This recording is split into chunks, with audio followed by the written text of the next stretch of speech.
Hoi hoi, I am Planawalk, and welcome.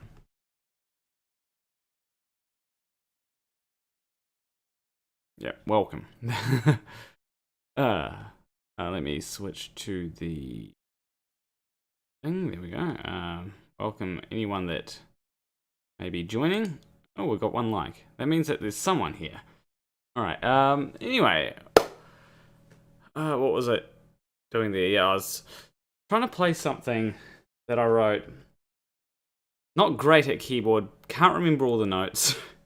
However, fortunately, I have the sheet music in front of me right here. Unfortunately, I can't read sheet music. It's like a curse. I need to pay attention to the little things on. If I switch to my camera, let me just do that. So I have these things. I have this thing here that tells me. So when I play a note, that's a bad note to play. Let's play there. Or C. Yeah. I believe that's C. Is that C? Yes, it's C. So it appears there and shows me that it's middle C. Except I'm terrible with reading sheet music either way, so I just prefer to. Does anyone? I'm sure people have heard of like the synth programs which have like the keyboard and stuff.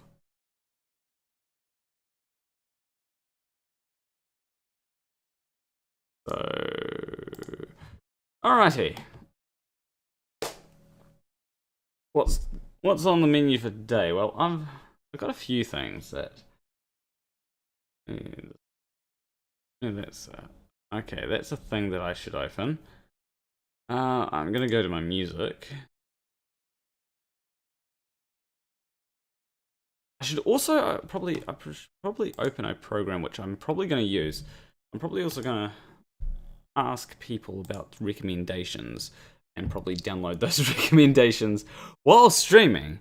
Bad idea, I know, but it might be a good idea. Yeah, I need to open Reaper. There we go. That's probably a program that I'm going to use. I have a license for Reaper, so that's good.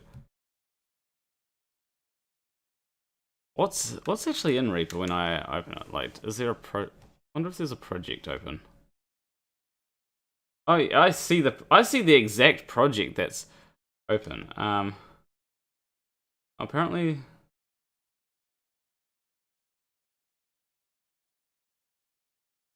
Okay, let's download the newer version of Reaper.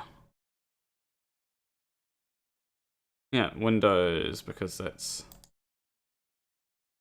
Yeah, if I go. Hopefully it doesn't cause problems if I bring this over here. And hopefully it's not showing my name. Because like it's got my full name there.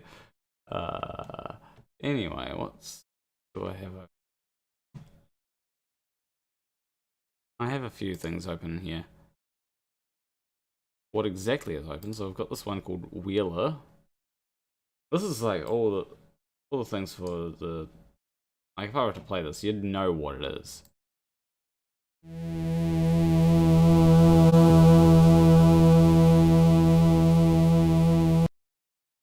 Hold on, no, it's the wrong. That's a thing that I didn't. So that was me taking thumbnail for the last video. God damn it! Computer just went slow for like. Let's see. Oh, I need to install the new latest version of Reaper anyway. So that was a thing that.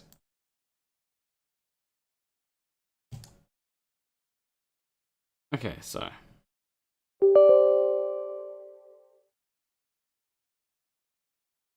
Hopefully it doesn't want me to restart my computer. Yeah, install. There we go. I'd like the updater to have a thing where it updates automatically, if you know what I mean, rather than me having to go install and everything. Anyway, there's a thing that I have. somewhere on my computer. It's probably, actually, I should probably open a new file window, new file window so that I can things up. Let me see things that okay.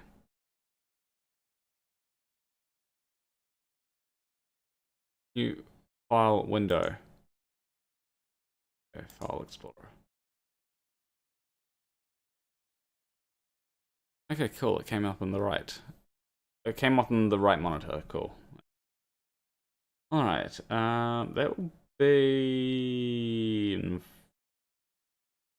Let me go to backgrounds. Go to assets, sounds, music. And we want to go to game soundtrack. Okay, and then there is Sleepy Morning. Okay, so this is one of the tracks that I'm going to... This is a finished track, by the way. Ahoy hoy, David Oliver, how you doing?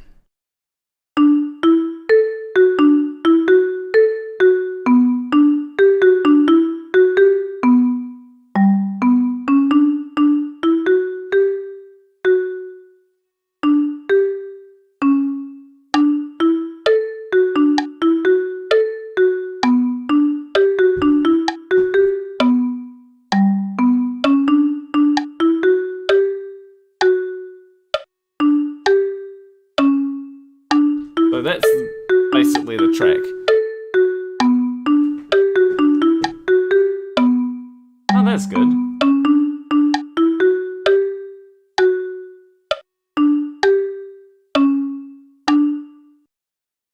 Okay, let's see how Reaper's coming along. Okay, it's installed. Yes, I do want to run it now. Cool. Alright, so if I press play on this, the same track basically, however with a few changes.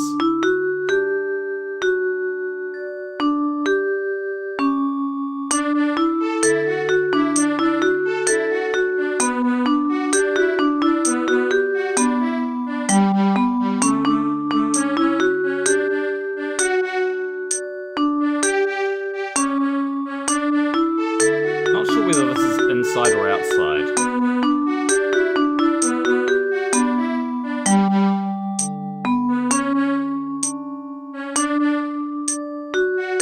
I think it's outside if yeah, this will be outside because the inside version will have a more close feel.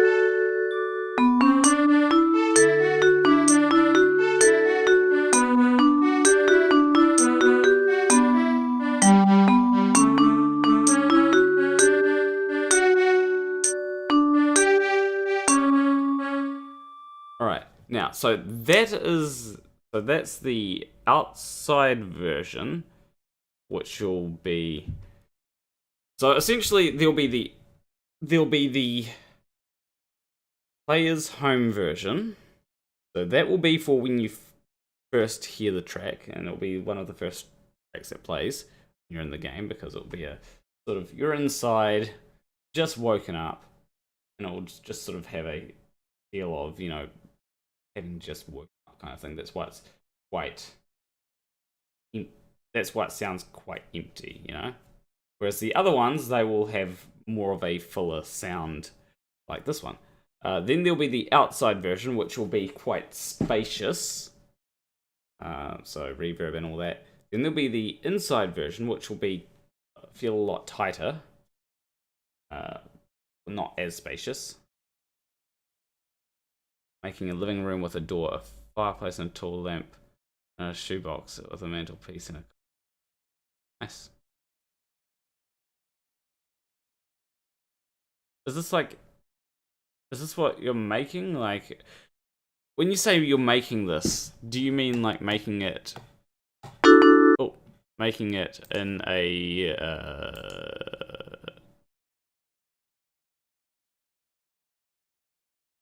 Do you mean making it in a what's it called? In like a shoebox, or making it in real life, or making it in a program, or what? I feel like it's like a diorama that you'd be able to have like I'd be able to sit like right here if I wanted to. That's what it sounds like. Out of a cardboard and foam board. Okay. Okay, that's not as difficult as making a real living room. Yeah, I always wanted to do that sort of stuff, but didn't really have the materials or anything. Besides, my parents wanted me to go outside rather than spending it inside. Just something that they wanted me to do. Okay. Now. Here we go. We're back to... now if I just turn this down so that... That's not the thing that I need to turn down. Why did I turn it up? Desktop audio. Let's turn that down to about there. So this is like a thing that you'll recognize.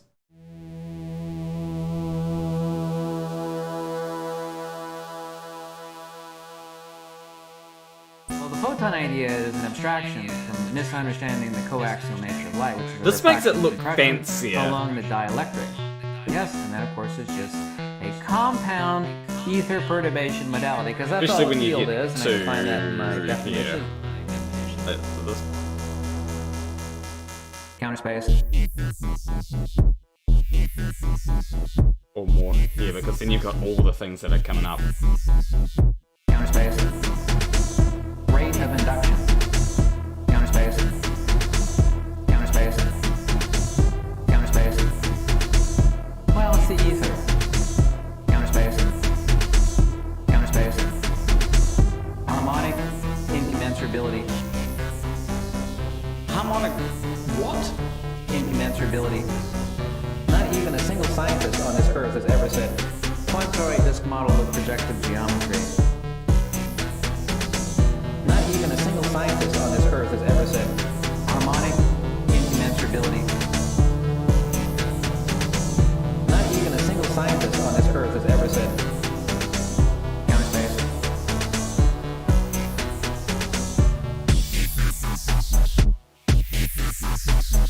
I mean, if people believe me, then they would of course be crazy.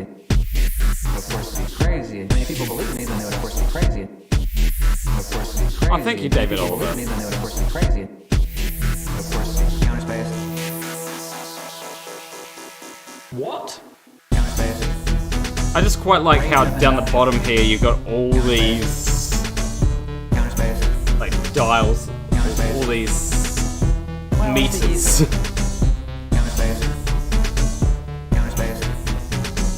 Well, the photon idea is an abstraction from misunderstanding the coaxial nature of light, which is a refraction and compression along the dielectric. Yes, and that of course is just a compound ether perturbation modality, because that's all the field is, and I define that in my definition. Counter space. Rate of induction. Counter space. Counter space. Counter space. Well, it's the ether. Counter space. Counter space.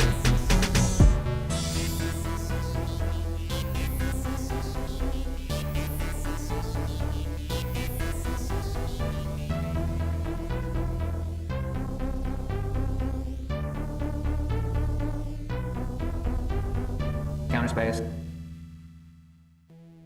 Yeah, I have I also have a lot of respect for people that know how to make music.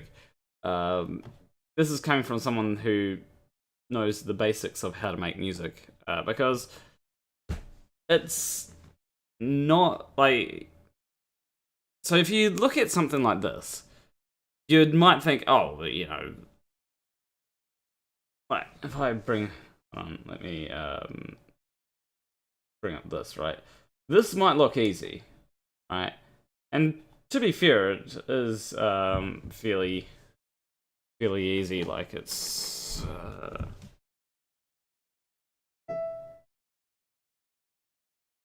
too high.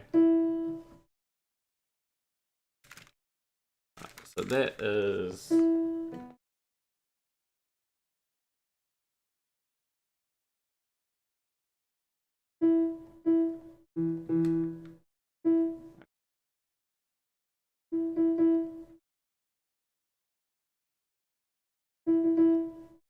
That's...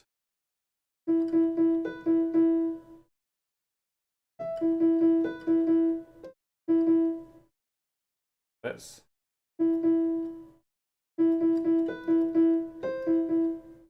I know.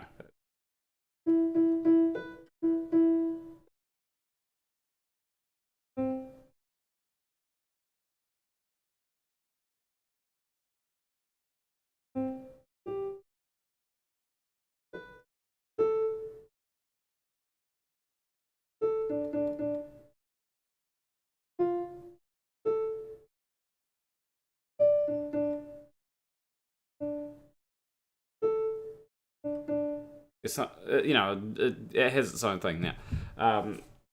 Fairly simple tune. And a lot of people, because I've done it digitally, they'll think, oh, you know, that's easy.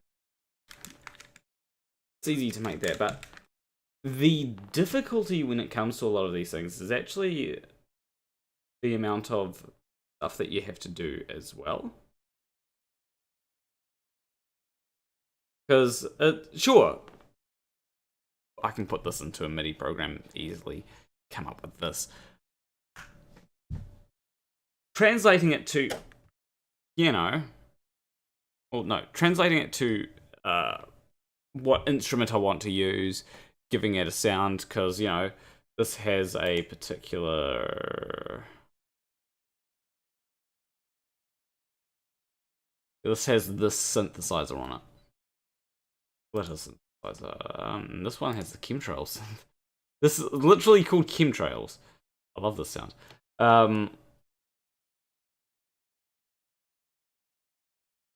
The effort to do that, now, sure, it's fairly simple if you know what you're doing. However, trying to work out exactly what sound you want is take a bit of time. It took a bit of time for this. Because first I had to find a synthesizer that would do what I wanted it to. And that can be pretty difficult. If I go to here as well. Like this one here was a lot more,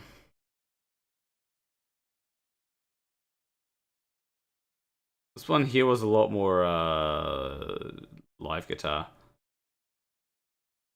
But also, it was something that, and like, a lot of people could do this if they put their mind to it. You know, like, this is actually, in a way, simpler than this, because it doesn't have nearly as many tracks, right? Can I collapse these down?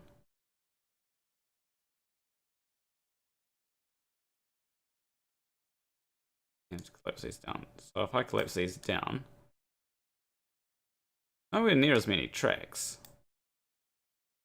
Mostly the difference in the tracks is due to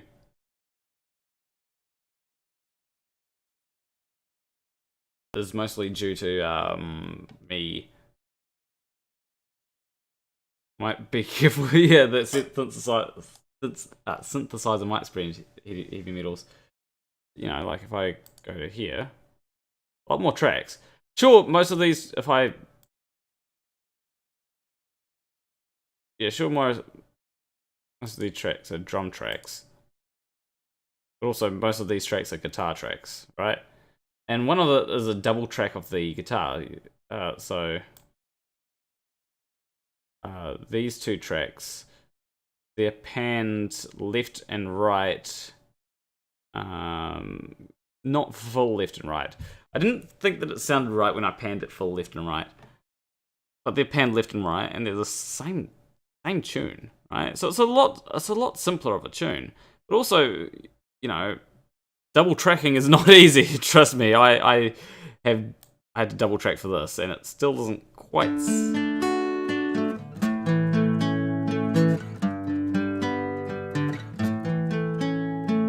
If you're in the doesn't quite sound right, but it sounds right enough that I'm okay with it. But anyway, going back to what I have here. So if I go File...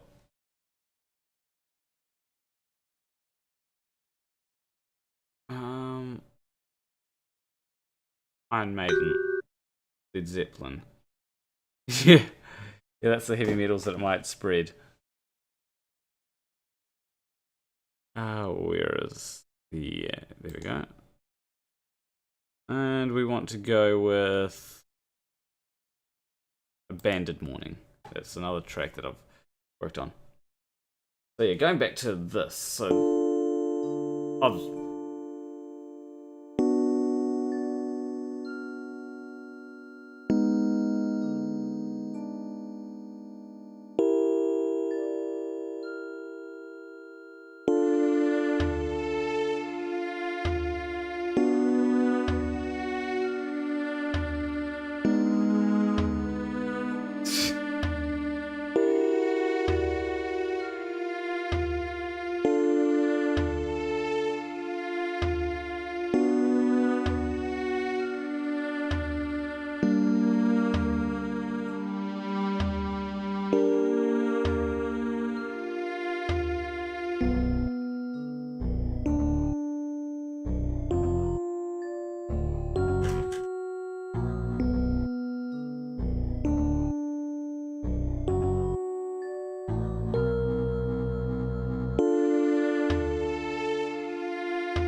So that's another track. And it's actually the same track as this one here. Just in a slightly different key. Same tempo. If you look at this bit up here, that makes horrible sounds when I go over it. Basically the same length as well. Just got a few notes missing. If I were to overlay them, and Renee Calusia says, deep inside all of you, you know you're on a non-rotating flat Earth. Do we? I mean, I've actually got pretty good evidence. Why did I turn this off? I've got pretty good evidence that the Earth is actually a globe. Came out like came out today, the evidence. Pretty good evidence. It's because of an event that happened fairly recently. You probably have heard of the event too, so that is something. Alrighty. Now, trying to think of what to, because I feel like this needs to go for a bit longer. Like currently it goes for minute 13.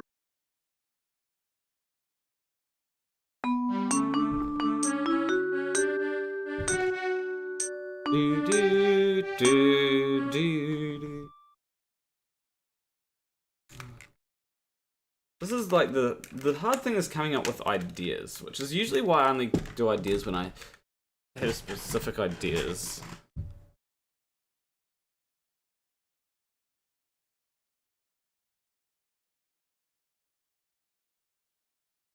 NASSholes only took your imagination to the moon, and rockets can't get high enough to show Homo sapiens the whole mythical.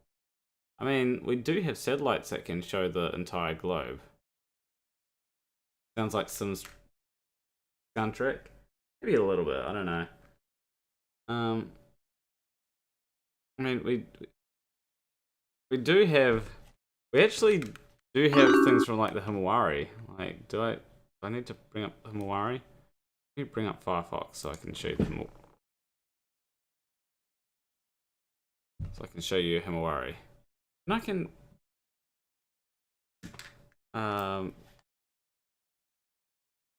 I can show you like things that we've seen.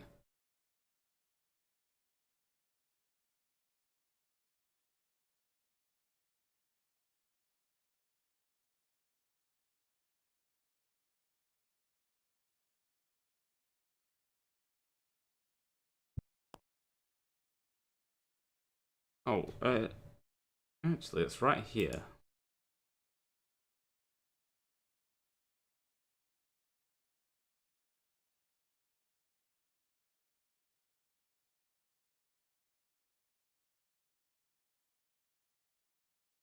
This is from a satellite that's in geostationary orbit. Yeah, this is in geostationary orbit. Sometimes I forget whether it's. Oh, they've got nighttime images now. And how do you explain the 15 degree per hour drift? Hmm. There we go. Shorelines. Cine was taking photos. Yeah. So this here is how Earth looks right now from Himawari. Or at least Hello, 20 minutes later ago. walk. Ahoy hoy! God 420. And I still haven't got the ability to modify my name. Why is that? Because. Seems like a restrictive server. Yes, very restrictive.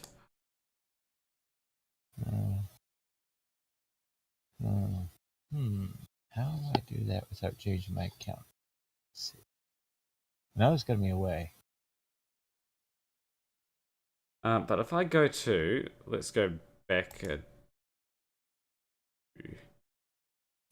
So, out of curiosity, why do you disallow regular members or Globe Earthers to not change their names? Why do you disallow them? Especially server boosters.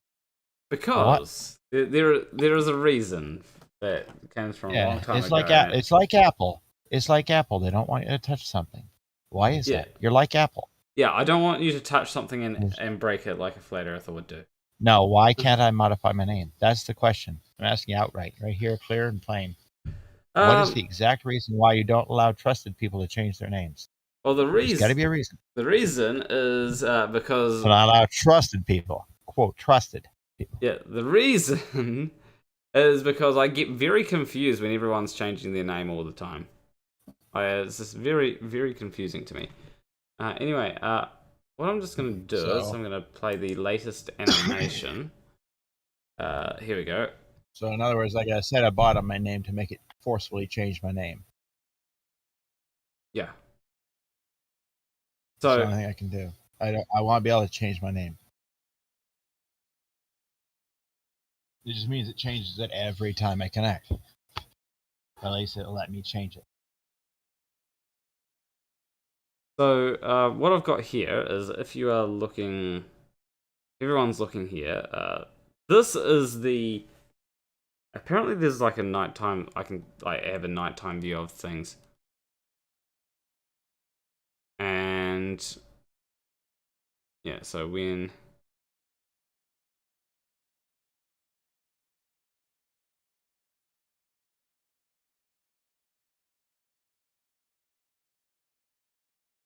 Yeah, so that is the explosion that happened recently. I found that quite interesting, that the fact that you could see the explosion from space, from the Himawari satellite. And apparently there's like a nighttime view as well. I prefer to go with the actual visible spectrum of light view, because, you know, otherwise flat earthers will say, oh, that's fake. That's exactly what they'll say too. You know, they'll say, oh, that's fake because, you know,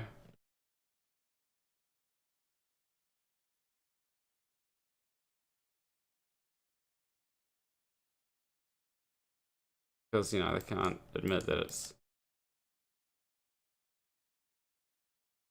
And Himawari is not just an anime character. That's a satellite that was launched by the Japanese. And that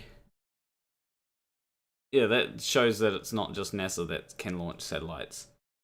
I think it was in 2015 that they launched it. And it sort of sits in geostationary orbit. Is that the volcano that happened underwater? Yes, it is the volcano that happened.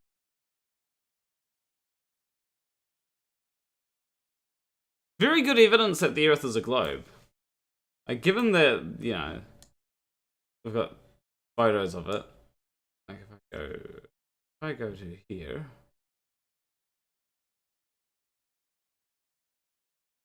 Later.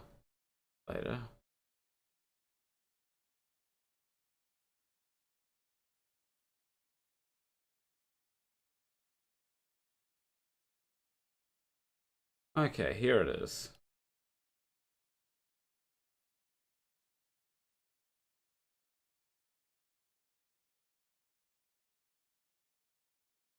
Yeah, so this is the exact time where it happened. It just sort of, I think, let's just check.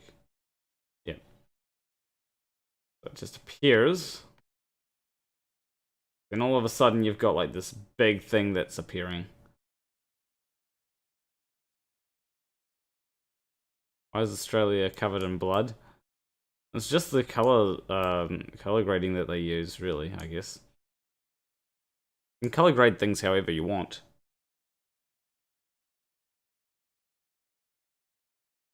And it would also it'd have to do with like with a number of factors.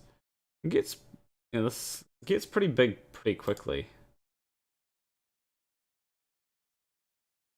And you can kind of see the shockwave as it.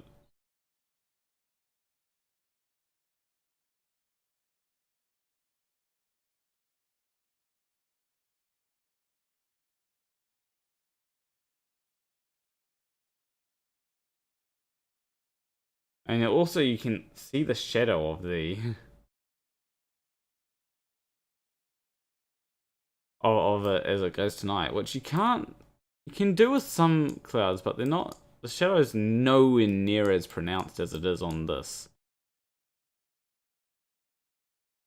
I read today on Facebook that weather stations picked up the shockwave of the volcano. Yeah, essentially everywhere on Earth it was picked up. In fact, perfect evidence that Earth is a globe. Why would I make that claim? Why would I make the claim that this is perfect evidence that the Earth is a globe? The reason why I'd make that claim is because it is perfect evidence that the Earth is a globe. I wouldn't make that claim if it wasn't. But also because if you look at the time that it takes for it to reach the things, it actually takes a certain amount of time. Right. So the time that it takes for it to reach these, to reach from where this is to where the pressure reading is taken, wherever the pressure reading is, that's a certain amount of time. All right. We don't need to know where it is. It can be a pressure reading anywhere on the globe. Right. Thing is, there's a second pressure reading. So, time it takes for it to reach pressure reading and then to the second pressure reading is, and then if you add those two times up and compare the two times added up to any other pressure reading that you get, like that, they're pretty similar. That is only possible on a globe. Cannot get that on a flat Earth. You just cannot. The only possible way that you could try and get that on a flat Earth is if, like, it bounces off the dome. But even then, that's still not going to work in the way that it's described, because things would have to be like all similar distances away from the dome to be able to get that kind of reading. It's not going to, not going to happen unless this volcano here is in the center of the Earth.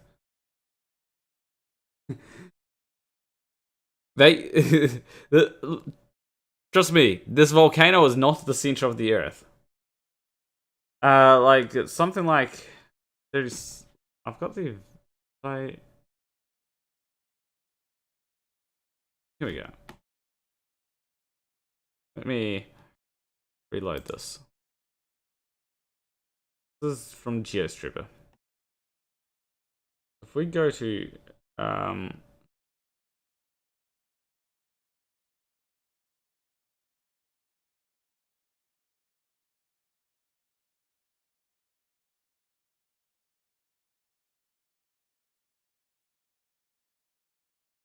okay, here we go. When it decides to load.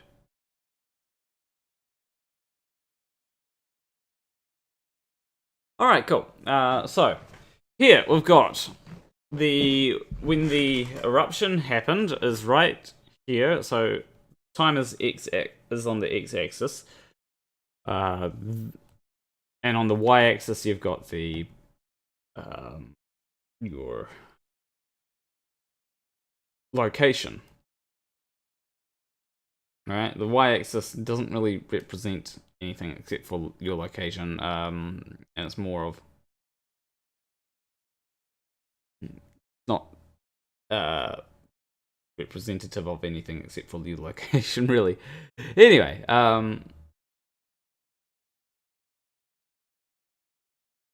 what you've got is Seattle here. So Seattle was the first place to register a pressure change. Then Washington, then New Jersey, then North Sweden, then it was southwest Scotland, then it was Rise Norton, then it was Shearing, then Slovenia, Switzerland and Slovenia, pretty similar. Then Switzerland measured again, then Slovenia, then Shearing, then Rise Norton, then southwest Scotland, then North Sweden, then New Jersey, then Washington State, and then Seattle. Alright. The time that it took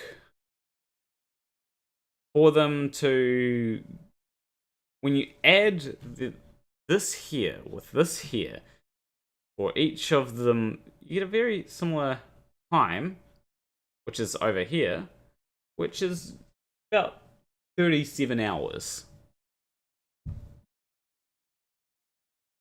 Which is essentially the amount of time that it would take the pressure wave to travel right around the globe once. So you'd expect the pressure wave to arrive back in Tonga after about 37 hours. There is a bit of deviation there because of, you know, factors such as geography and the era of not having the time that Hangatoa erupted down to the Tonga erupted down to the minute. But, you know,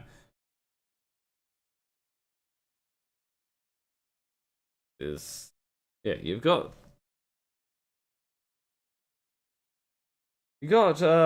pretty good evidence here that the Earth is a globe. I'm sorry if that disappoints anyone, but this is just evidence. Yeah. No, this is, and you could map this out as well.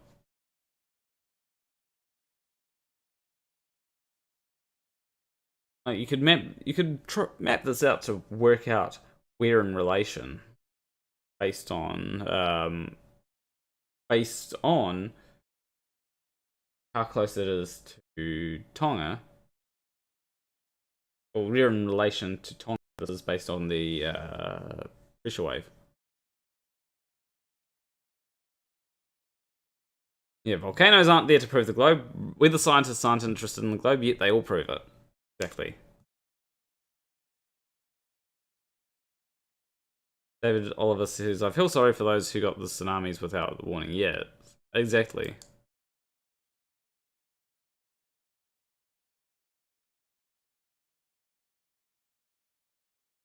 Okay, so going back to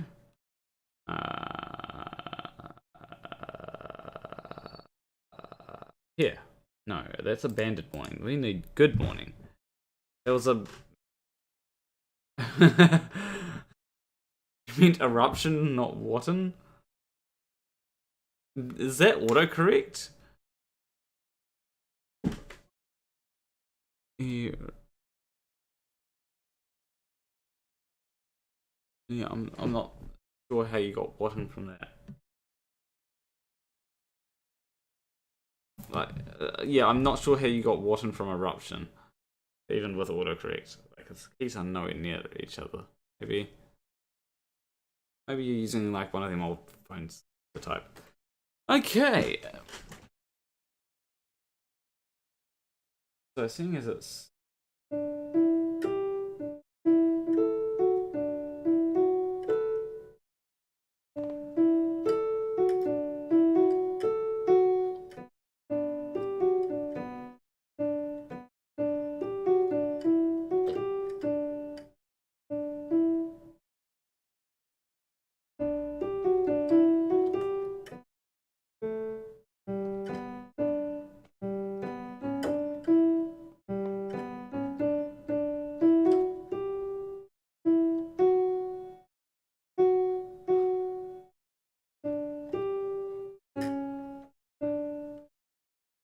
okay, trying to work out.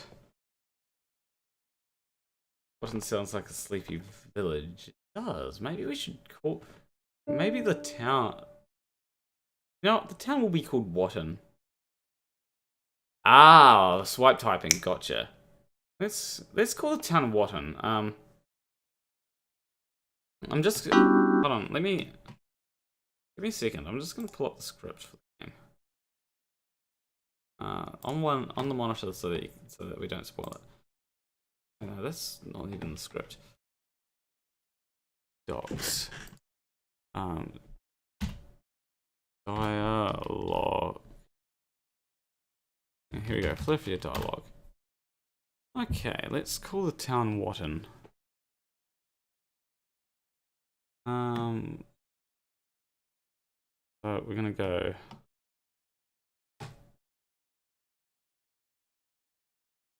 Okay, yeah, and we'll call this intro like Kells.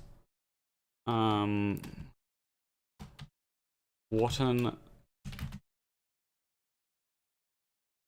Starting town. There we go. It's literally the starting town is now named after a typo. Here we go. Okay.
That might be it.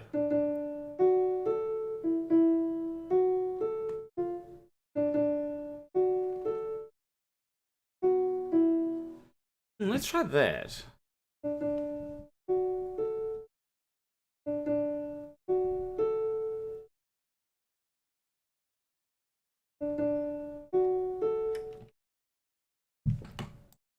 Let's try that for a bit of a.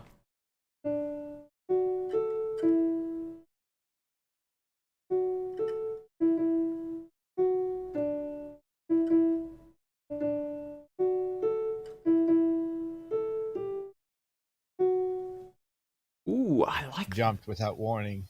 I like that.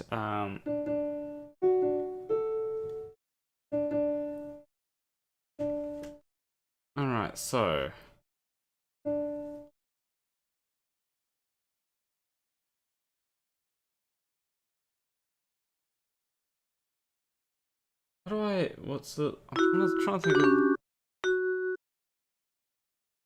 I'm trying to think of like how the timing of that, because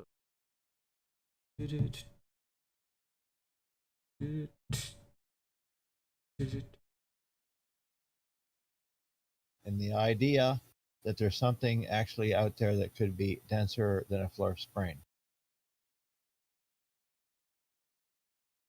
Is that possible? Um, what? there are a few joke answers that I could give, depending on what road you want to go down. The maximal densest object in existence. What could it be something other than a Flerf's brain? The joke answer that I'd give is your mum, but I don't know about that. She's dense, but Flerf versus mom? No. No, that's that no. Flerf's denser. Maybe a Karen. Yeah. Well, if your mum is a Karen, then that'd probably be the densest object in the universe, but... Anything else? I'm under speech to your manager now.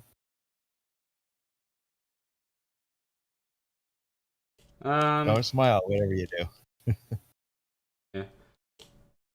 I'm trying to think. Oh, that's not good. You're gonna put the tinfoil hat on.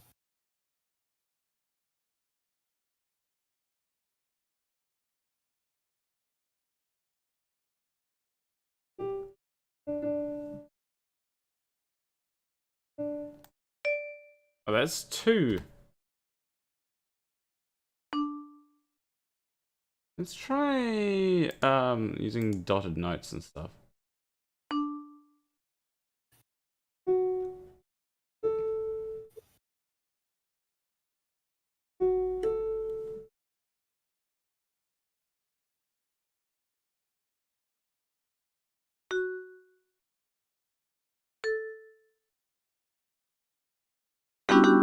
Here we go. Let's try this.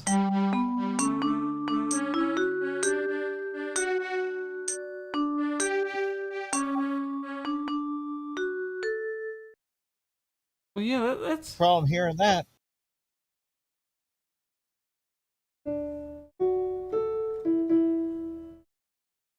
Sounds a little quieter.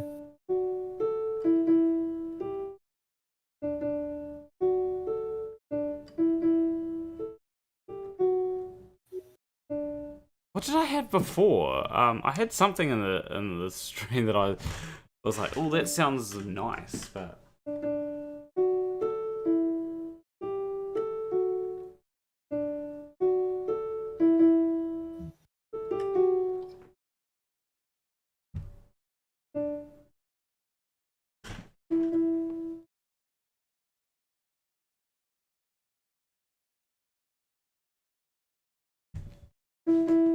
And now we have music lessons by Planar Walk.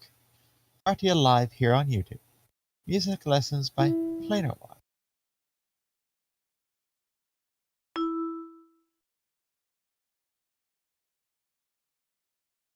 Dotted note in.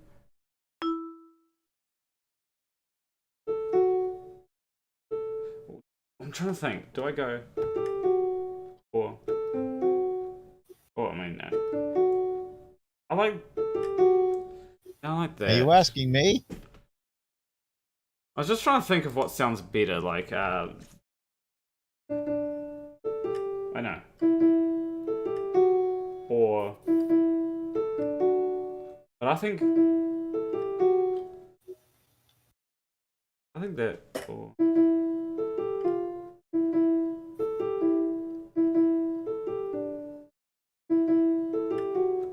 If you Yeah, keep kind up, of- I'm gonna have to go get my base. That one there sounds better. The kind of, you know.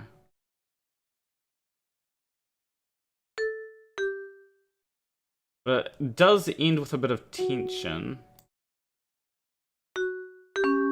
So,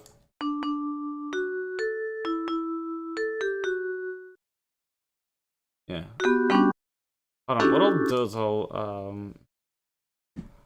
I'll copy this over so that we've got something behind it.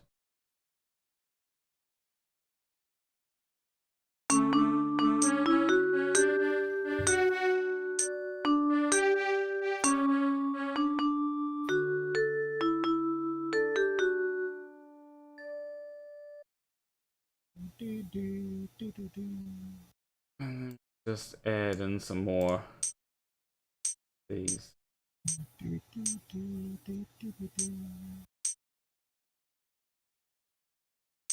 That.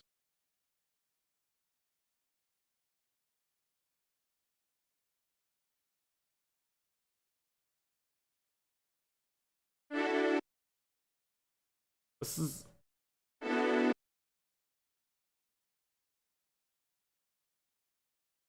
Need to.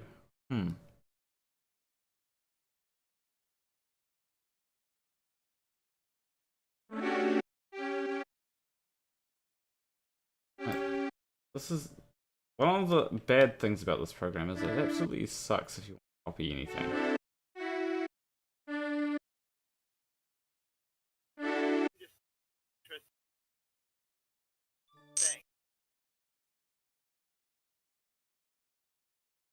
And paste. You've actually got more. You just went really quiet there. Oh, it's because I opened up your stream inside the Discord. Sorry about that. Okay. Yeah, no, I was just thinking of an interesting metric. The side chat has a lot more viewers watching it than there is watching the actual stream. Yeah. Because it's a development stream. Way more. It's like everyone just opens up the stream, gets the side chat open, then closes the stream. Yeah, it almost seems a little bit like that. So they're just chatting in the stream, listening to us. Well, it's also like there was 6 viewers earlier, but like some people might have like dipped for whatever reason. Yeah, no, but I was watching. There's was 2 people doing the stream, and but there was 4 or 5 people in the chat. Yeah. So yeah, interesting what they're doing.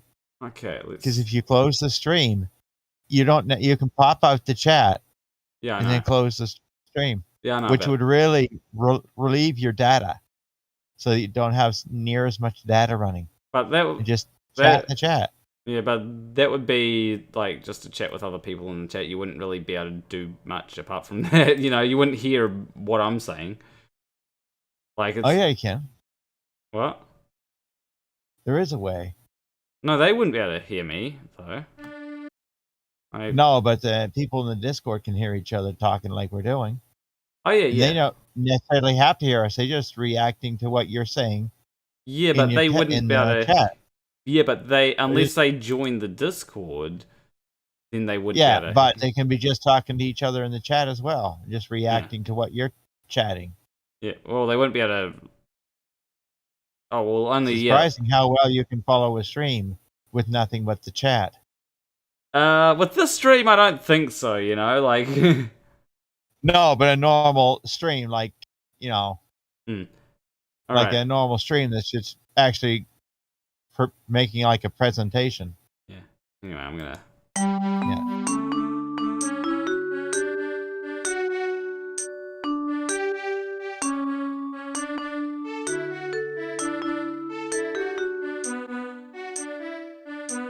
No, that doesn't.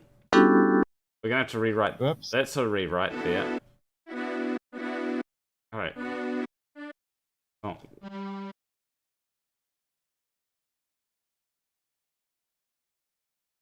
That's this is getting rewritten.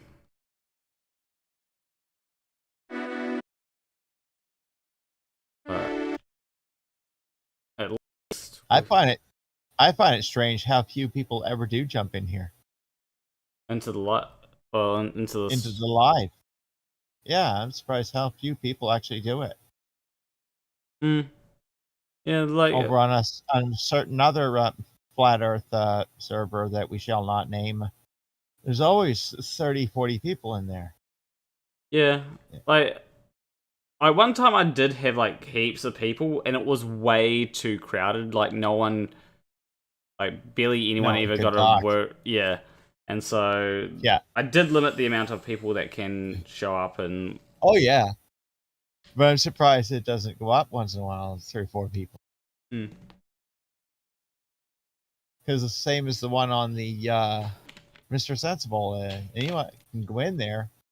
You know, I mean, there's always 4 or 5 of us waiting in the waiting room to maybe hop up on the stream. Anyway, I'm gonna see how this sounds without that, because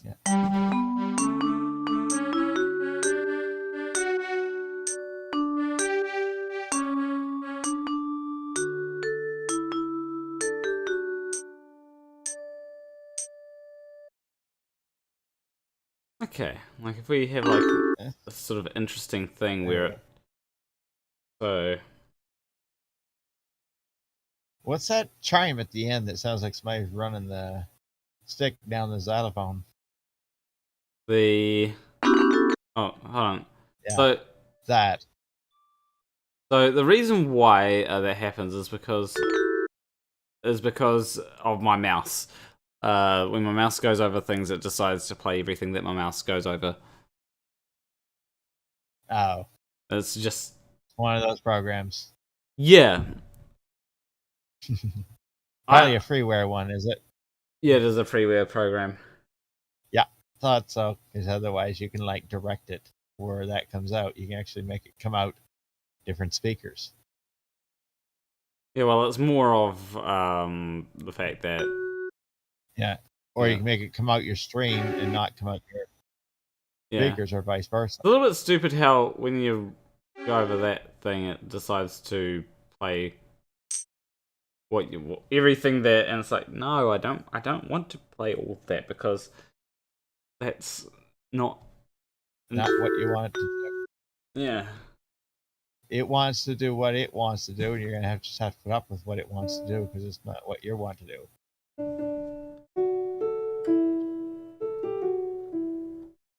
I think of how it's natural. Yeah, your keyboard's way quieter than that. Oh yeah, that's because this is an actual instrument in real life. That no, it's not a wireless mouse. It's a wireless. But you couldn't mic it up. You could mic up one of its speakers. Yeah, I probably could do, but on the very least. Hold on, let me just check.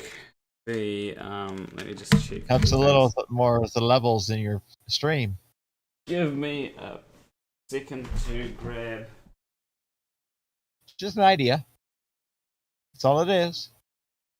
Have somewhere.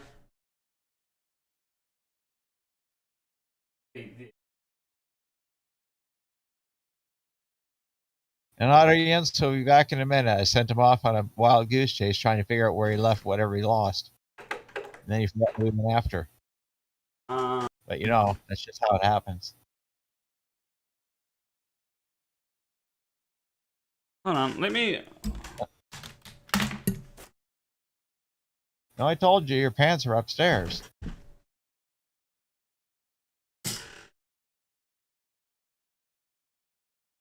No, you didn't put them in the toilet.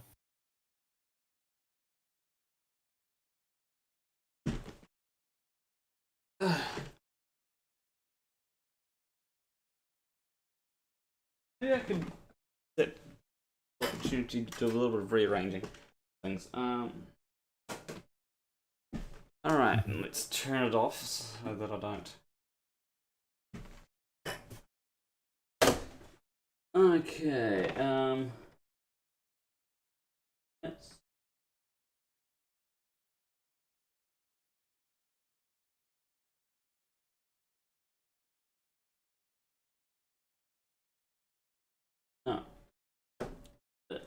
I need a step up, or a step down.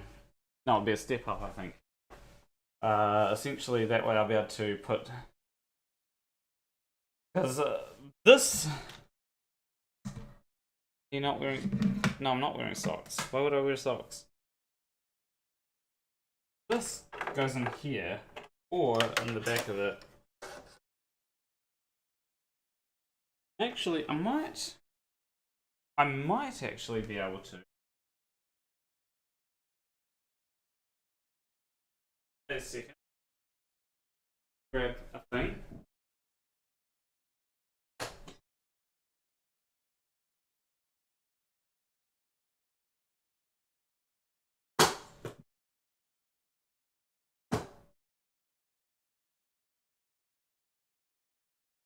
Gonna be this way up that it goes.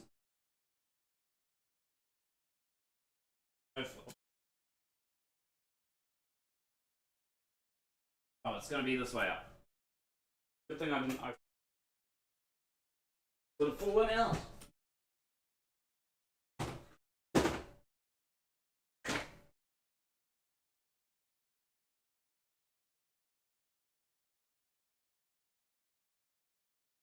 Okay, theoretically, be able to plug these in.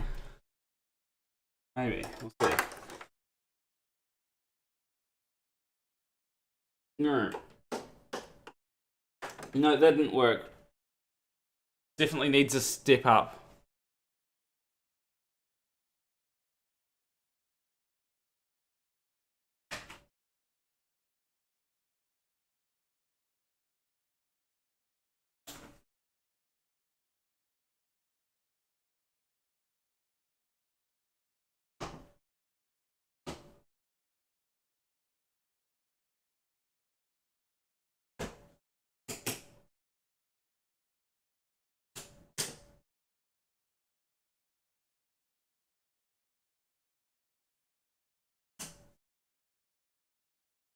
Yeah, I can't just plug the thing in because that's not the thing that I can do. Alright. Time to put these back on the... There you go. This can go up. Too bad your This can go. pesky camera wasn't coming through Discord. There. You know that? Up there.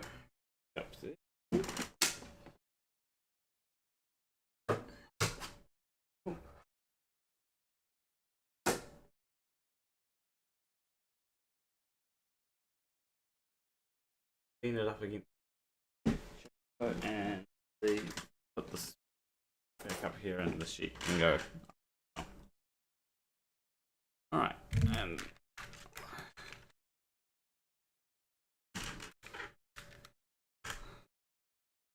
alrighty, there we go. But yeah, I can't plug it in, unfortunately. Unless I find a step up. So I got a step up somewhere, I just don't know where it is. Probably in one of the drawers I've got. So,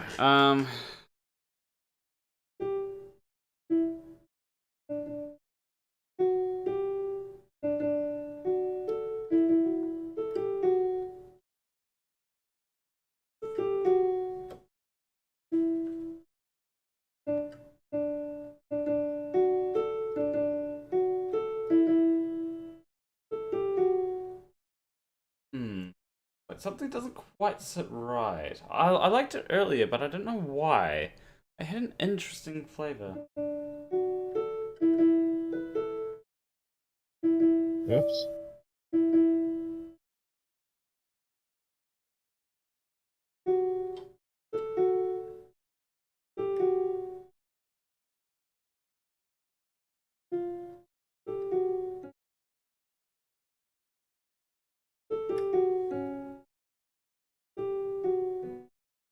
Oh!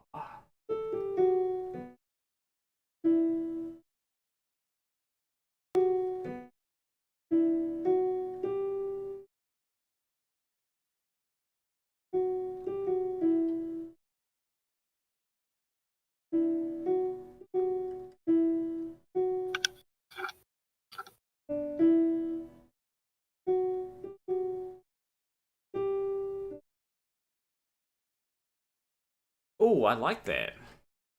Yeah.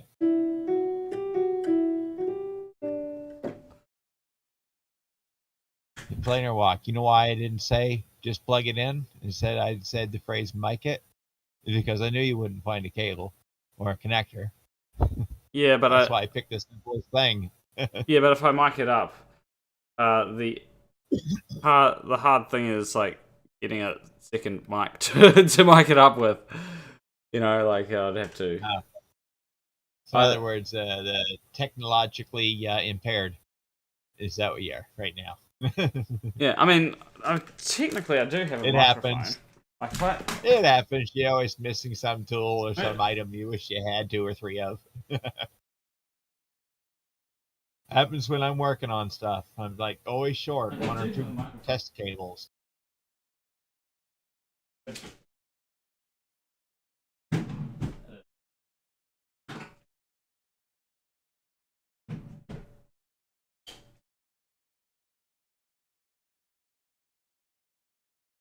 What the hell is it? Somewhere.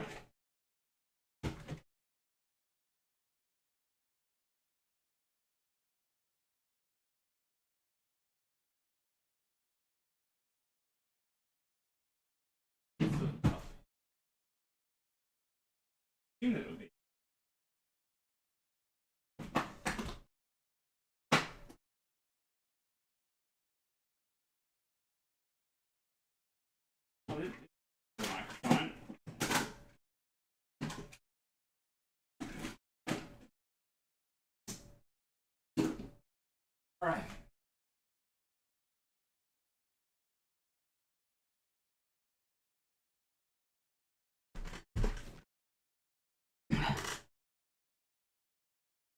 That would go in like this.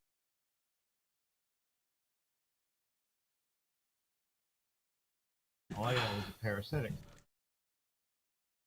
Of course. Whether you would be able to hear it. I said that I know what my circuit design requires. I got to do a parasitic on it. Yeah, whether you'll be able The to thing hear it you or don't not need is the thing I need. It's a different question. That's ironic. Let me.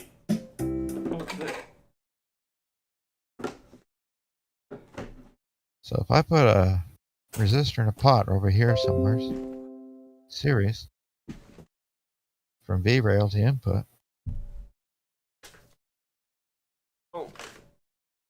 that would work. Okay. Kinda, yeah. You want this thing to try to bias itself on. What? Oh, you gave me an idea. Oh, okay. You actually gave me an idea. Because I mentioned microphones. Microphones, parasitic noise is a problem. Okay. But I'm working on a driver circuit, and I actually want some parasitic input to set the circuitry just barely on. Okay. So the slightest thing goes in, it'll trigger. I'm just trying to find these things. Resets. The piano. And this here can go there. And in this, I have to set this. I have to set that to go to B2. Set this up to be the Logitech USB microphone. Universal serial bus. You can hear that, right? Yep. Ding. Ding. Alright, let me just send it through A1. Boy.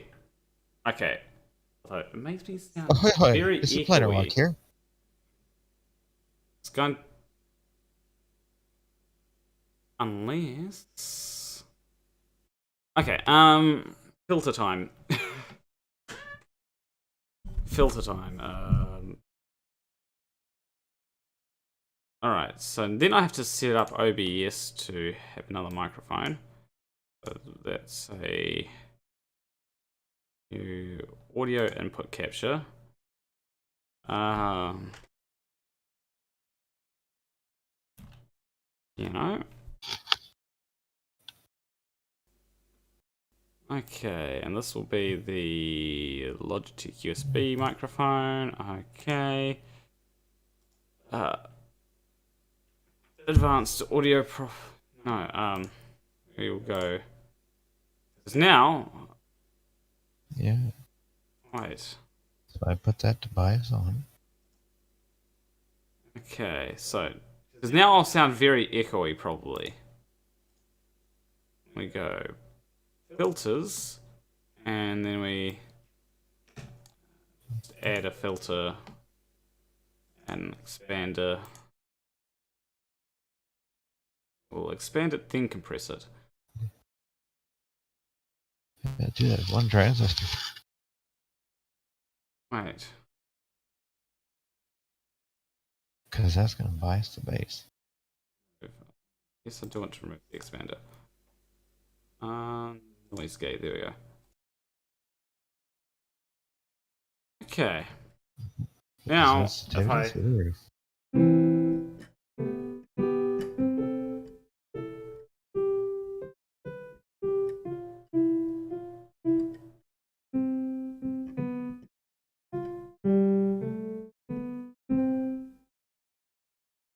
I don't know how this is sounding on stream, but it should like that sounds like a thing. Now I can actually probably turn that down. That's pretty good. Yeah, that's because like try the other computer sound. Well, play the keyboard the other one. See if they're about the same loudness. Yeah, I will do that because. That way, when you switch from one to the other, it's not so shocking to the system. You know what I mean? Yeah. Let's see. Oh yeah, that one can turn down just a little.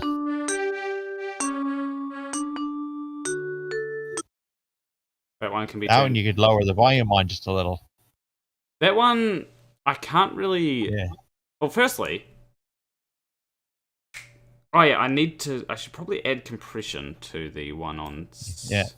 To the piano one. Let me go to. Yeah, because the real piano is way quieter. Yeah. And I mean like a quarter of the volume. You could actually turn it up some. Yeah, but I can't. Here's the thing. I cannot turn the one on. I cannot turn the one on stream down without turning you down. Because that's one of them out of my computer. But I can add a compressor. And add like about. No, doesn't the keyboard have a volume switch right on it? Yeah, but then if I toggle the volume, if I turn the volume on the keyboard up, then it will get picked up by my mic, making it sound echoey. Okay, because it's. Yeah, but you could get it a little louder. You just throw a t-shirt over the far speaker and the microphone speaker, you throw a t-shirt over that so that the sound don't come out of the room so much. Well, no, it's more of if I'm used to doing makeshift when I do a tractor pull or something. Yeah, like it, and this would be something like I've already put too much effort into miking this up, so just put a bit of output. Just give this like a few decibels. Helps you give you a little more knowledge. Yeah, but I've put I mean, I've already done stuff like this. It's just putting too much effort into this. Okay, so that's 5 decibels. I think effort though is good in the views. Yeah, like hold on.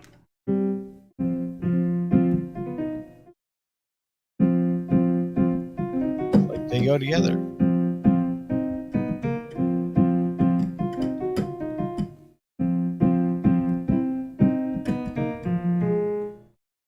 Okay, that should work. Let me know, people in stream chat. Let me know how that's coming through. Yeah, it sounds good here. Okay. In the Discordia world.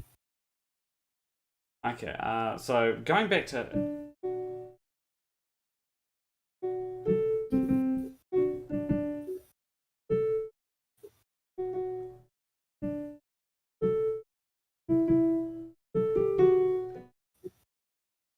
What did I... Now I've forgotten what I was going to do. That's why I prefer not to put effort into things, because then I forget what I was going to do.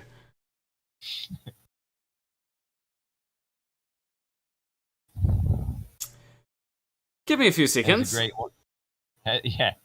Brain reloading now. Please reinsert girder and hit enter when ready. How I make it 2,000. Yeah, like, go... Right, there we go. What was that? That was an ad. Let me just try and...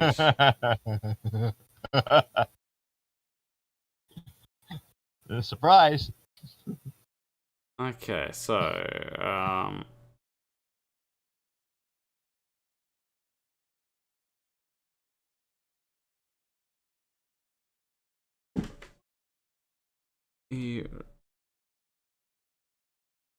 Second to grab... Like, you know, like right. A normal stream that should actually make... Yeah, because it's a development stream. Yeah, way more... What's the... I'm hearing all different things there. Yeah, I'm trying to find the thing where I played natural. Yeah, your keyboard's way quieter than that. Oh yeah, that's because. So that's what I sound like on your stream. Yeah, that's what you sound like. Okay. Like, sort of not as bad as I thought it was. So. But there was 4 or 5 people in the chat.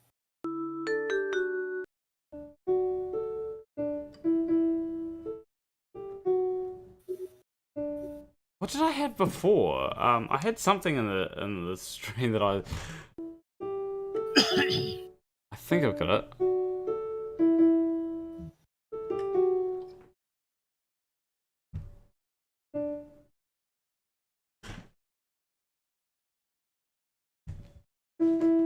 And now we have music lessons by Plenarwalk. Oh, you saved that, did you?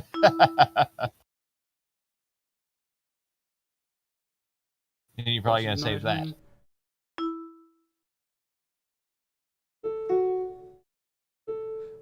I'm trying to think.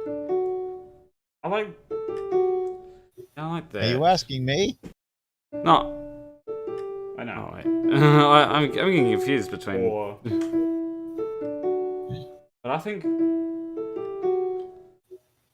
you're trying to crash my brain, aren't you? Random bits of what I said back at me. Or is that the plan? That one there sounds better.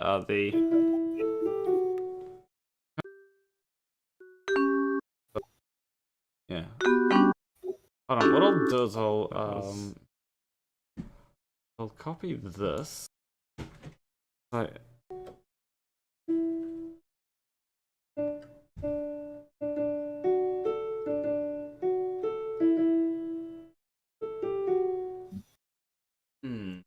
But something doesn't quite sit right. I liked it earlier, but I don't know why.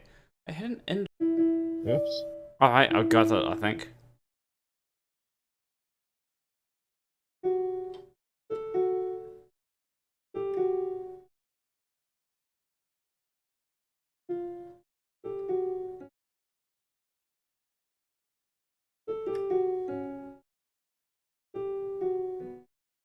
Oh.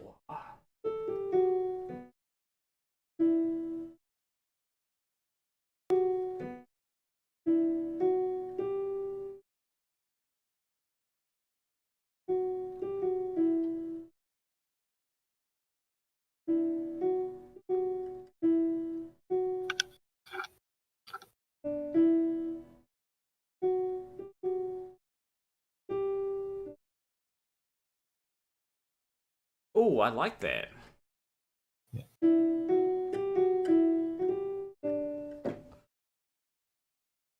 Okay. Was.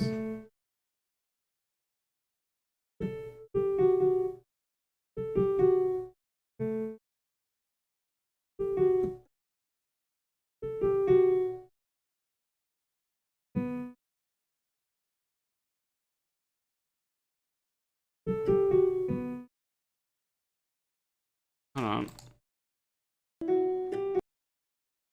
Oh, I like that. Yeah.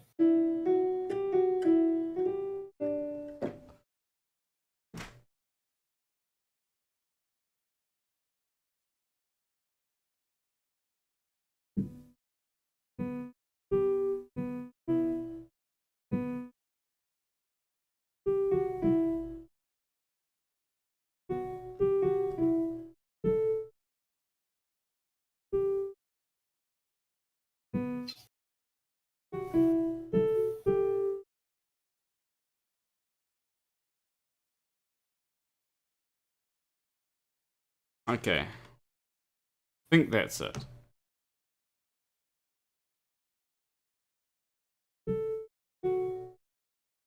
But...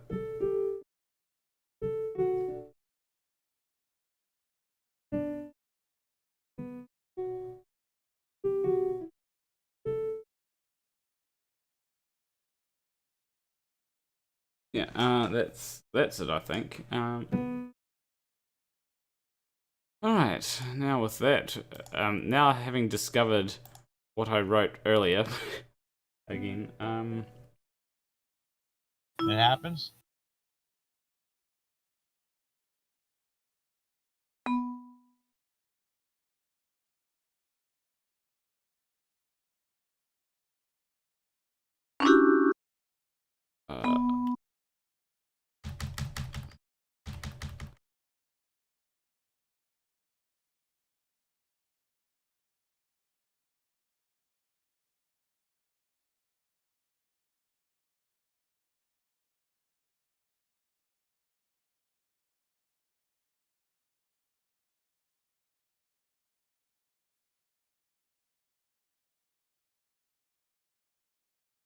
Hello? yeah, I'm just trying to trying to see different parts of the thing. I thought I lost connection because the random noises stopped and you stopped.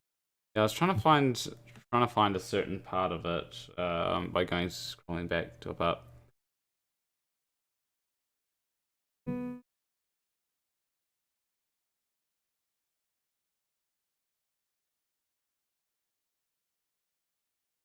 You like just sitting in here streaming, don't you? Like to just sit here and stream. Well, this is a development stream. It's like working on Flerfia, and it's letting people know how I'm coming along. This one has probably been the least productive stream so far because I still haven't really done much.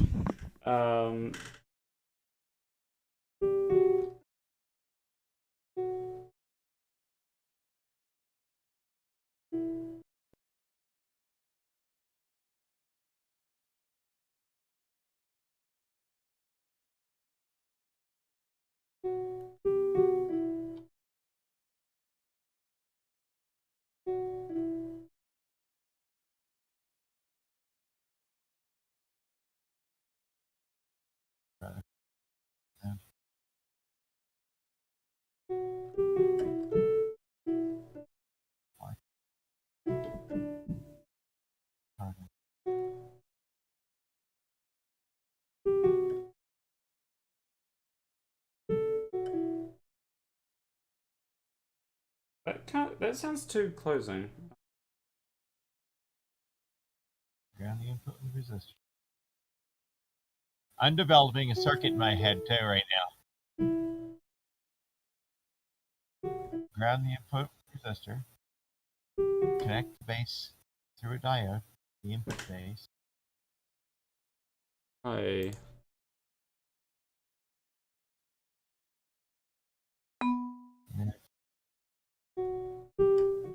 Pull up on there.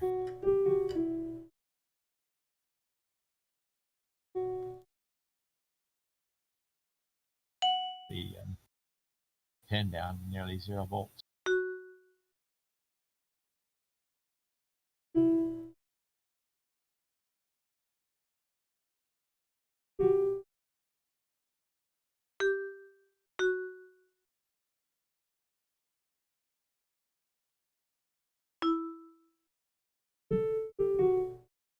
pulling up on the.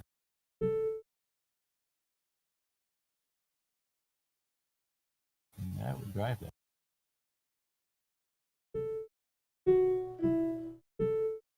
Yeah. Not through. Well, I might probably be watching the stream back to listen to my own mumblings about what I'm doing. That's if you can. That's if you can hear yourself over like the everything that's going on, because you know there's this here, there's that there. Yeah, because from what I heard, when I heard myself there, I was quite loud and clear. Yeah, but now I've mic'd up my piano. You see. Yeah, still, I got a deeper sound to it. But yeah, that. Yeah. 10K resistor. 10K input doesn't need a 10K resistor.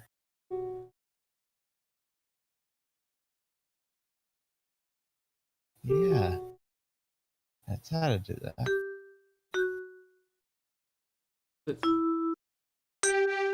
I use transistors or Kermits. They're perfect.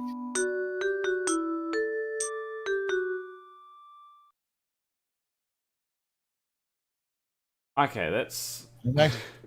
I'm working on a circuit to make that sound different. Yeah, hold on. That didn't sound. That everything sounded wrong there.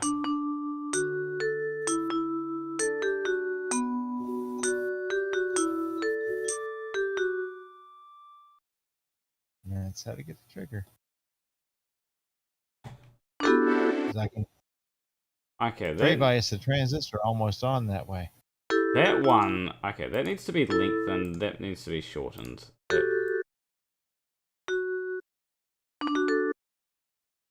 0 to 1 milliamp. There we go.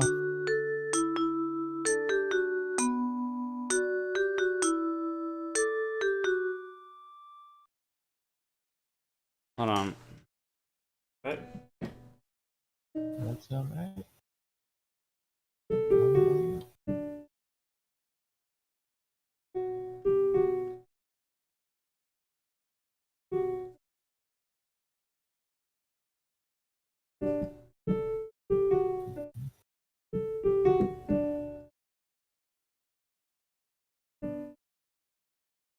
Yeah, I'm opening up software. Okay,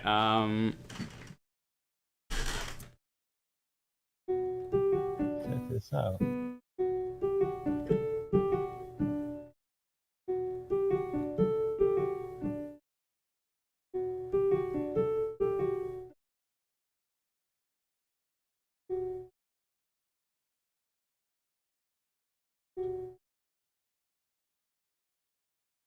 okay, there's something that's screwy with that, but what is it?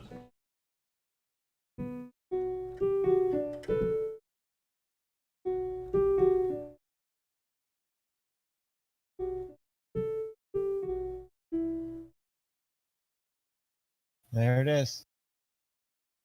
What do you mean? That's exactly what I want. I don't... Yeah, it solves that problem. 0 to 1 milliamp. Got her. That will work perfect.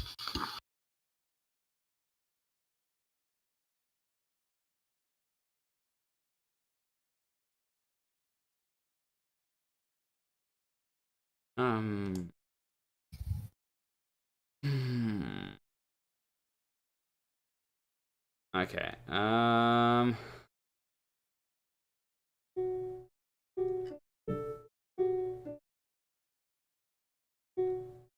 Yeah, because I can divide that out. Yeah, I'm just gonna. For a second, I'm just gonna. Well, yeah, I just figured out how to get rid of that problem. Yeah, for a second, I'm just gonna do something. Oh, God, 420 just over there for a bit. Was I? Right. try and clear my head. Not need to clear my head and have music thoughts, because it's like kind of hard to focus when someone's also focusing on something else. And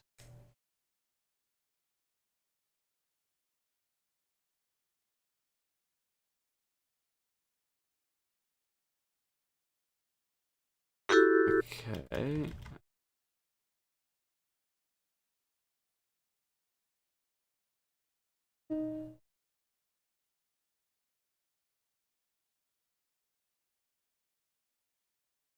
Right. Did you move those on purpose?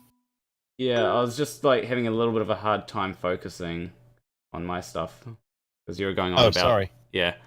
Sorry about that. I apologize. It's just a little bit hard to focus when someone else is also focusing, if you know what I mean. On. Yeah, sorry about that. Yeah. I can focus with my mouth shut.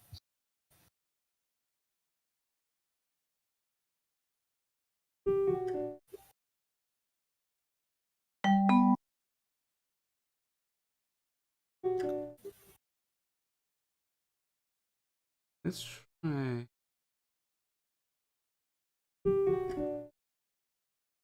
Okay, so that would be.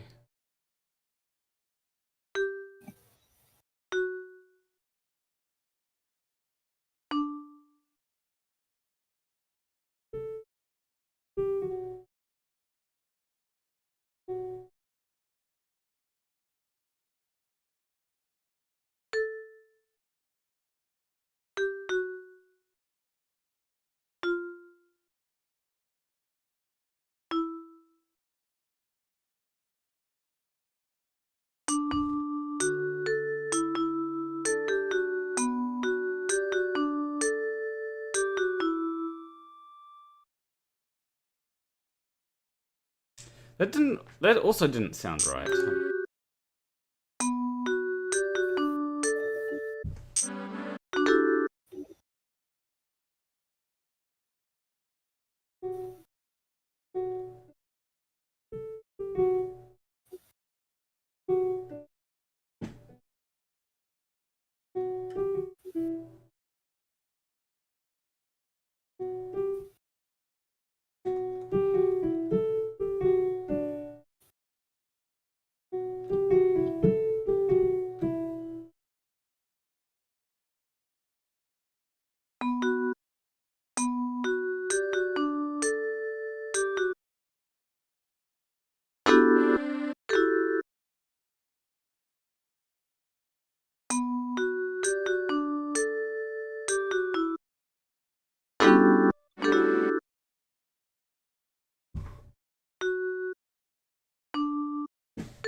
Okay, let's shorten.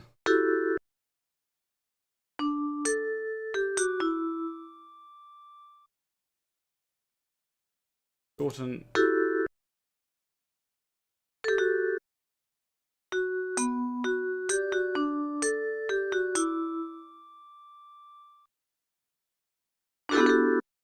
Okay. It needs to be.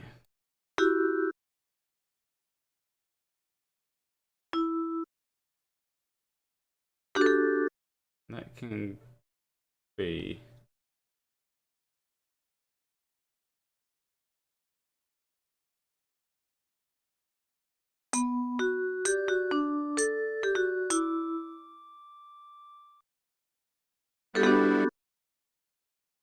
Okay, that can be short. That can be lengthened again.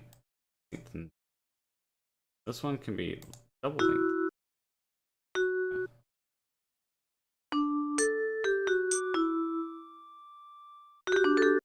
Okay, that can be shortened again. And that can be lengthened, I guess. Ugh.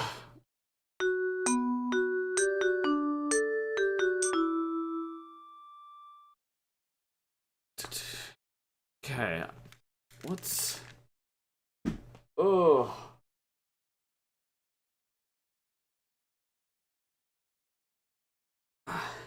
Hello, Sage Ohio, and hello, Sir Peekapup. Trying to figure out what the... Timing isn't right.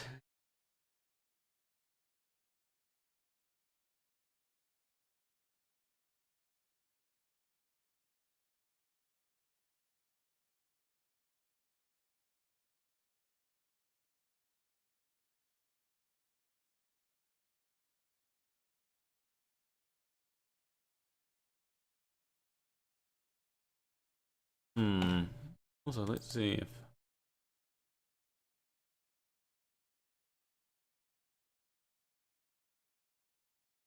I think, why is it not?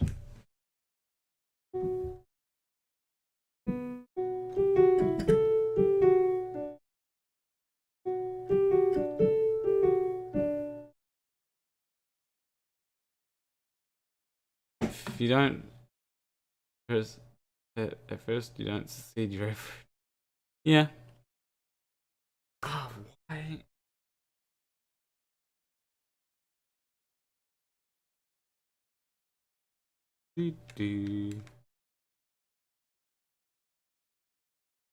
What if...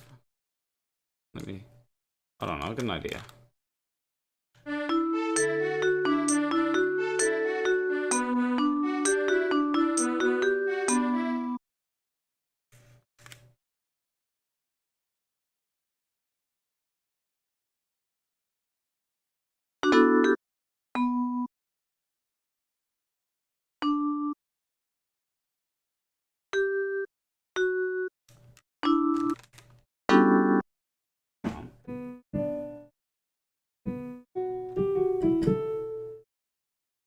Oh.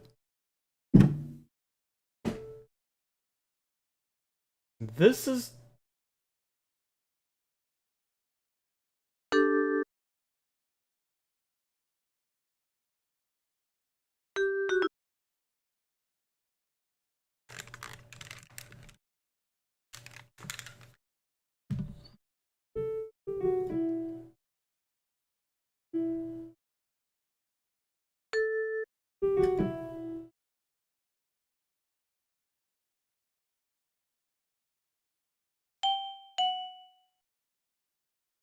No.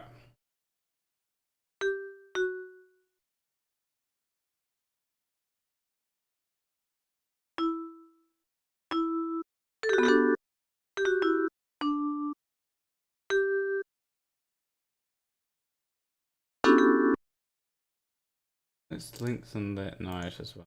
There we go. That seems like it would be right. Let's try that.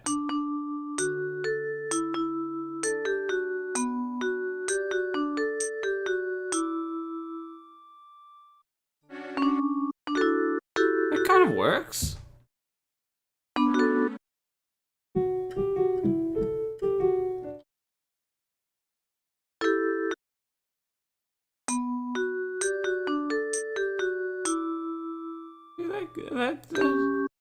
No, it's just...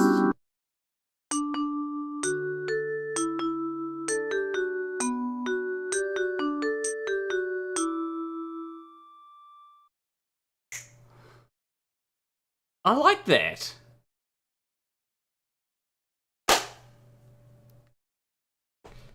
We did it! Finally!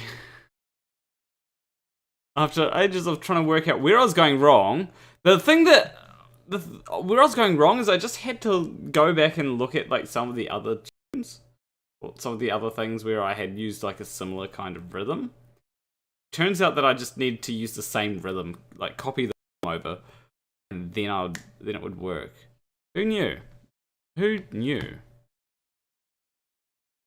Ah, where's my finger? Hold on, my fingers aren't. Ow. Hold on, my fingers are not.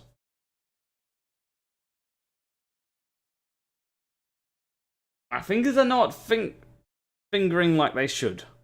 There's a slight pain in right here. Is this what getting older feels like when you have unexplained pains for no reason? Someone's just like stabbing you. Not like a sharp stabbing pain either. What? I think you mean what scale is it in? I don't know. Literally, I had this chord. This is the chord. Hold on, let me go chord identifier.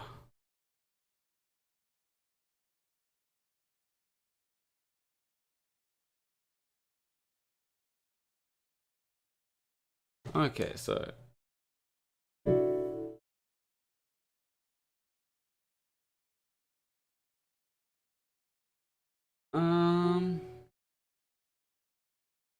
so it's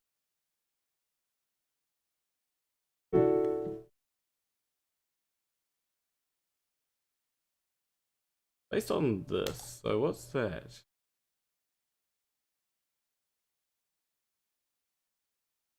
D6 to the 9th. Yeah, it's based off this. Which is part of a jingle. There goes.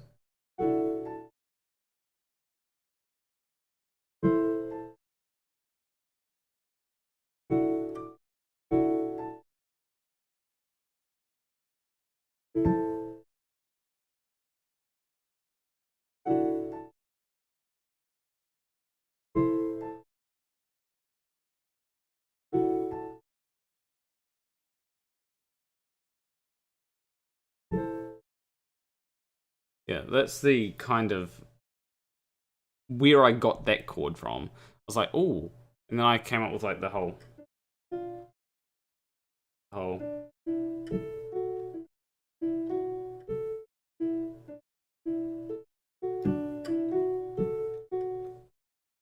Came up with that kind of thing. That's why it's the same chord.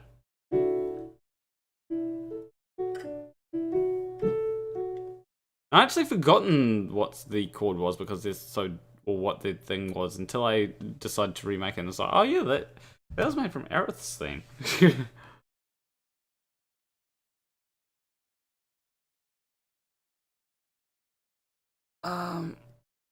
Signs, pins and, it's not pins and needles.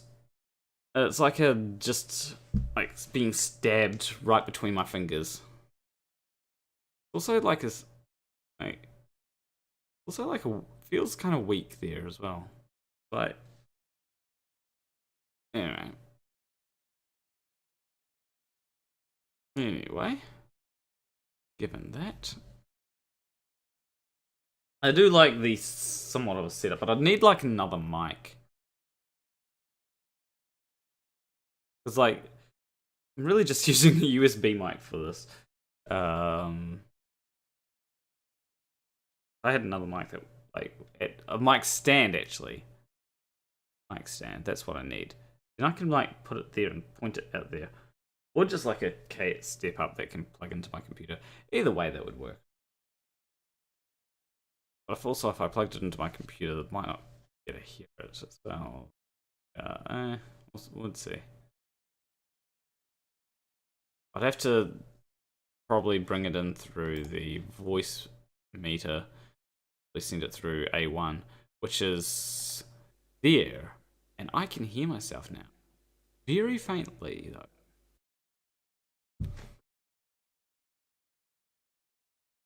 Same thing happens if I press this.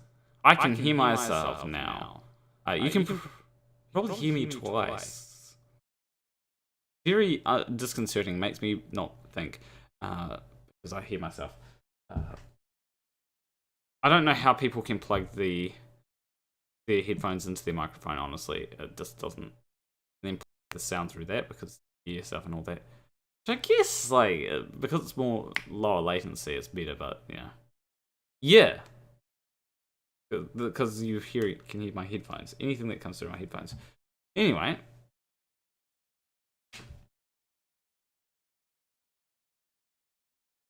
With that...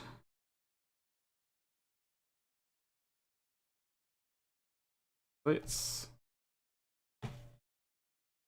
go to here and grab this again. Paste here. Go to the drums. Add in.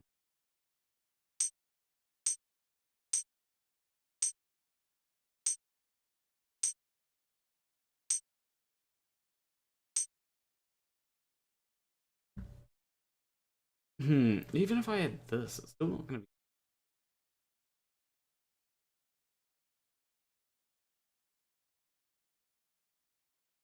be. I need like another minute to add into this. It's like making it 1.5 minutes is not long enough track. Because like most of it's gonna be a loop. It's like this is what I've got so far.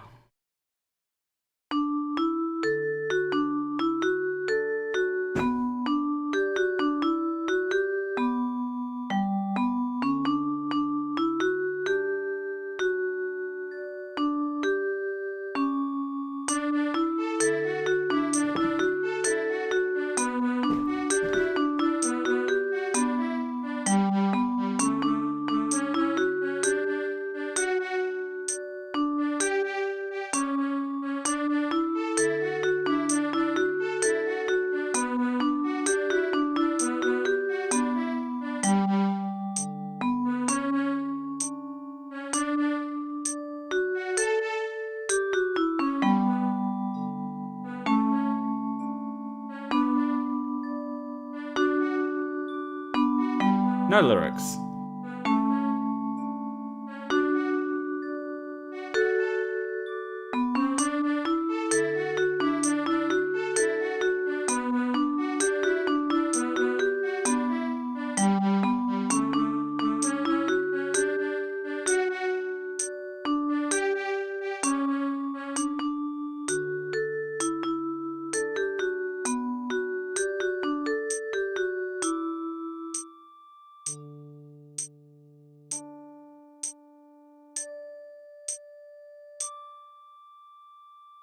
Actually, at one point I had fun story about this. At one point I had someone helping me with this, and they were unable to wrap their head around what I was doing with this track. Right? Would sound good with rainforest behind it. Essentially, if I run the game.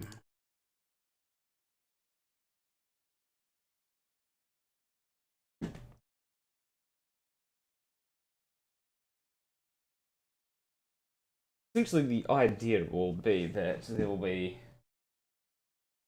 it'll be in the game with when you're in the town. They need it to last for a decent amount of time because you're gonna spend a lot of time in the town, and if like people get annoyed at the town music being too repetitive. Although to be fair, like Deltarune.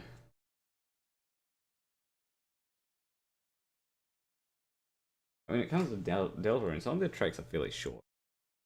Like, it's sometimes difficult to make like decent length tracks for a video game.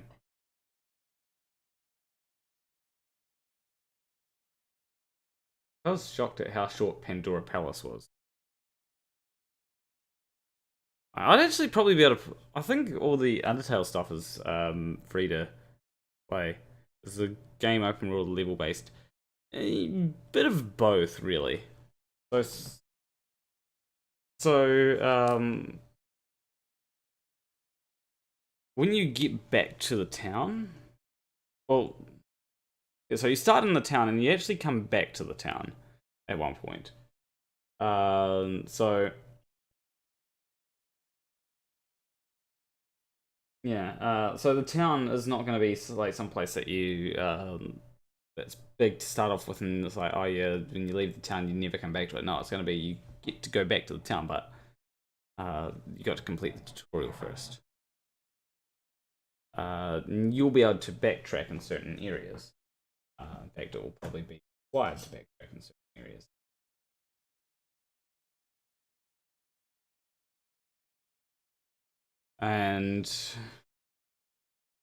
But it's not really open world either.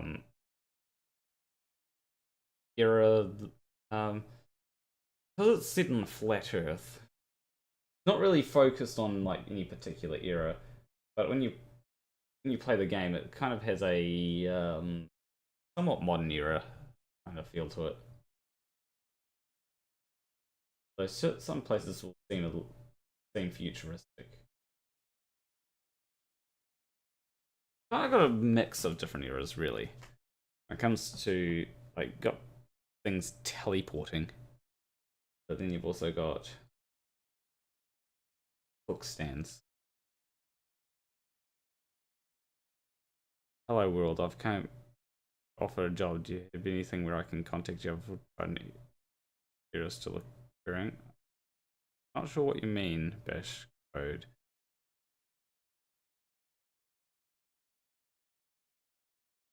There's always my email if you haven't tried that, or Discord, whichever one works best, honestly.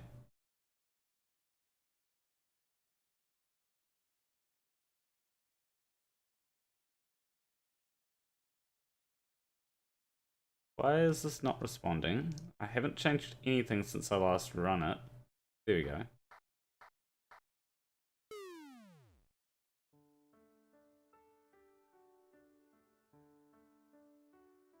Yeah, my email,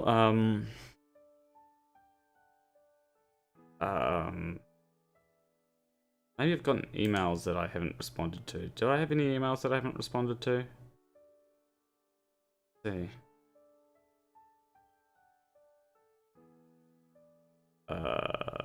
More spam. Let's see what's in my spam mail.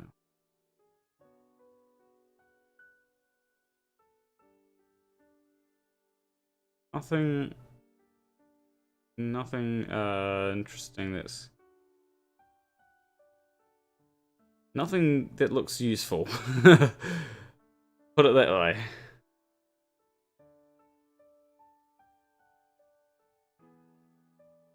There's all flat earth. Oh yeah, so there's chemtrails as well. No, that's not the one. Where's my... Is this plugged in? Oh, let me see.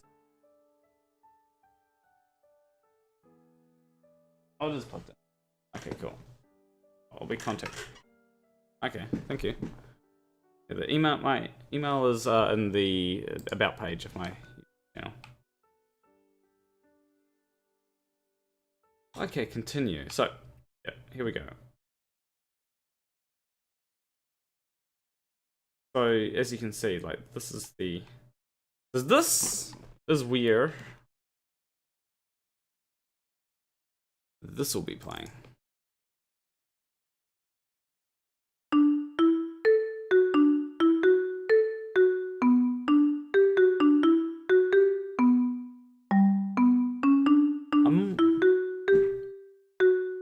Maybe I should...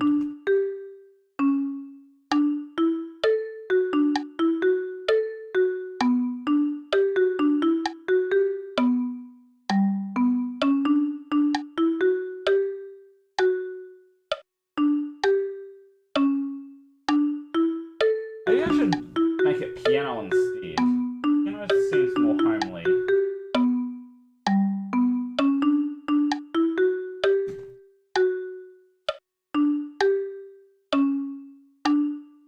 Because I think I have the... I'm sure I have the file. If I don't, I can easily recreate it. Piano, yeah, piano seems more homely. Like... Dun, dun, dun, dun, dun, dun, dun, dun, dun. Also on the wrong thing. Should be on this thing.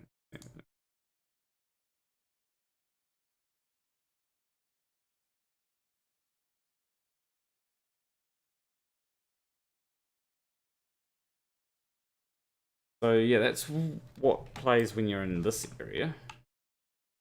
Then when you go to this area, then we'll play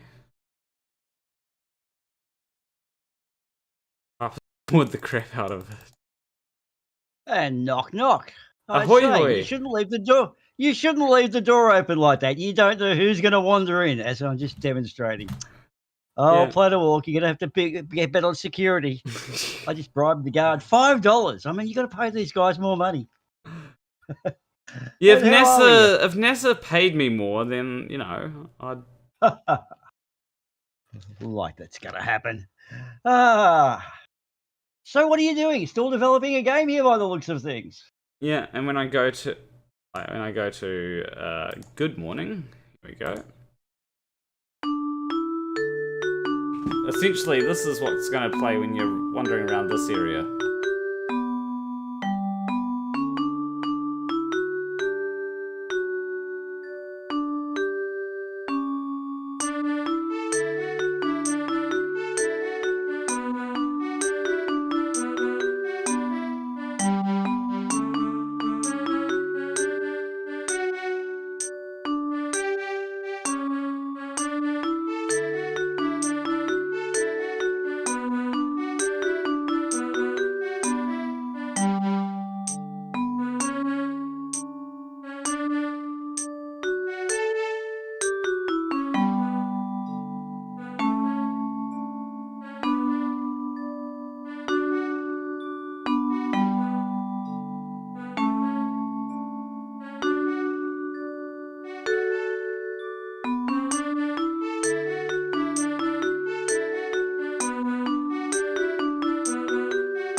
gonna add a bit more to it there because, like, the track, in my opinion, is a bit too short. I'm going to cancel that. Cancel that. That. And if I go to, if I go down to here, right, then there's going to be another track that'll play when you're down here, which is going to be called A Banded Morning.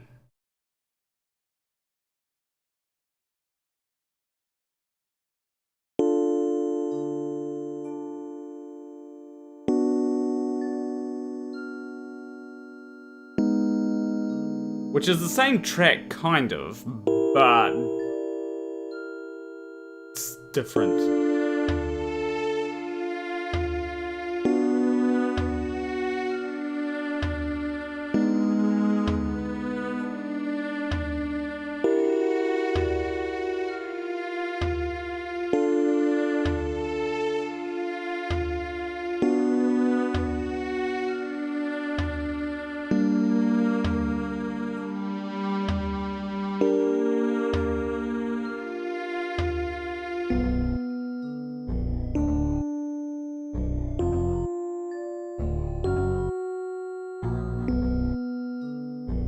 Yeah.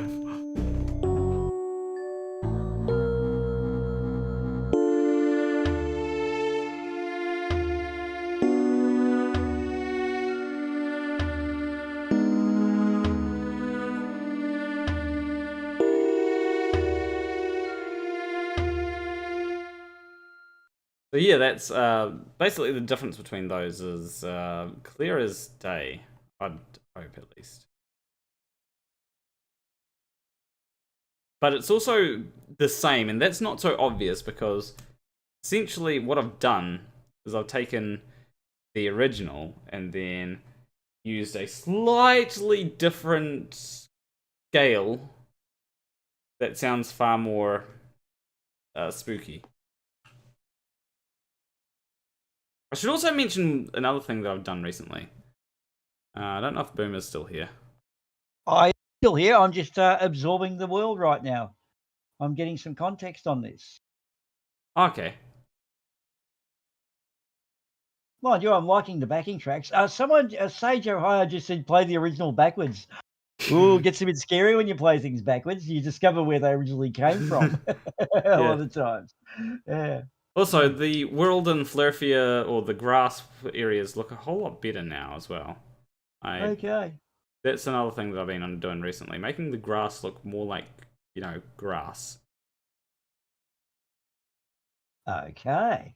Because, like, grass doesn't all look like a whole lot of squares. Now, this, granted, this looks a little bit like a whole lot of squares, but it doesn't look as much like a whole lot of squares as it used to look.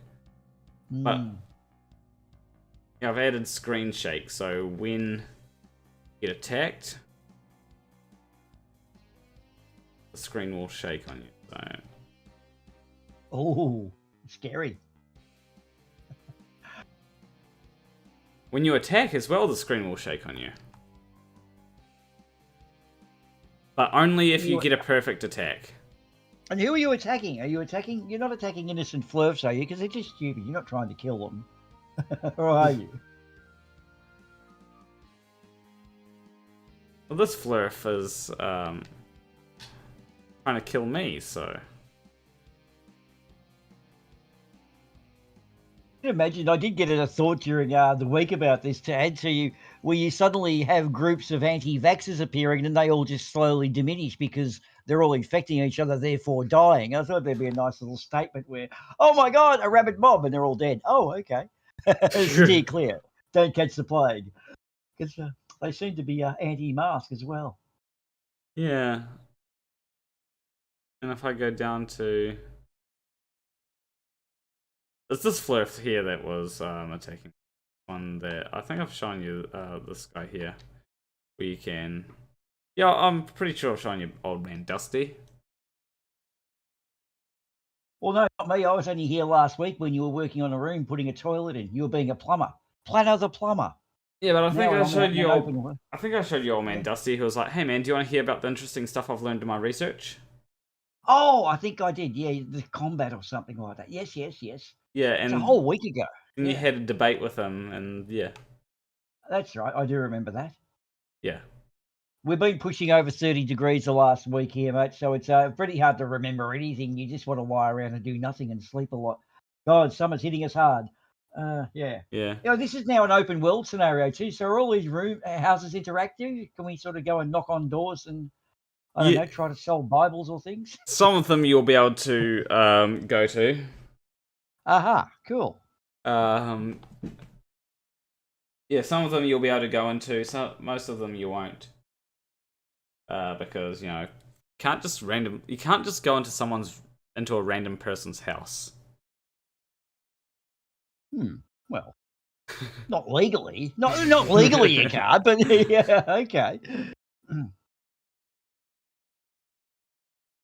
But yeah, there's going to be houses that you will be able to go into.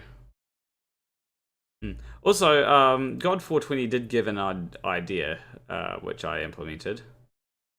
So, normally my microphone is a little bit too far away from my keyboard to actually, do anything. But what I have is I have a second microphone, and I've wired everything up so that.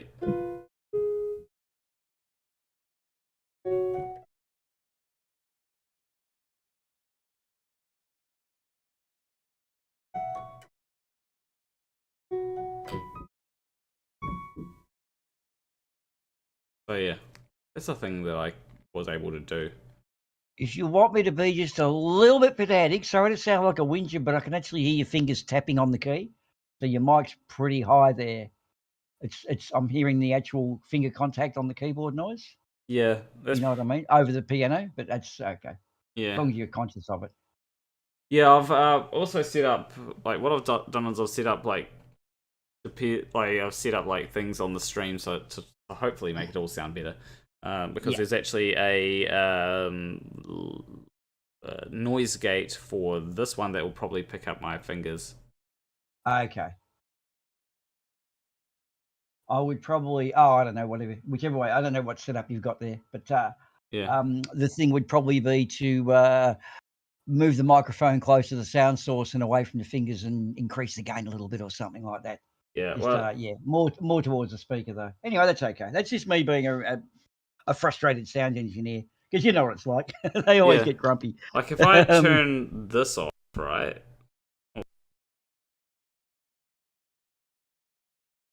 Now I have to way over the.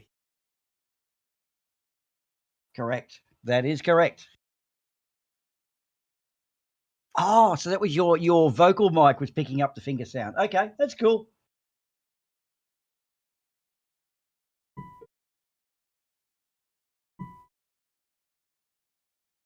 Did you hear my finger sound that time? A little bit, but yeah.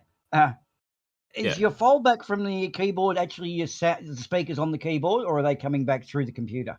It's actually that's it's the speakers on the keyboard. That's what you're hearing in there. Yeah, that's always going to be that. Yeah, okay, yeah. I understand. When you're doing your mix down, you're going to be doing it a straight raw cut into your whatever you're using. Is it voice meter or something?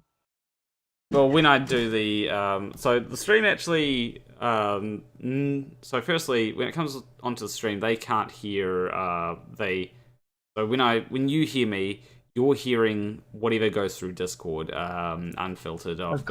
That's all voice meter. When the stream hears it, they've got a few effects. They've got compression, noise gate, all that kind of stuff.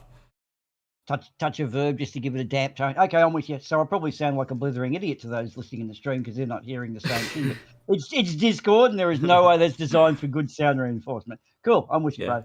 But when it comes to it going into the game, well, what you're going to hear is you're going to hear the MIDI rather than the whatever. More or less.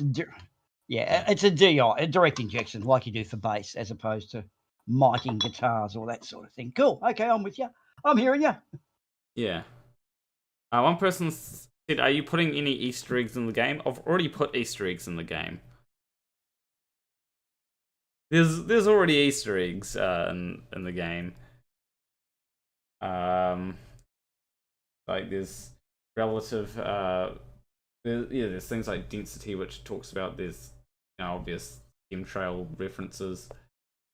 There's talks about putting how the OSI put heavy metals in the chemtrails. How there's traces of heavy metal on the keyboard. Oh, and then we've got. Wait, this will come through. This will come through any minute now. We'll let it come through. Any second now. So one of the annoying things is sometimes it takes ages for a super chat to come through on my headphones. Eventually it does come through, but it takes ages to do that. Unless I don't have it. There we go. More finger sounds, make more finger sounds. I have a fever, and the only prescription is more finger sounds. That... I could turn the noise gate off to get more finger sounds. Because, I'd like to cure their fever if possible. Okay. I just gobsmacked by the female voice. Okay. Well, yeah, I've got a robe. Anyone sends super chats in. So I do want to say a very big thank you to Sir Peekapup the Benevolent, as that is £100, which is like about 10,000 New Zealand dollars. You're buying a car. Well, no, because 10,000 New Zealand dollars buys you your groceries for a week. Oh, okay, right. That is a joke. It's more like 200 New Zealand dollars. At least that's what the chat revenue is saying. Like, what is that? 100.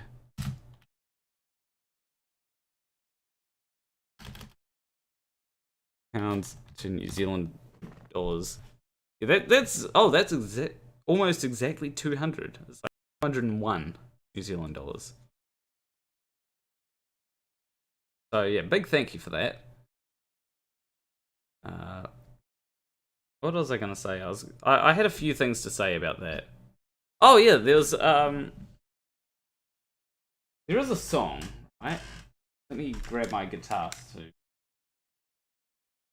Got me on a tangent, but it's an okay tangent. Good. We like okay tangents. We don't like terrible tangents. Okay tangent because it's about music. So, I don't know why it just reminded me of it. There's a song that goes like this.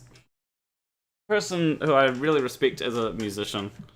If I create an album, my album will be based off a lot of their stuff. So, how does it go? I know, okay. I don't know.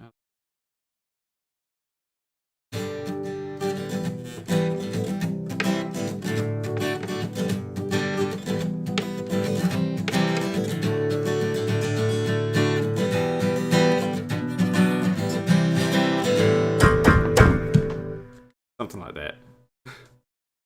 Wait, no. I've got to play it how he actually plays it. Give me a second. I'm going to try and play it like as close. I need a... Let me put a shoe on. Because I don't like... that.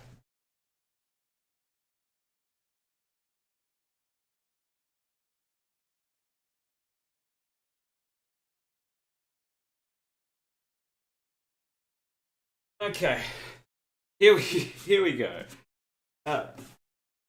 This a little bit. It's like something like.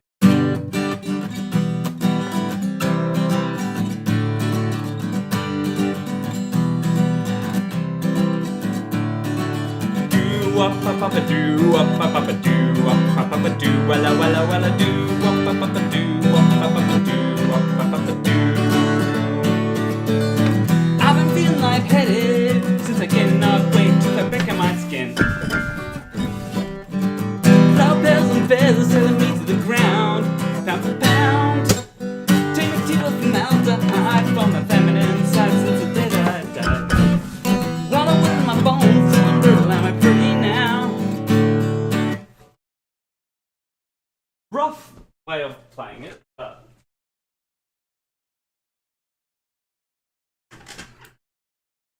probably more like something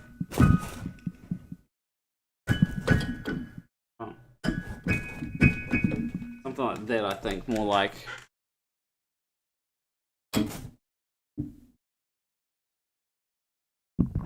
and very difficult to play that song as intended.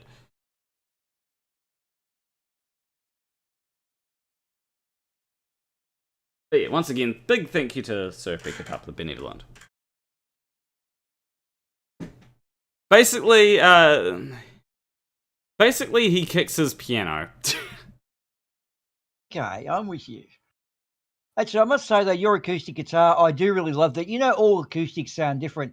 Yours has got a beautiful timbre and texture about it. That's yeah, you chose well whenever you bought that, or you lucked out, whatever. It's a good sounding acoustic though. Yeah, I essentially what I was doing is my guitar that I mainly used, which was a SX series guitar, or what's it? Hold on, SX something series. Don't know what. Was one of the strings was not. Was how do I put this? Looked like it was gonna break sometime soon. So rather than going ahead and replacing the string, I thought, well, what better time than to just go and buy a brand new guitar, right? Like, sure, strings aren't that expensive. They're only what, $12 for a pack of I think they're $18 for a pack of 6, right? Yeah, yeah. And I always replace all the strings at once because, you know, that's better than just getting one string replaced and then, you know, every time a string breaks. So I'd replace all of them at once, get it all done all at the same time. But rather than doing that, I was like, yeah, sure, buying a new guitar is... Hold on, I'm trying to think of how much that cost. Over $200. I think it was about $500 total. Yeah. Hold on, I can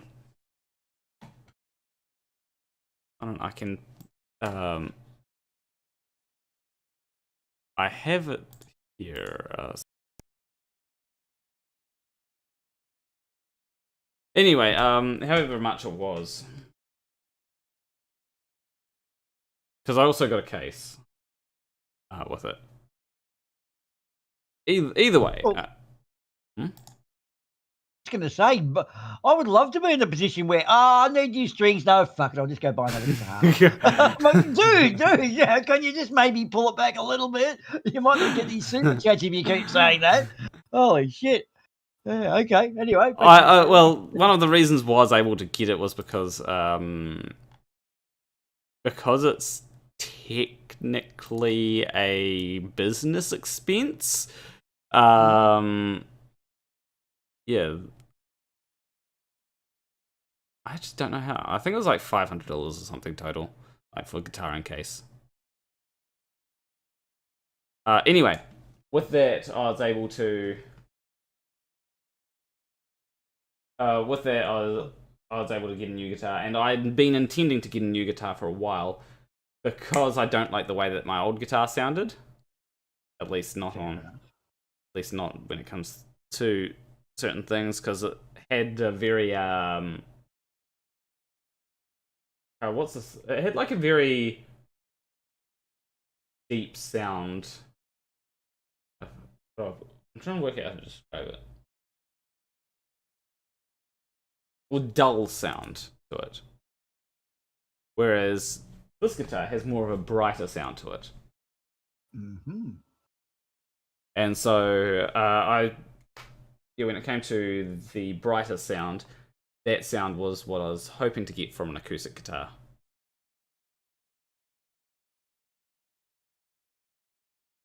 When you say dull, do you mean it was sort of sounding muffled, like the wood had gone sort of soft and squelchy? Because acoustic guitars, to me, over time, they do sound differently. Like the way they are in a shop is not the way it's going to sound in, a couple of years' time. Because the backboard does make a difference. Like an electric guitar, they're amplified. It doesn't really, the pickups or what do it. But with an acoustic, I find they come into a certain. I think the wood seasoning in that is a very crucial thing.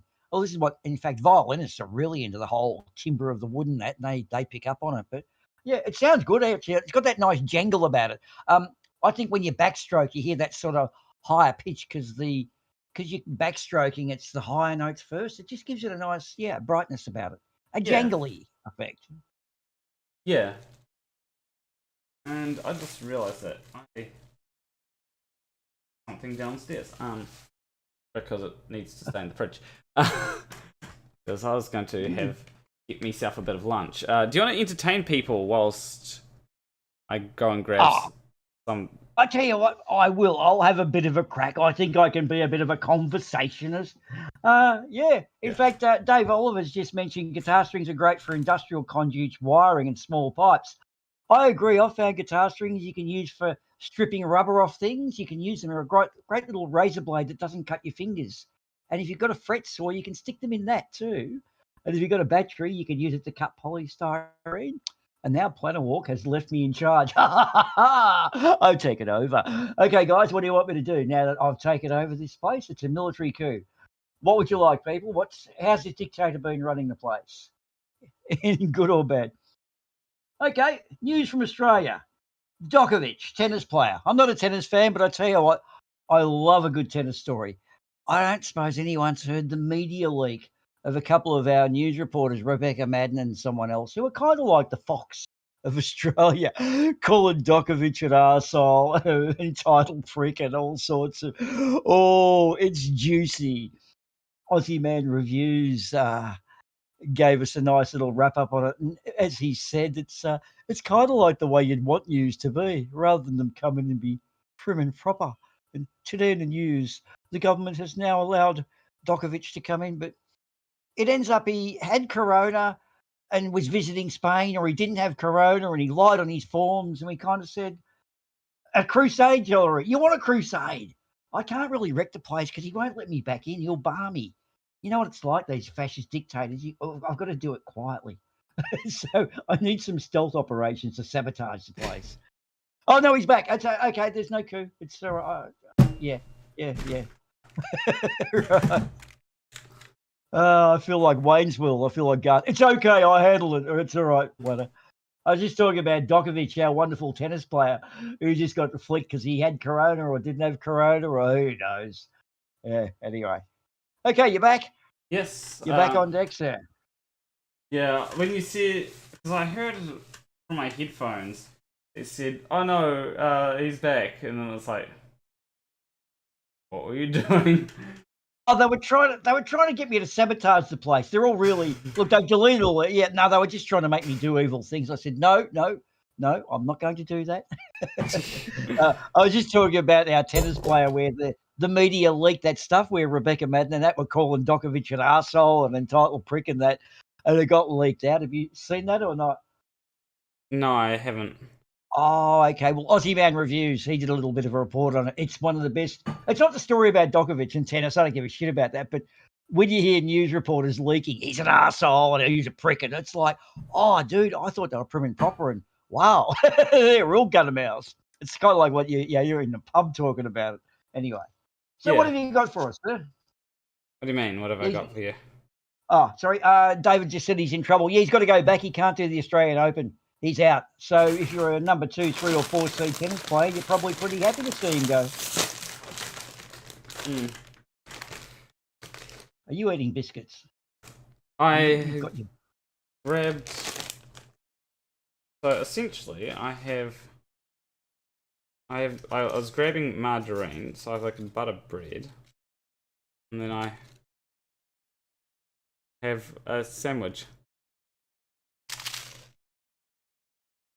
So you've become a cooking program. Oh my God, Pointer. That's the end of it. That's the end of your career as we know it. We're going to be making a wonderful sandwich today. Take one piece of bread and apply a liberal layer of butter either side. Yeah, we're not going to be toasting it. We won't make it too complicated today.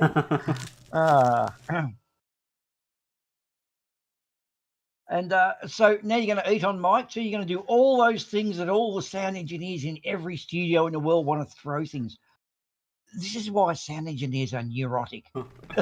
My question though is, hold on, let me see something.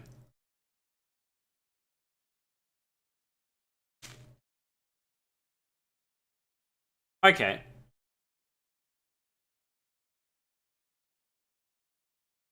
There is a slight crunch that gets picked up by the mic. I can see that on the volume thing. But it's only the initial crunch. Ah. Yeah, it's only the crunch. Subsequent crunches are not important. Okay, that's good to know. It's only the crunch of when I bite into it. You know, they... Right. Why are we talking about speaking on mic? I'll just let you have your dinner and we'll go back. David's having a discussion here. He's laughing his ass off about Djokovic being sent home. Now, apparently he's donated a lot. David Oliver is also another Aussie man, though. I think he's our finest export right now. He represents us well, as does Friendly Geordie, who does an exceptional job of showing everyone how fucked up the media is. And he is actually a really good reporter at the same time. He's informative and funny.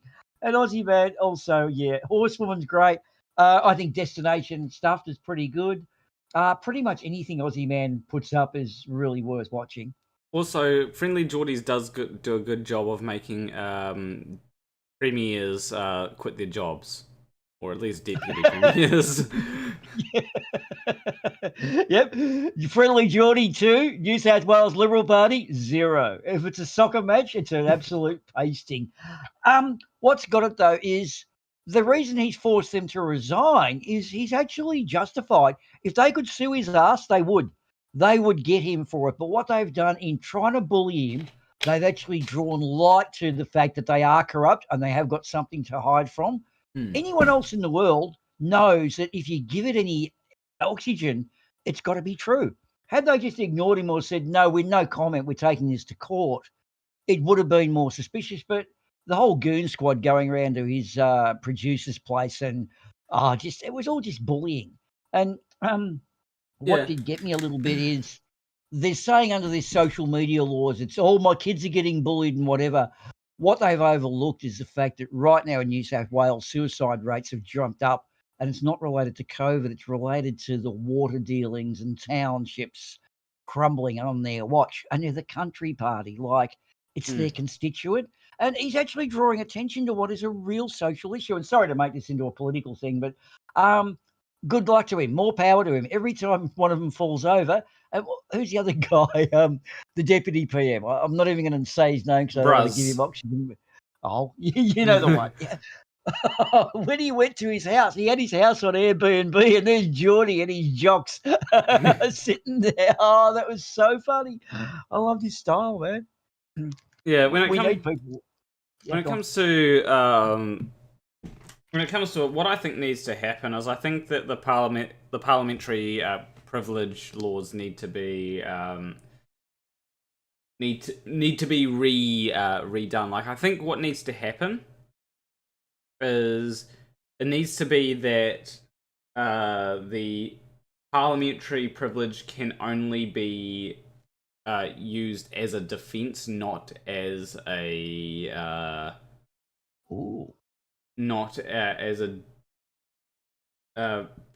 what's it called, as an offence, if you know what I mean. Yeah. Because the way that parliamentary privilege works is essentially you cannot, if someone says something, no, the way that it works is things that you say in Parliament cannot be used in a legal battle. Yep. That's what parliamentary privilege is. The issue with that is that it basically means that if I say something about you, right, and you just decide that it's defamatory, I cannot mount a truth defense if it's something that you said in Parliament. It's about something that you said in Parliament, because you have parliamentary privilege and can say, well, I don't want you to have you can't argue about what I said in Parliament. And because the way that Australian law works is you've got to prove, like, if someone's suing you, you have to prove that what you're saying is not defamatory. It's not that they have to prove that what you're saying is defamatory. You've got to prove that it's not defamatory.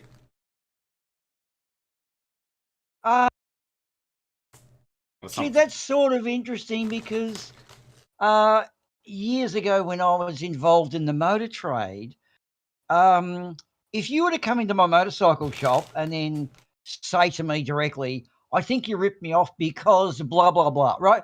You have a right to say that, and I want to hear you out, because if you think I ripped you off $100 to service your little PW50, okay, well, yeah, Planet, okay, we did charge you a lot of money, but you haven't serviced it for some time, and we had a lot of issues, and yes, it was over the normal quoted price, but I did explain it to you when you picked it up. Glad you're happy if you don't want to go elsewhere. That's it. You go say that around the football club and you try to damage my reputation, I will be driving your ute, because what you are saying is actually a demonstrable attack on our character as a shop. You haven't followed the proper avenues of complaint, if you get my drift. So, look, demonstrable loss of income, all those things factored in. Most lawyers, or most solicitors, what we call them here, will say to you, under about $3,000, just pay them out because of the costs involved. But I can say Planet Walk makes shit content and he, I don't know, chases kids down the street or something like that. Now, you can go after me because that has actually, I've put it out there to people. But if I was to say, in my opinion, his material is terrible, that then makes it an editorial thing. But I can't state firmly. And Geordie pointed this out with Fatty McFuckface. Do you remember those shirts Friendly Geordie did with Clive Palmer? Yep. Now, Clive Palmer's the typical, what do you call him, LD Trump. He used the Twisted Sister song, We're Not Going to Take It Anymore, in his advertising campaign. Didn't get a single seat, spent something like what worked out to $1,200 per vote. But they actually asked about using a song, and Twisted Sister said, we want $150,000, and his dude said, we'll give you 35, and they said no, and he used it anyway. Now, they took him to court last year, and he had to pay $2 million compensation to Twisted Sister. But the excuses, oh, dude, it was like a dog ate my homework. He said, we made that up, and this is all. He got taken to court because he stole their stuff without approval. Yeah. So, in fact, the National Party here got taken to court by Eminem because they used they had a track that they used which sounded very much like Eminem's track, and I think Eminem actually won. Yep. Because essentially they didn't have permission to use Eminem's track. Now, it wasn't exactly like Eminem's track. It did have like a few things, but when you heard the first part of it, it was like, yeah, that's.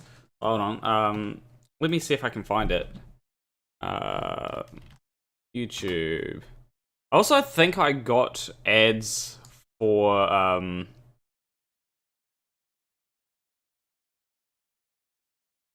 hold on, let me. I think I got ads for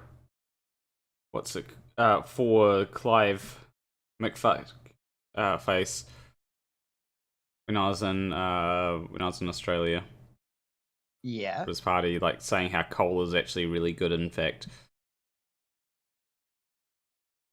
Well, with regards to using music, you can't just go using it because if I remember rightly, the rights to the Beatles music was sold by Yoko Ono to Michael Jackson's estate, and that's big money. And then I think it's been sold by them to someone else. But the rights to certain music is worth advertising dollars. So you can't just go grabbing it. It's like me taking your product or whatever and using it, or your brand name. And an earned brand does have a market value. So it's all a very tricky thing, like what is and isn't an actual copyright. Like, do we just simultaneously create something? You and I sit here and say something together and suddenly that's an idea. Well, both of us sort of got the idea. Neither of us really owns it. It's not until one of us turns it into a tangible thing. So if the idea is a T-shirt saying, get stuffed Clive Palmer, we both came up with the idea, but if I went and printed the T-shirts, well, I made the tangible product, as you did perhaps. And that way you can't come and say, that's my idea too, because I actually got off my ass and made it into something. So we made a song together. It's the person who produces the song to actually go out with it. And if we both produced our own songs, we both made a version of it. So that's cool. You know, it's a real grey area.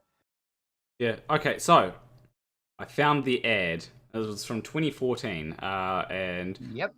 I'll just play the first little bit of it. But you'll probably, yeah. Nobody said it would be easy, but through your hard. Yep. It sounds like the Eminem song, right? I can't remember. What's the name of the Eminem song escaping? Lose yourself. Yeah. I know the song. As soon as I heard the first three things, that's stolen. Wow. Yeah. Okay. And Eminem basically sued the National Party for that. Like, you go, the comments are turned off. I actually just saw this racist National Party advertising. Hold on, what's... There was a time when New Zealand cities were quiet and clean. People said they were nice places to bring up children. But the cities grew alarmingly. People poured in, not just from the country, but from other countries as well. Soon there were not enough schools or hospitals. The people became angry, and violence broke out, especially among those who had come from other places expecting great things. New Zealand cities are not such nice places to bring up children anymore. Okay, yeah, that is a pretty racist ad. Wow. That's amazing. And yet, here's the thing. In all countries, whenever there's been extensive immigration, they've usually boomed economically after it.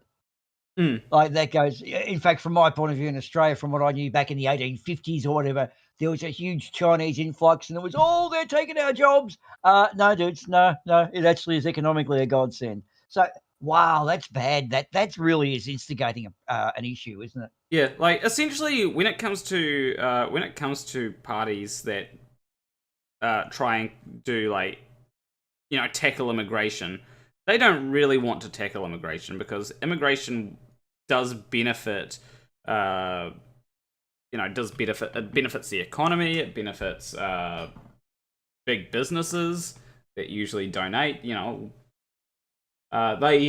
lot of parties will put on the veneer of tackling immigration. Like, for example, I believe the Liberal government that you've got over there, they put on the veneer of tackling immigration, but they just change the way in which immigration is recorded. Yeah. Okay, a great one is the current PM was stop the boats because of these boat people. Yep. That was left over from, oh my God, the 70s when Vietnam had people literally jumping onto boats to get out of what was a country that was destroyed by war. This whole stop the boats bullshit was bullshit because most of the illegals came in by flight anyway and just overstayed their visa. And every so often they'd find it was fact. I hate to say this, but there's a lot of offenders were English people on holiday, just overstayed their visa and were fruit picking. So they would go to these various areas, and the fruit pickers love it because they can abuse the workers.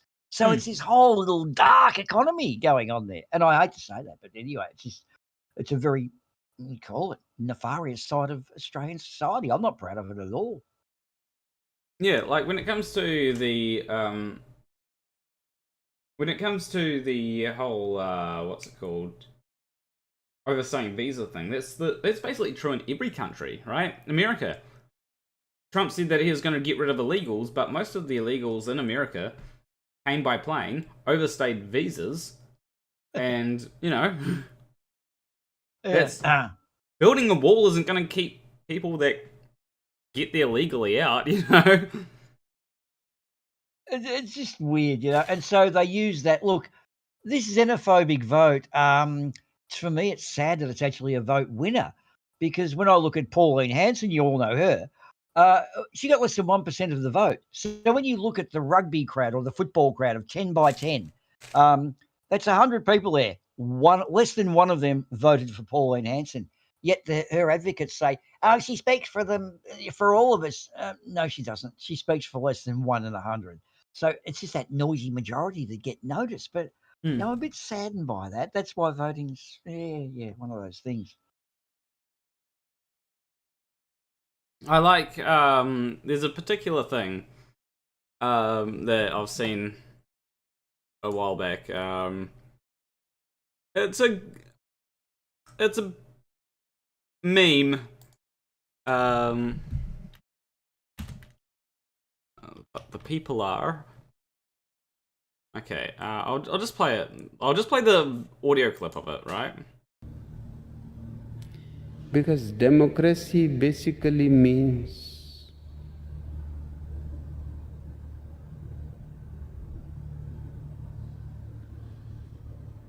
government by the people, of the people, for the people. But the people are retarded.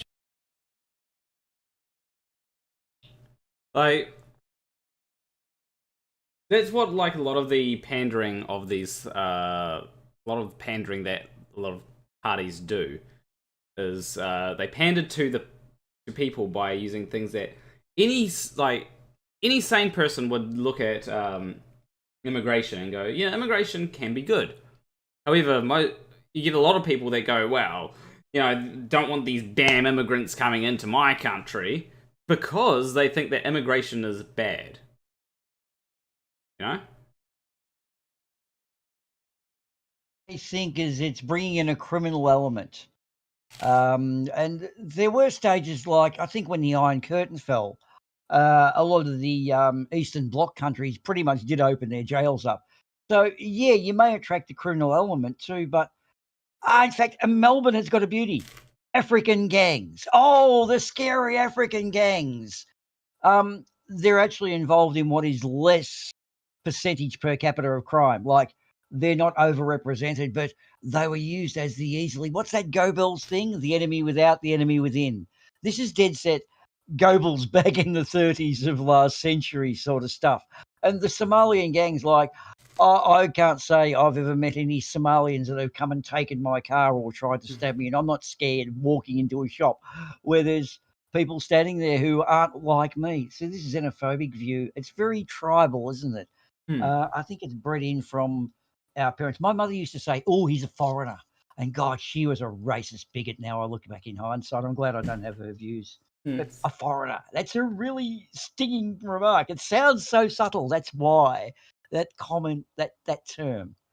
I've heard some very racist shit, like, growing up. Like, so racist that if I were to say it, I'd probably actually get banned from YouTube. Like, yeah.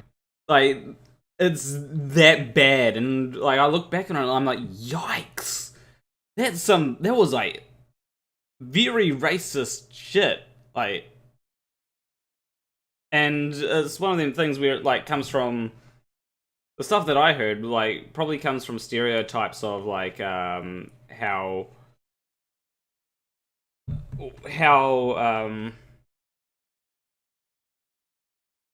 how I guess, like, how do I put this? I suppose it comes from stereotypes of, like, indigenous peoples not being viewed as civilized as non-indigenous people, if you get what I mean. Indigenous peoples aren't usually viewed, or at least historically viewed, as civilized. And that's probably where a lot of the racist stuff that I heard growing up sort of came from, because it was basically fell right into that narrative. Yep. Yeah, I can't, as I said, I can't say anything more because, like, it was highly racist shit, and, like, I don't know, like, if YouTube will go, yeah, that's a ban, or just actually say it. Okay, well, look, Rob Thomas from Matchbox 20 got into some trouble about 2 years ago, where he made a comment on stage. It was like, when I'm drunk, I'm like a schoolgirl. When I'm drunk, I'm like a Japanese businessman. When I'm drunk, I'm like an Australian. And then he added the next, the bit which I won't put in, but it was a reference to the first Aussies.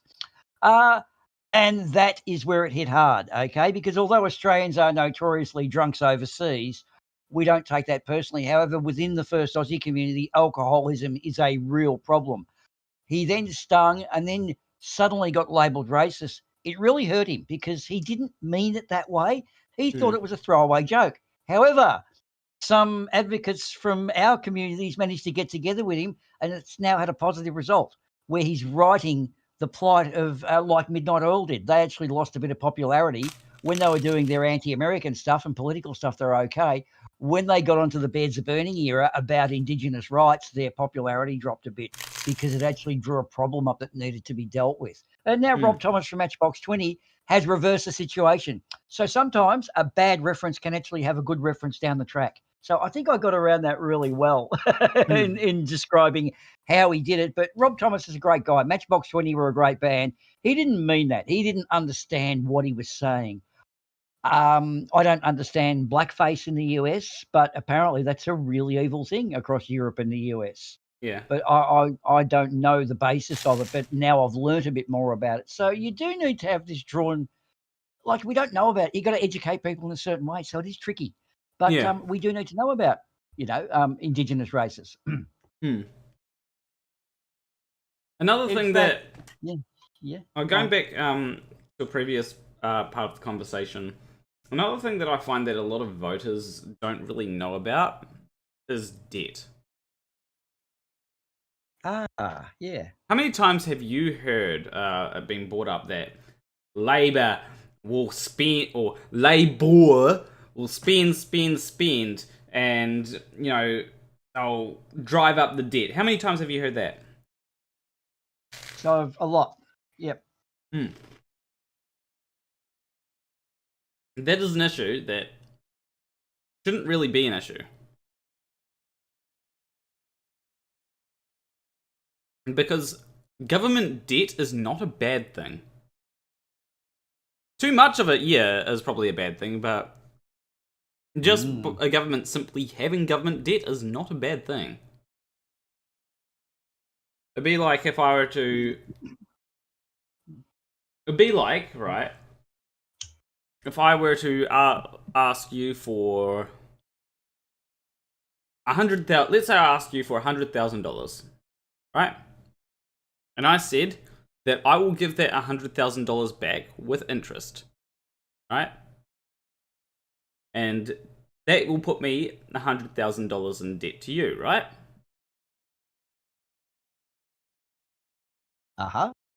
Yeah.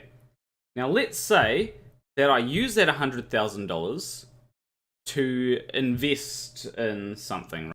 Let's say I put it into an investment. And so I start paying off that $100,000. And by the time that I've paid off that $100,000, I have $200,000 from your $100,000. And you have $150,000 from that $100,000. Okay. We both made money there. I used that $100,000 to produce more more capital for myself, and some of that capital got given to you as to repay that $100,000. Okay. That's basically what government debt is. Government debt is essentially spend money to invest in the economy, to help the economy, but also use the money that is produced by investing in the economy to pay back the people that they borrowed from with interest. Yeah, but hang on now. But we've now got more money than the original sum because all we started with was $100,000, which I lent to you. So I'm effectively 100,000 out of pocket. So where did the extra money come from? Well, it comes from. It essentially comes from the wealth produced, because wealth can refer to multiple things, right? Yeah. So over the time of you gaining that money, right? You will have spent it. I'll have spent some of the money that I got from it, and you'll have spent some of the money that you got from it, because we both need money to live. But at the end of the day, the amount of money that I made from that, because if I invest in, like, let's say I invest in stocks or something, and that's how I got that money. Because stocks can. Let's say I invest in the NZX 50, which is like the top 50 companies in New Zealand. I invest in that. My money is fairly safe, and it's going to go up. I'm probably going to get dividends from it as well. Okay. And I can. Can I? Yeah. I was going to say, can I throw this into a bit of a different thing? We're a street. We're an independent street, okay? The road ends either end of it. Now, there's the House of Planawalk. Oh, what a wonderful name. So there's Planawalk's house. There's also the House of Boomer. We've also got the House of Ted and Bob and Carol and Allison. All of us effectively bring something to the table that the overall street looks quite good. Now, you're not that good at mowing lawns, but you're actually pretty good with computers. Now, I'm not that good at mowing lawns, but I'm pretty good with mechanicals, and I've got a welder and things like that. Now, anything that I need to weld up and anything that needs steel fabrication within my little house is done very well. But you need steel fabrication, but I also need computer skills. So I will exchange my steel fabrication abilities with your computer skills to the benefit of both of us.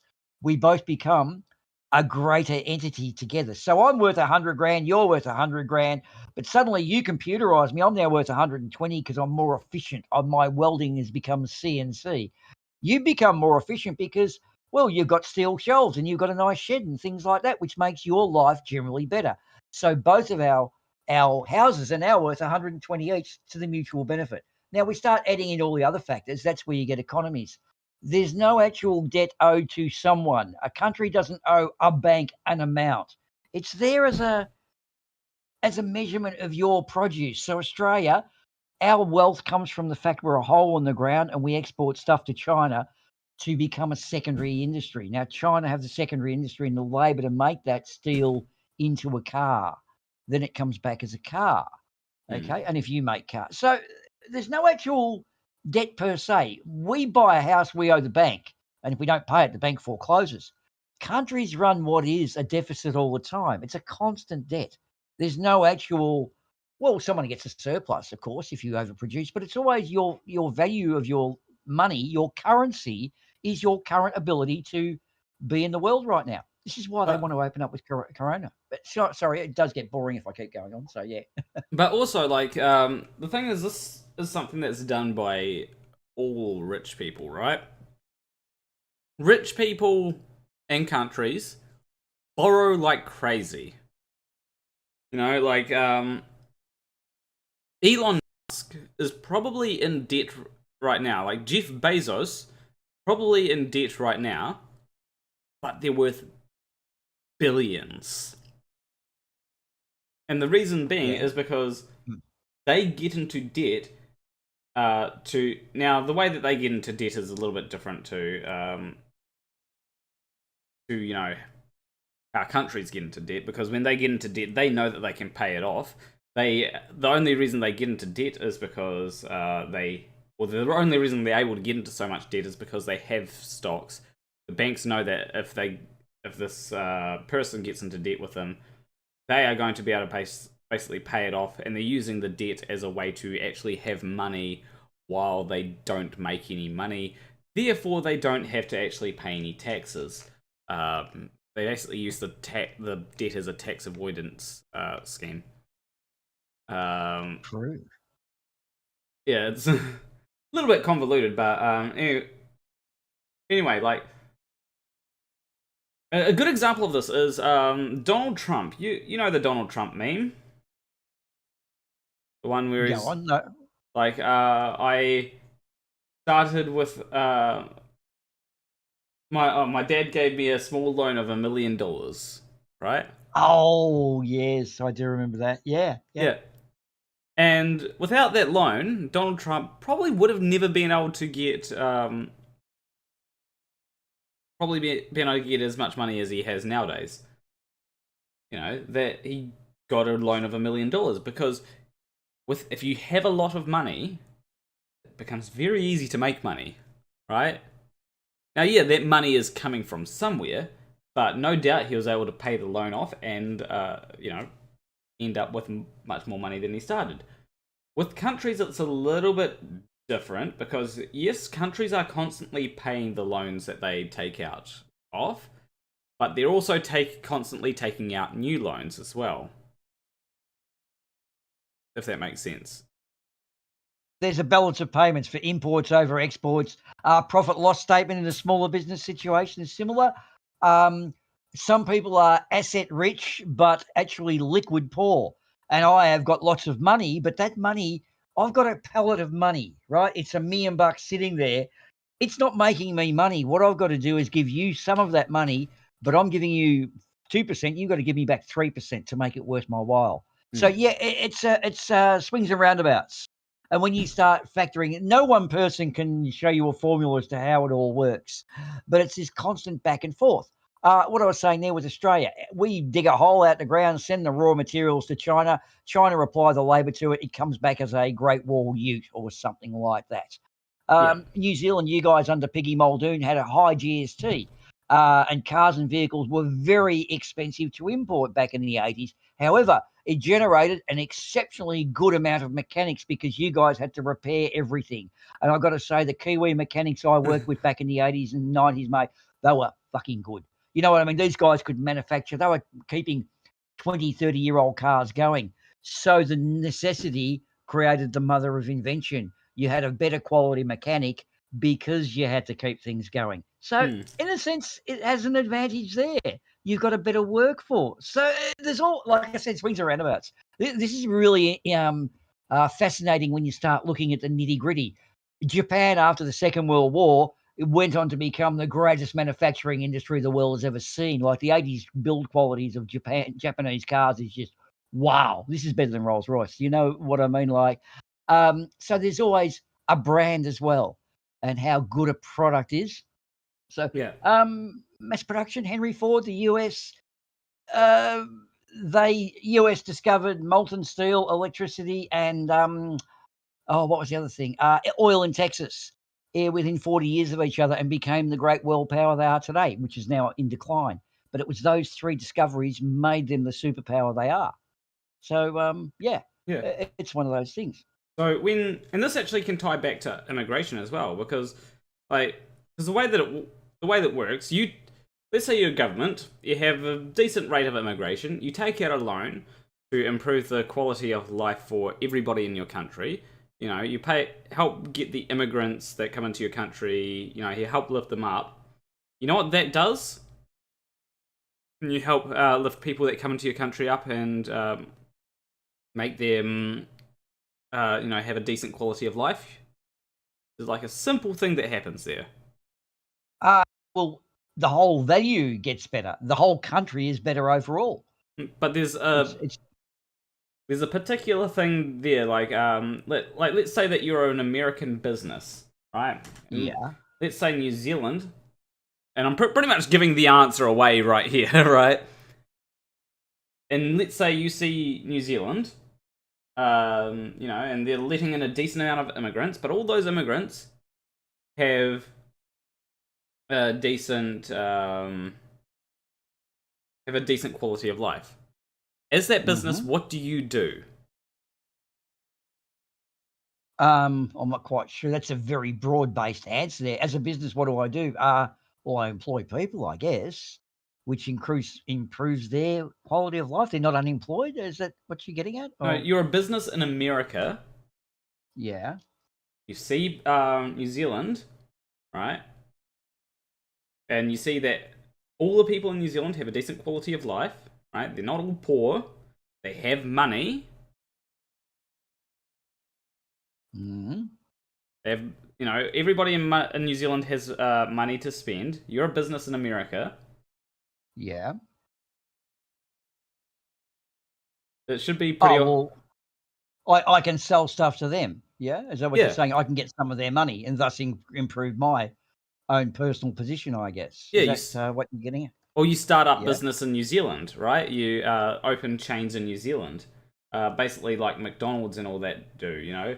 There's McDonald's everywhere in New Zealand. Even though money will go out of the country, you also get businesses from other countries coming over to New Zealand and that employs people, right? Because it will employ New Zealanders, so that does help the local economy, but it also puts New Zealand on a world stage as well. Especially if you can actually have businesses in New Zealand that operate overseas as well. But the idea is if there is a market in a country, because of the amount of people that there will be businesses that will want to enter that market and essentially want to have probably operate within the country that their markets are in. With a few exceptions, like you're not going to be able to have, like if you're a video game company, you're not going to have a place in every country where your market is. But the general idea is that, right? It all feeds into each other. Well, yeah, but a good example is when a union rep was touring the Ford factory back in the 50s with one of the bosses of the factory. It was the original robot that was spot welding the panels together. And the union and the CEO said to the union rep, if I could get all these guys making these cars, you'd be out of a job. And the union rep replied with, who's going to buy your fucking cars? Because robots don't buy cars. So production ability is reliant on, look, if we export, we've got an industry here that say makes underwear and we outsource that to a different country. Who's going to make the money that buys the underwear? Like, we've just exported our labor to elsewhere. So you've got to have a happy medium. In fact, World War II was driven by both Japan and Germany, heavily invested in industry for the Wall Street crash to kill them. And that actually gave a lot of the fuel to the incoming powers that be. And we know how that worked out. It gave them the power because they effectively overinvested in building shit, and then there was no one there to buy the shit you built. Hence hyperinflation. They were burning marks in Germany. I think it was easier to burn the marks and actually buy fuel with it because they started printing more money and they had hyperinflation. There's a lot about why hyperinflation is not always curbed by governments. They let it go in order to drive you into it's almost like you drive the ship into the rocks in order to get everyone else to help you repair your ship. I guess it's really hard sort of thing to grasp. Total capitalism is bad, but free market is good. There's a difference. So yeah, wow, this is deep. I wish I had more coffee. But I actually looked into this, and it came from the 1860s with Springfield Rifle Company. The mass production was a thing that just kept going, and it actually basically gave rise to everything they tried to stop, from communism to tribalism, World War One. That sort of thing could turn into World War II. And there's been this constant reproduction and raping of countries that's happening to this very day. It's like every first world country needs a third world country to rape. And that's kind of stopping now, It can only go so far. Well, there is there is a lot of things like, essentially what China has been doing is they have kind of been... essentially what China does is they make third world countries dependent on them. Yep.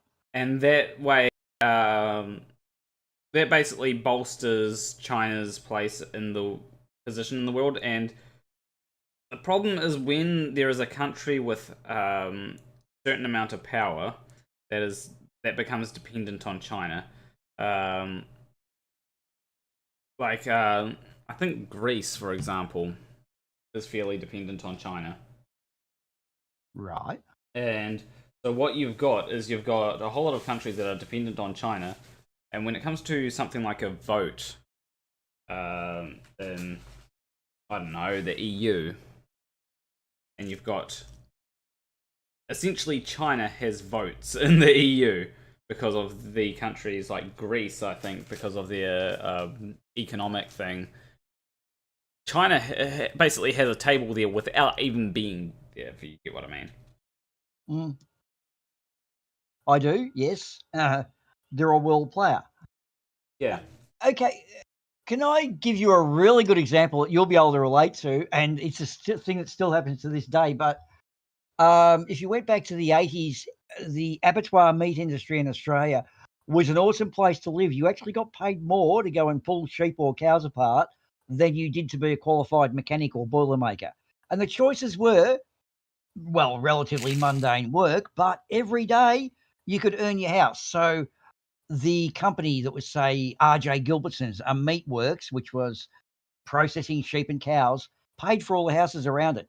Now, the Middle East market that was big for both Australia and New Zealand, they said, we're not going to buy it frozen anymore. We want live sheep exports and live cattle exports. Now, the Australian government at the time, and the guy was a millionaire farmer, Malcolm Fraser, said, okay, because it undermined union power, because they were trying to attack the unions back then because they did have too much power, in my opinion. Now, here's the thing. New Zealand's industry that was relatively controlled by only a few people said, you'll buy New Zealand sheep and beef frozen or not at all. And now to this day, New Zealand frozen beef and sheep is actually one of the best products in the world, whereas our industry has fallen to bits because the government attacked the unions and didn't want the abattoirs to have the power they do. So we've now exported all of our live sheep to the Middle East, who now breed their own sheep. And we stole sheep from the bloody Spanish. We stole it ourselves. We're convicts, and yet we got it stolen back away from us. And to this day, New Zealand produce is just, it's so sought after. On restaurants in the world, a New Zealand lamb chop is very good. It's up there with Kobe steak sort of thing. So you guys were stalwarts and said, no, you won't buy our stuff live. You'll buy it frozen or not at all. And because they stuck to their guns, they propelled that industry to one of the finest in the world. And we kind of let you do it. And I'm not resentful of New Zealand for doing it. I love the example because back then, mate, the union power was good and the jobs were good and everyone earned and churned. We all had lives. We all had second houses. We all had dirt bikes and fun and games. Now, I don't know what to advise people to do in the way of a job. You know, it's just, which way do you go? Do you get a trade? Do you become a builder or do you become a computer programmer or a drone pilot? Like, what do you do for a job nowadays? It's just so hard. I had choices. I kind of feel sorry for a lot of people now not having the same choices. And as a qualified motorcycle mechanic, and I got to ride pretty much every motorcycle that ever came out of Japan, you know, every production bike, that was a fun job. It wasn't as good a money as other jobs, but it was a fun job to have, riding brand new Yamahas. That was fucking it. Here's the thing. I always thought I can never be replaced by technology, but I can now. It's so cheap that you don't fix things anymore. You just throw it in a tip and buy a new one. And that's bad. That disposable economy is a terrible thing. Yeah. And so, yeah, go on. And Sorry, like, I'm waffling. like the disposable economy is like terrible for a number of reasons. Because we've got a huge e-waste problem, and like e-waste there's like dumps that just have computers and computers, and some people actually went into these dumps and was like, this is a government computer from some time, and they actually managed to get data off of these computers because They just dumped the computer there. And so, like, if we ever, and also like with shortage of certain metals, that becomes a big issue. If you've got, you know, we've got the metals there, they're just in dumps. And like, sure, because of the nanoscale size of these metals, they're, or, you know, like if you want germanium, for example, you've got germanium in your, I think you've got germanium in your computer. But if you want to get germanium, there's a whole lot of germanium in your computer, but it's like really small. And like, I'd like to see them find out a way to maybe, you know, maybe separate germanium and silicon.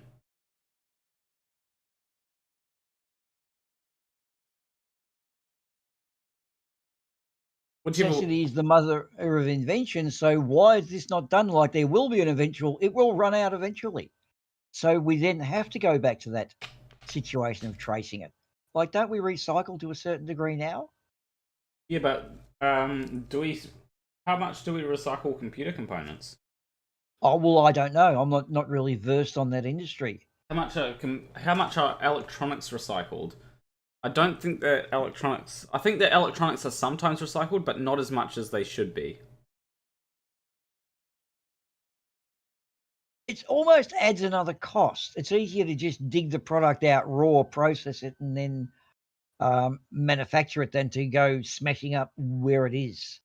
Like, it's out there, but I don't know. You walk around an auto wrecking yard, or you go to a shed somewhere. Hey, you see people's car collections. Is that like an investment in future?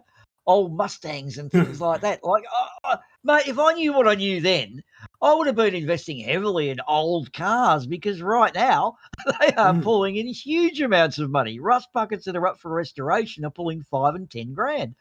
Like, hang on, I wouldn't have paid $100 for that thing back in the day. So, yeah, recycling. But I mean, what do people drive in the way of a car? I think our shelf life's gone down for how we drive vehicles, and the same with products. But I'm running a 10-year-old computer, and I like it.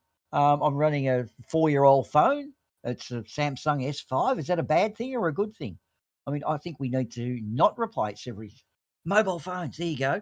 Every 2 years. We'll get you on another plan. Buy another phone. That's really consumerism overdone, isn't it? Yeah. Like, because, like, let's compare two things, right? Let's compare your mobile phone, right? So, okay, there's actually a couple of things to mention here. So let's first talk about your mobile phone. Right? I've had this phone for 2.5 years, maybe? I'm sure I got it before the pandemic. Which would have been which means I would have gotten it in 2019. Does that line up? I think it does. Yeah, it would have been 2019, I think. Because it was. Yes, okay. I was just trying to make sure that the events lined up. My brain. Yeah. So. Now, I've had it for a couple of years. Most phones I've had to replace after a year. Whether it be for one reason or another. The big issue that you've got is that the entire phone, if you throw a phone away, the entire phone, gets yeeted. Phones are fairly expensive to buy if you want to get the best and flashiest, which are going to last the longest. So, quite often we go for cheap stuff. However, the problem with going for cheap stuff is that cheap stuff will often break. You've got more materials in cheap stuff, right? Cheap stuff will often break quite quickly. My computer, I have had since 2017. It's been in use since 2015. Because before I got it, I was using it for my course. I've got another computer that was in use that has been in use since 2017. I did get it probably replaced in 2017. before sending it away to because the had an issue with how it was playing things.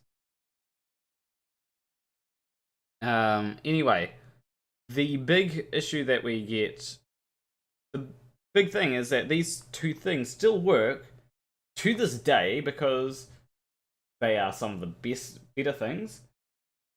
And if my computer breaks down, this one here, I just have to find the component that's broken and replace that component. Right? My phone breaks down. That's the phone that I've got to replace. I can't take this phone apart and replace the component. With my computer, I can do that. Especially seeing as with a computer, you've got the case, you've got the motherboard, you've got your RAM sticks, you've got your CPU and your GPU and your hard drive. If your RAM fails, you just buy more RAM or download more RAM. If your CPU fails, you may need to get a new motherboard for that. To put a new CPU in. But you could probably also get the same CPU that you had before. Yeah. If your graphics card fails, then that's, you can just buy a new graphics card. As long as you might need to buy a new case if your case is small enough like mine.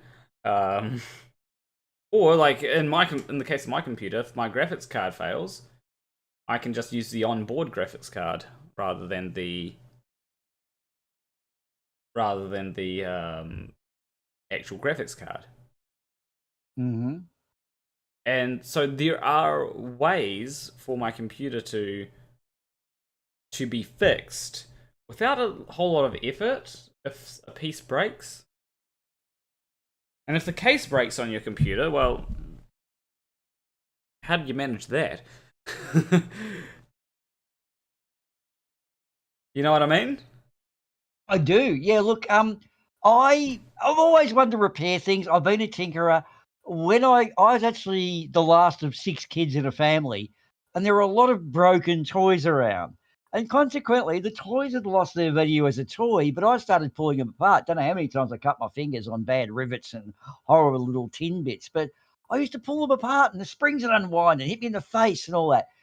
But I fixed things. And you know what got me? I discovered it's all over for the little guy when, your headphones in your phone, your little headphone mic socket, when it breaks at the end, because that's the bit that always gets stressed, and the wire's broken just near the connector. And as soon as I cut it open to fix it one day, oh my God, it's the thickness of a human hair.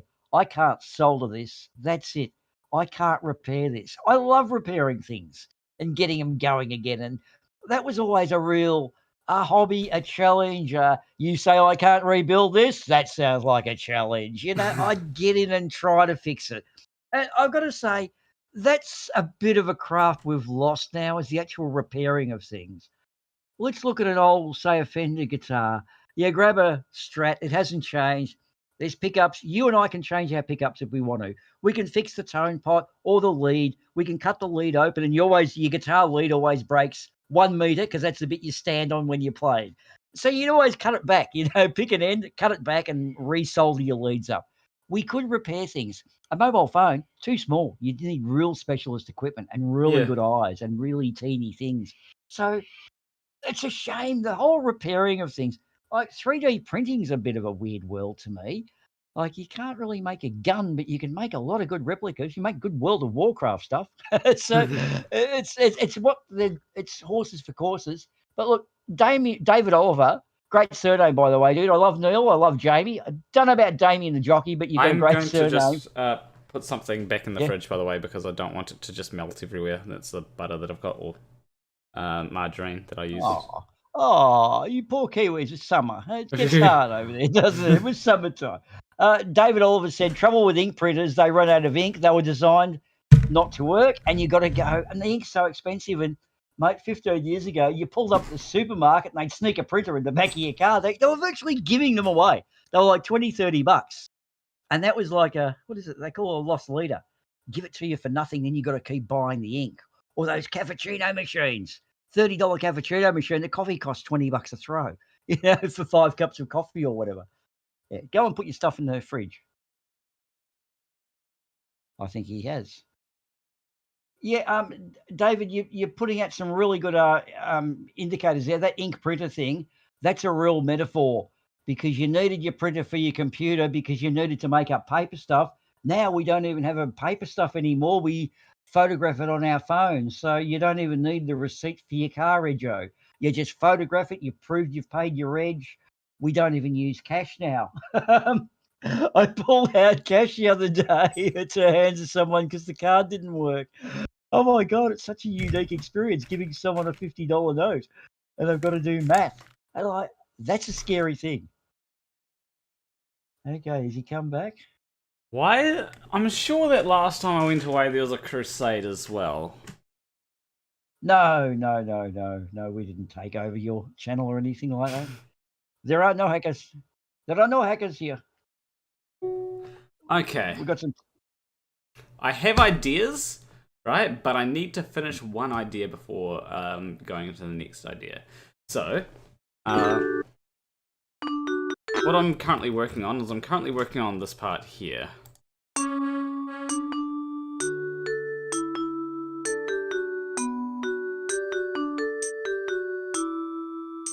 And then I need it to sort of continue with like something like... let me try and think of some things. You get where I'm coming from, don't you?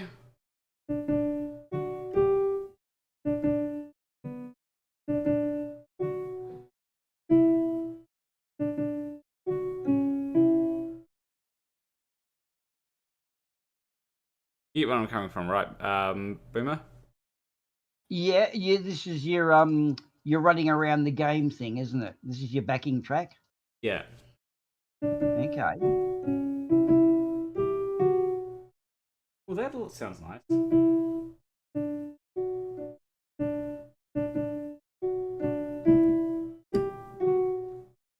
That's let me try that. If it fits.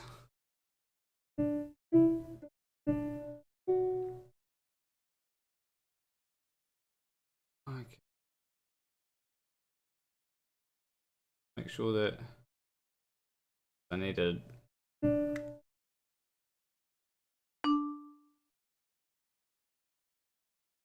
dotted note.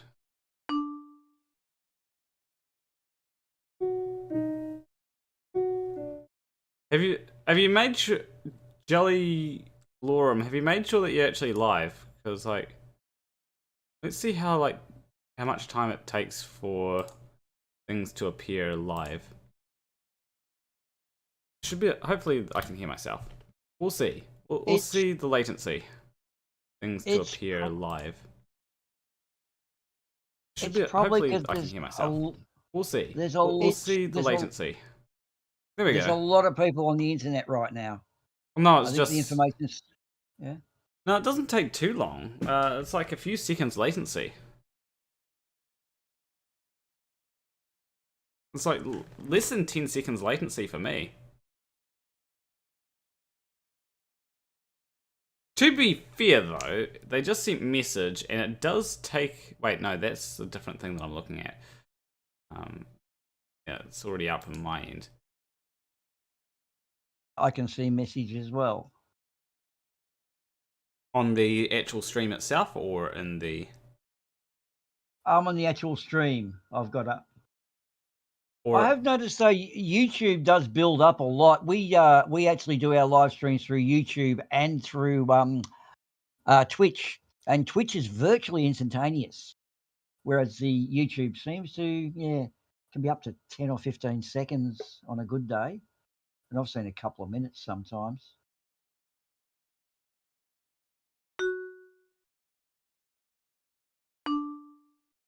Yeah, one of the...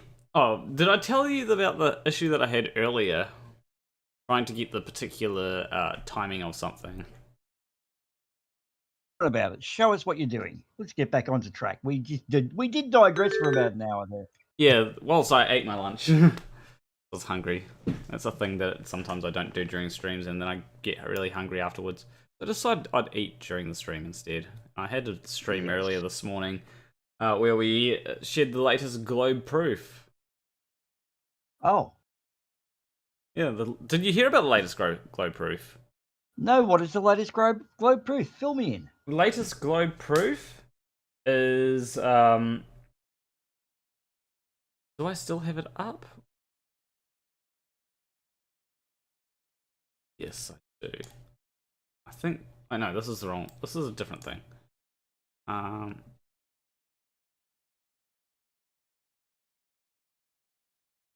don't want to know the freezing point of sheep milk.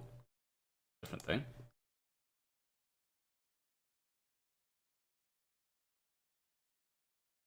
Okay, so this is the latest globe proof here. You see it? Not really, no. Where am I looking? I can see... God, I'm on a TV screen the size of a bloody pinball machine. It's hard to see. Hang on, I can blow the screen up, but I can't read the chat. What am I looking at? Main thing that you're looking at is, so... What you're looking at here is you're looking at a thing where you got Hangatoa at 00. Not Hangatoa. Hangatonga. God damn it, I keep on calling it Hangatoa. And then the x-axis is time, and on the y-axis you've got plotted out a whole lot of different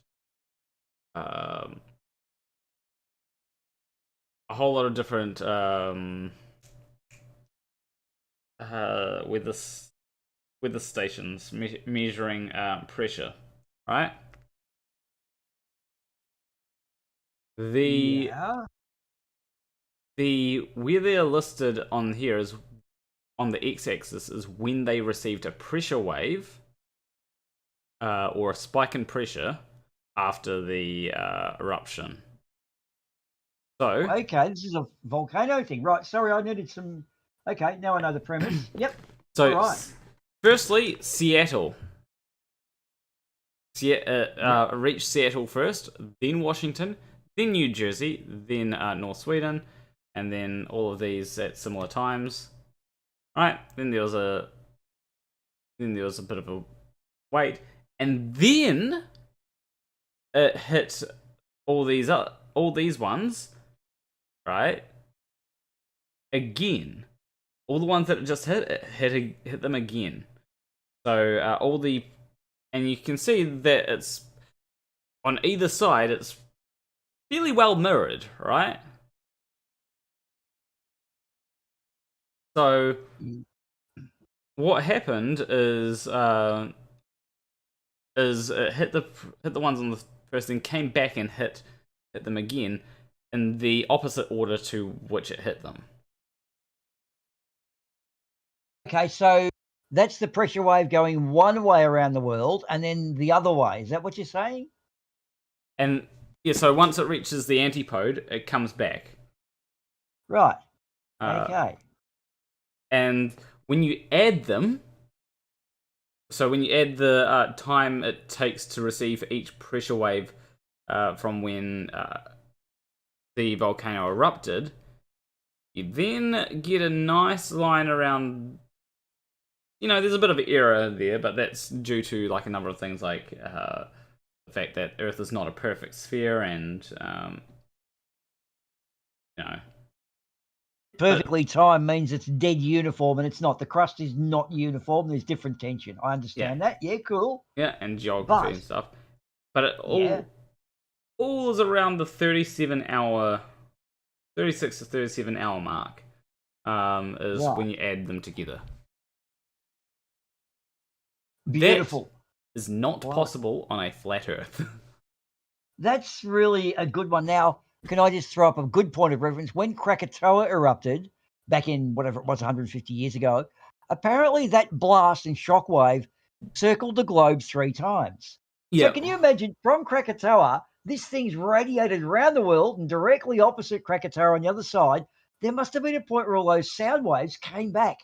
Imagine what it would have sounded like in various areas of the world. Like us here would have heard a bang, and then, I don't know, a few hours later, we would have heard a bang come from the other way. Like, for it to have circled the globe 3 times, amazing. And this is another volcanic stuff. I love geology, man. This is such a good subject.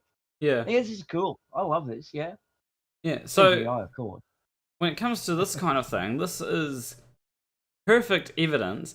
It's simple evidence as well.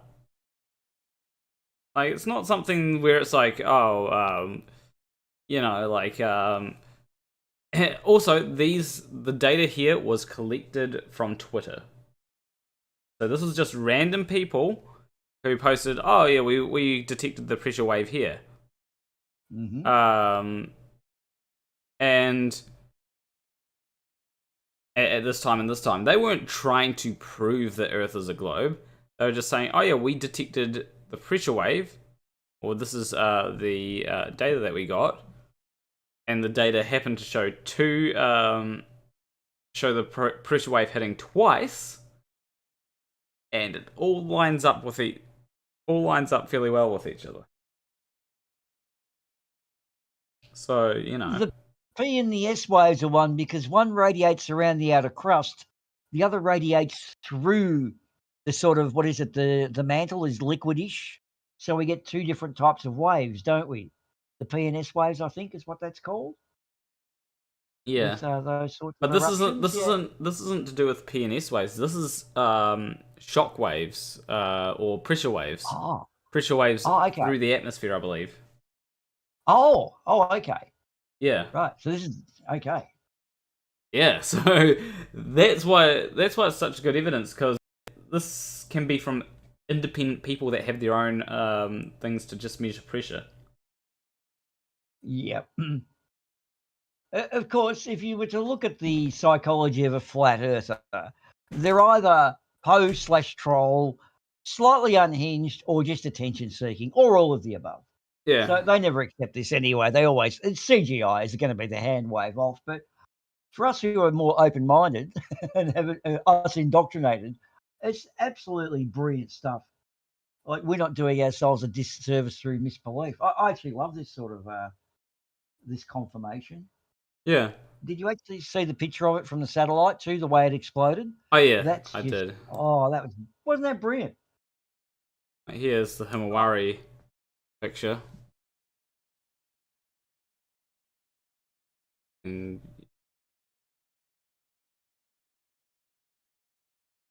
you can go back in time and see how it. Oh, it looks. It's sort of like the Earth's pimple, isn't it? It's like a pimple popping. Yeah. And that's all the stuff that runs over your face when you're a prepubescent young boy with way too many hormones. So yeah, now it's disappeared, and it just appears.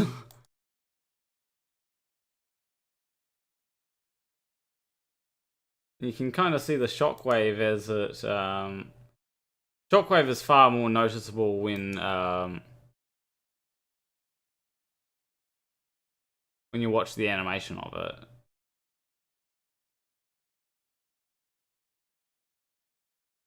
Okay.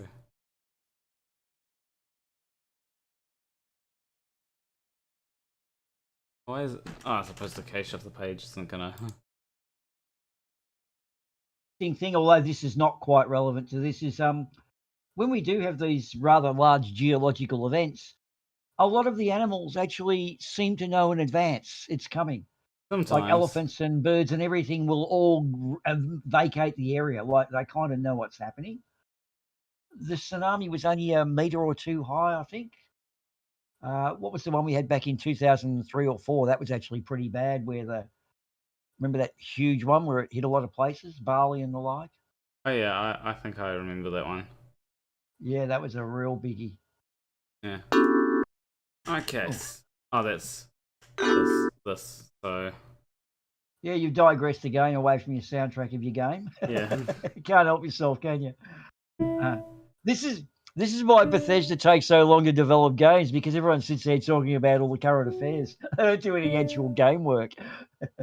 Yeah.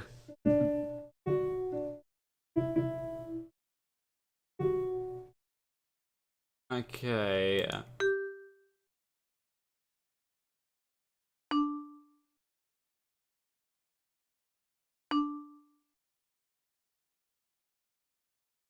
And then we go to...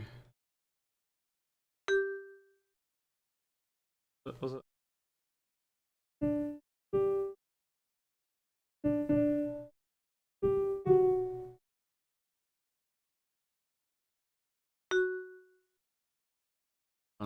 I can't remember which one it was.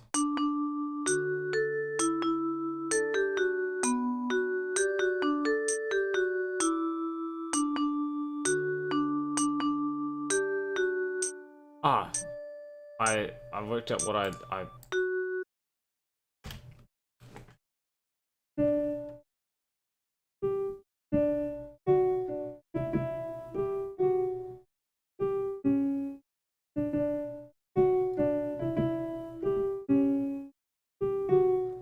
yeah, it's gonna, okay, there we go. That sounds better.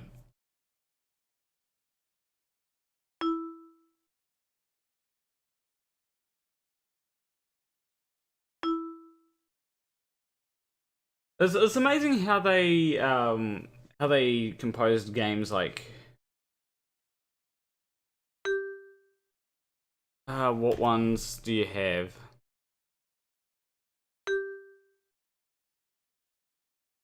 You've got One Winged well, yeah.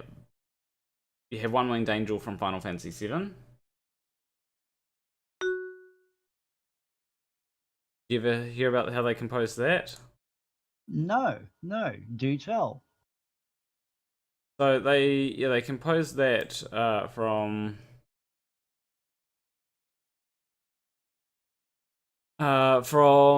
essentially having a whole lot of things that he wanted to do, and put them all together and came up with One Winged Angel. I can't remember the exact thing, but it's like essentially that's why it has so much diversity, I guess, throughout the track. Because have you heard One Winged Angel before? Oh, I don't know by title, but I forget that shit pretty quick. So I may have, but not. I have a MIDI version on my computer somewhere, so I can play like parts of it. The reason why I actually have this MIDI version because I was thinking of like doing a Flurf remix where it's like Nathan Oakley yelling when it gets to the things. It was just a fun idea that I had when I was sleeping. I was like, what if I did this? Never really got round to it though. Do you mean yelling, but you sample? Like everyone will put it this way, Platter. We've all sampled a fart and then played the fart to different notes. So do you mean sample Nathan Oakley yelling and then give him different tones so he does it in tune to a classic, whatever, to Beethoven's Fifth or something?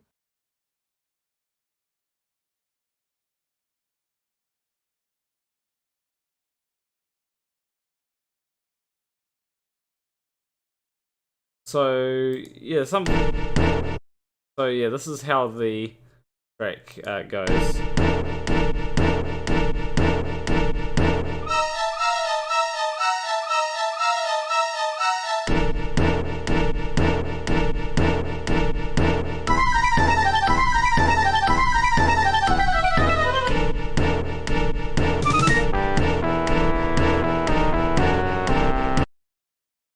Have you heard that before? It's quite nice. It's kind of got the shower scene from Psycho without being it too. I like it. Yeah. It's got the shrieky, you'll get scared. Okay. I think here we get to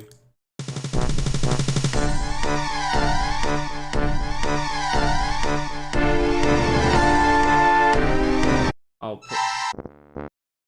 skip ahead.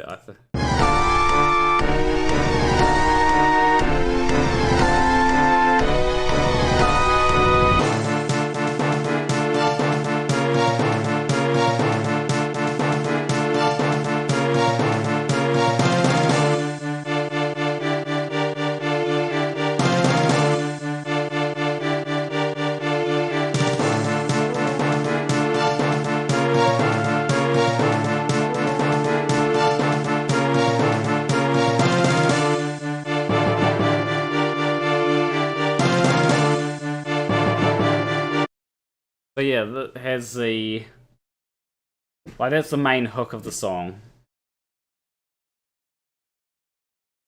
If that makes sense. Yeah, I'm loving it. Yeah. Then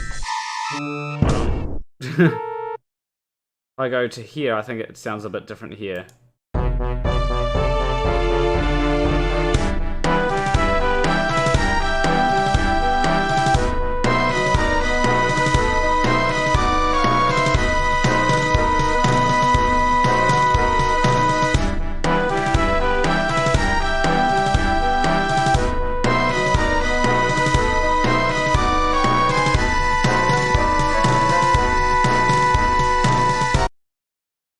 So yeah, changes how it sounds. That place turns into a bit of a waltz. I love it though. You had that sort of flight of the, Oh, sorry. you had the flight of the bumblebee a bit earlier too. I love the way it did that swarming sound into the shrieky. That was nice. Hey, just a quick one for Jellorium. Yeah, Nathan Oakley yelling hurts my heart too. In fact, I have little flashbacks whenever I make a cup of tea because of the tea bagging. I actually have. Oh my God, he's teabagging again. Duh. It's one of those things. Nathan Oakley has an effect on your psyche. I think he's bad for your mental health. Anyway, back to you, Planet. But if I go to here, there's a particular thing that I like at one point.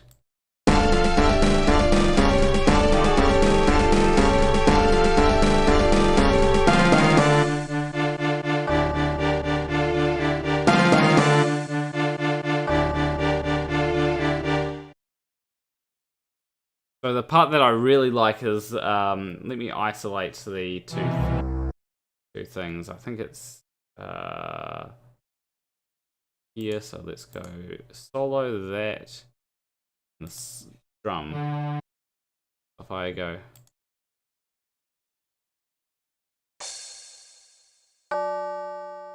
Wait, no, it's not the drums. It's the, I think it's the... I'm trying to think of where it is. Oh, yes. Yes, definitely. Oh, yeah, I got it. So it's this thing here.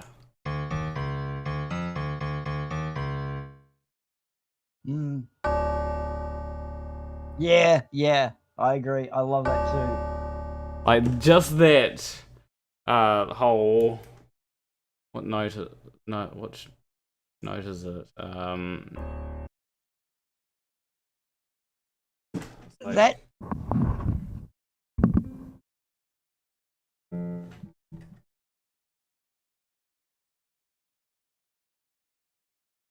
Like...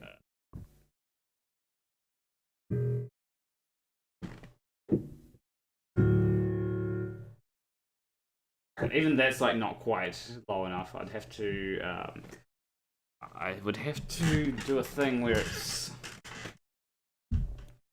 I actually figured out recently that I can change the I can actually change the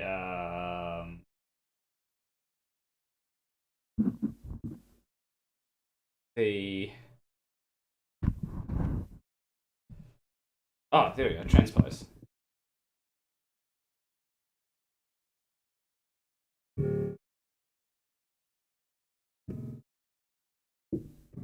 Yeah, something like that.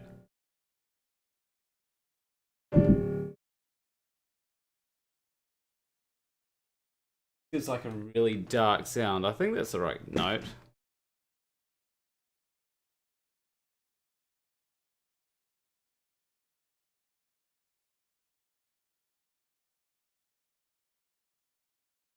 I've always found that little bottom, I call it like the bottom D section of the piano. It's down around, it's just below E on the bass guitar, I think, so a bit under 86, I think.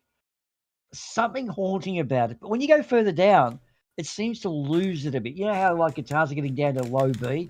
Something about that low D tuning I really like. Rage Against the Machine.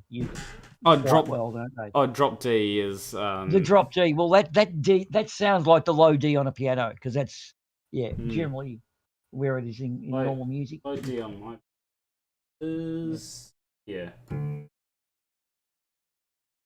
Just an interesting one I've noticed too. If you're writing in standard, I think it's standard C. If you transpose down 1, the black notes become a pentatonic scale. I did notice that. That's why a lot of the older dudes like Hendrix and Gunsers used to use 1 semitone down tuning because it suits a piano very well. And you get that pentatonic approach out of it. But yeah, nice.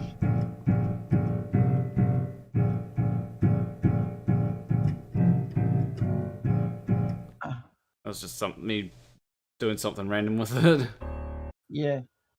It's funny because by itself, it's actually...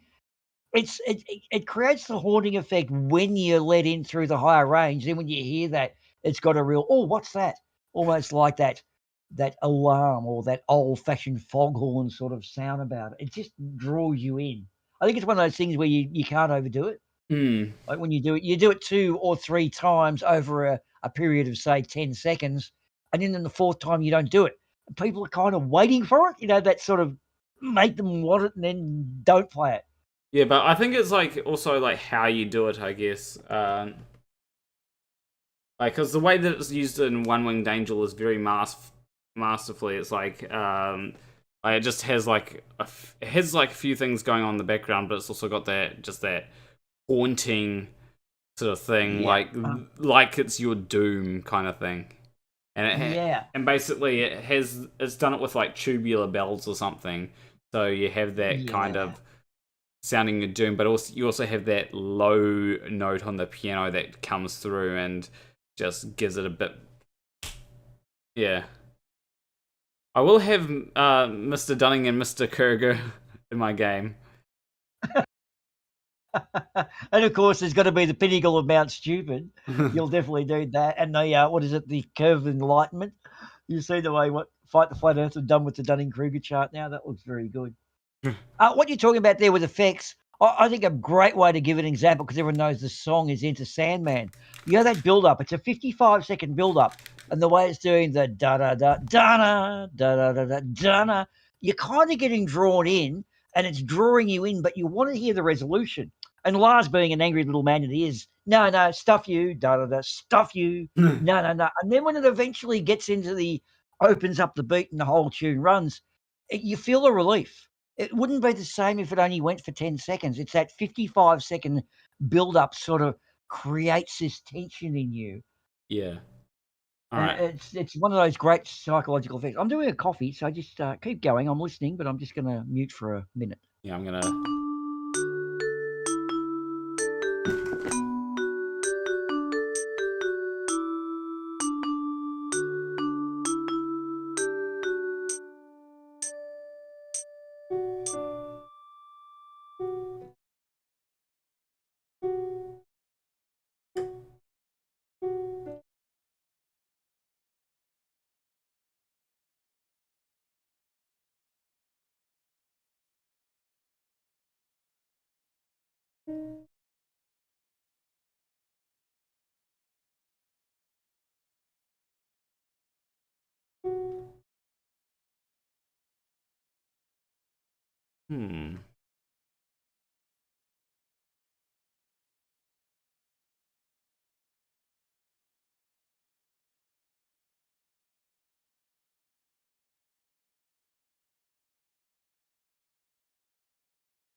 It sounds a bit like a track, but that I'll.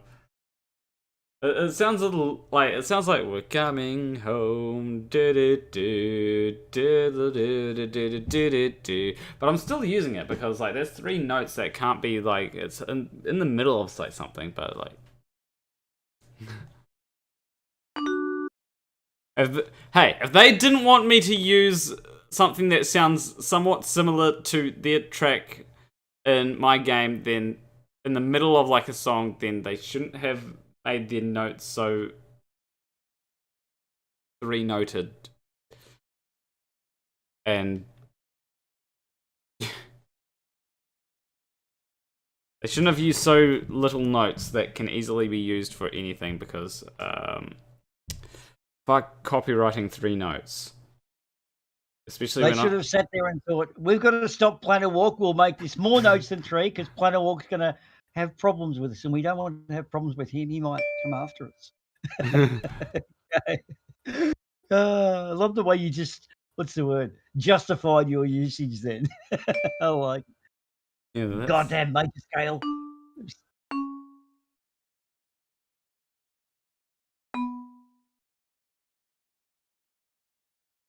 if I go here.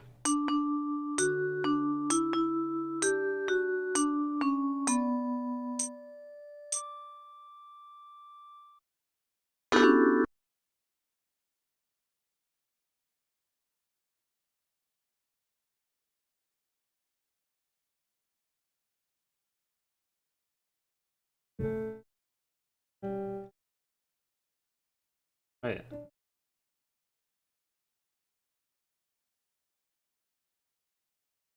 It's not even the right thing as well. So,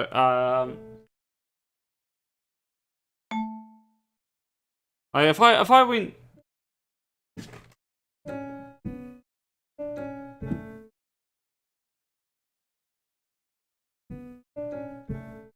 that's a tune.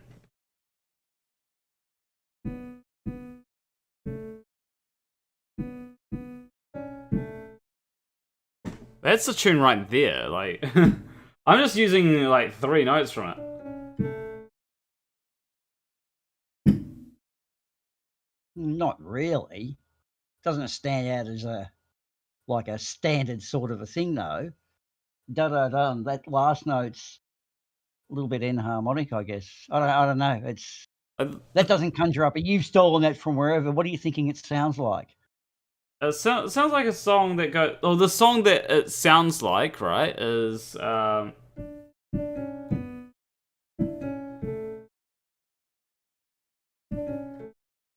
That's the song that it sounds like, or that I sort of was reminded of when I'm playing it. But like, all I'm using is the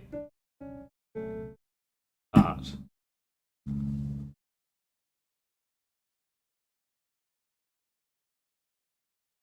And like nothing else. So I'm not. So you know, you can try and say, "Oh, you're stealing it," but not really, because I thought of it by myself without having. It was just that. You know what? They shouldn't have used that tune if it was going to. If you know, they stole my thing. I came up with mine first, and then I was reminded of theirs. They should have not stolen mine. The thing is, it's not like that Eminem tune you showed before, where it was obviously, wow, that is so close to the music. It's the music tune. That to me, just God, if it's anything, it's a bit of an ad jingle, I guess. But a jingle, it's like saying the colours. What, you can't use the colour blue because Picasso used it. We can't use that bluish green. Like, I don't even know also with like Eminem's one, like it was so like when you hear the ad, you immediately think of Eminem, right? Like that's the first thing that you hear in the ad. Whereas when it comes to what I was playing there, it's halfway through the song, right? Like if I play like from here, right?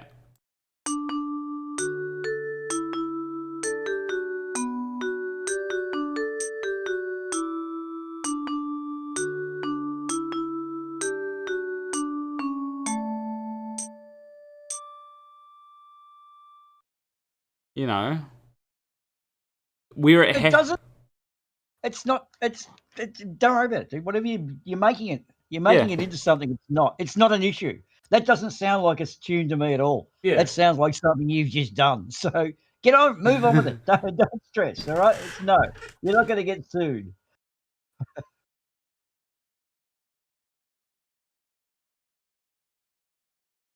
Hold on, let me.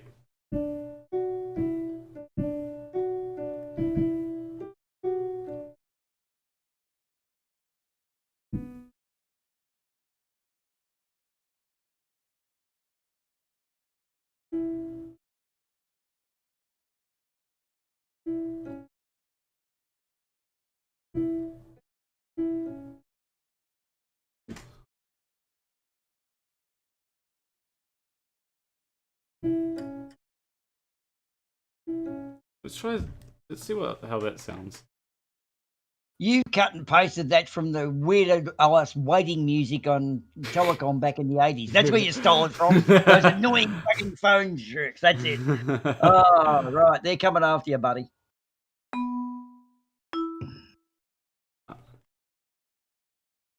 That's not what I wanted to do.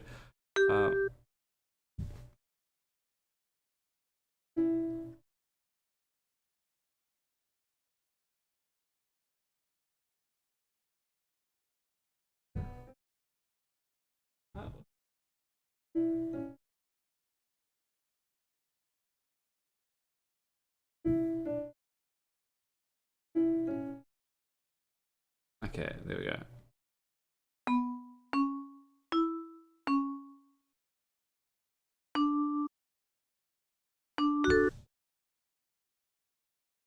Okay, here we go. Okay.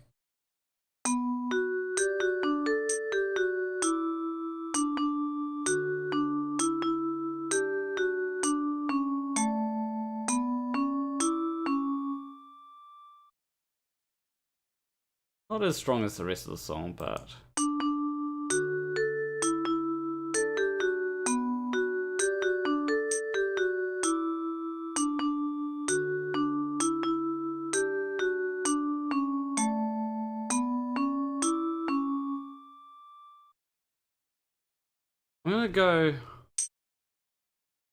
I'm gonna actually change this one to dotted.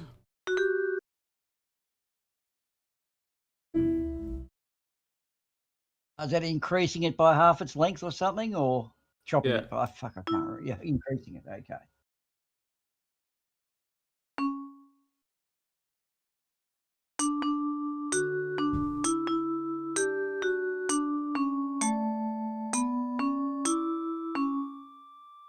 And it's like that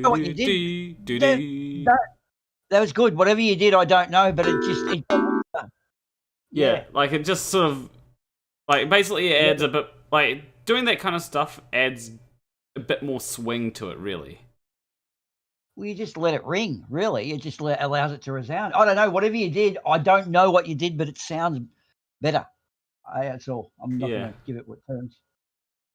I'm gonna see if think if I can like change how this sounds, because like it's...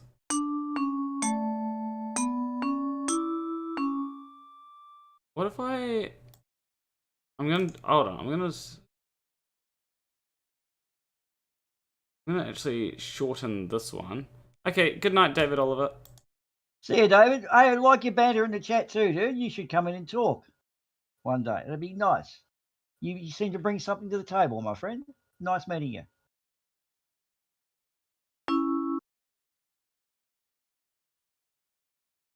I'm gonna try a few different things here. So.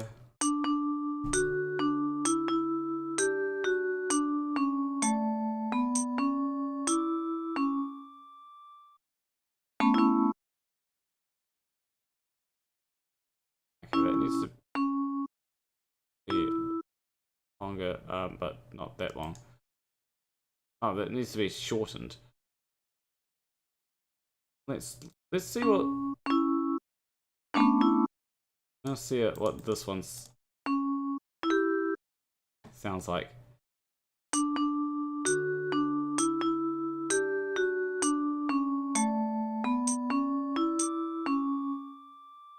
Okay, can I tell you what I think it is? What?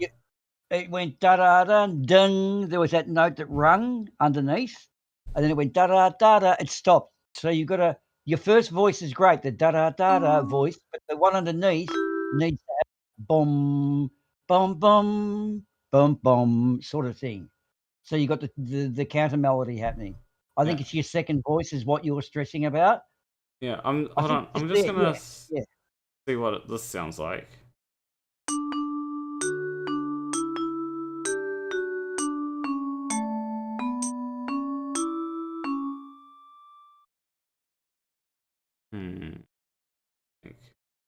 It's hard for me to say the exact note because of the latency, but where it goes da da dun ding da da dun, just there, dun da da dun dun dun.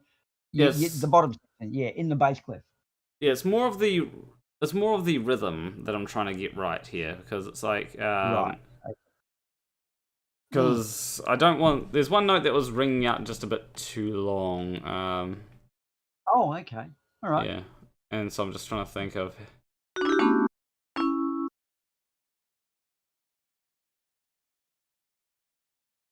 Let me think.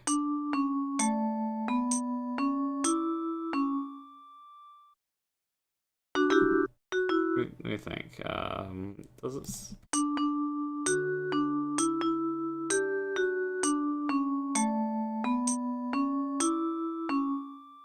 I think that sounds good enough, actually.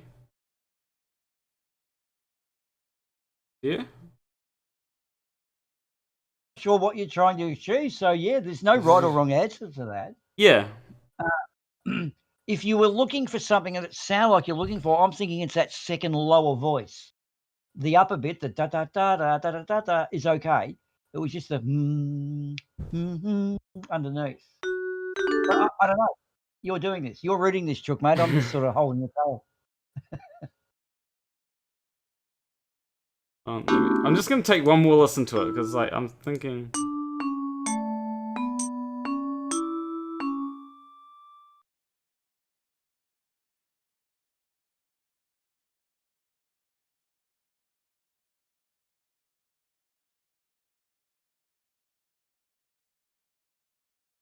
What if I'm actually gonna see what this sounds like shortened. And then maybe shorten this note and then lengthen this note.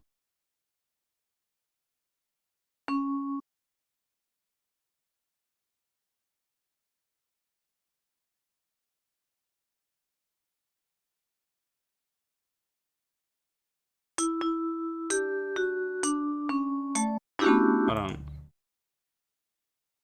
Yeah, that would need to be shortened like that.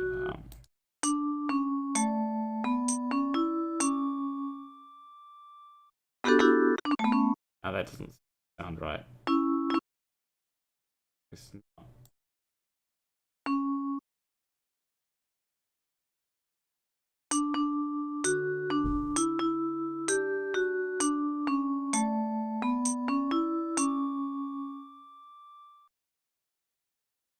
Yeah, that just doesn't.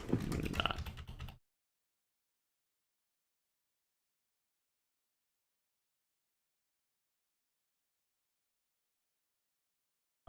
Yeah. Control Y. Let's edit, redo, edit.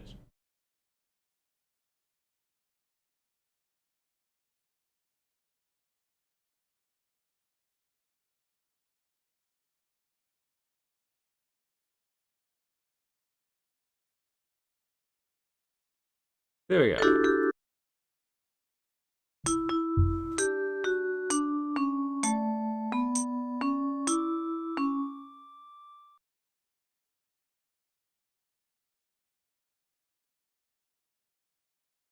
There we go. That's a bit more what I was looking for. Now I want to kind of go like take this area here. I had this idea like earlier on in the stream. Alright, go back to here and then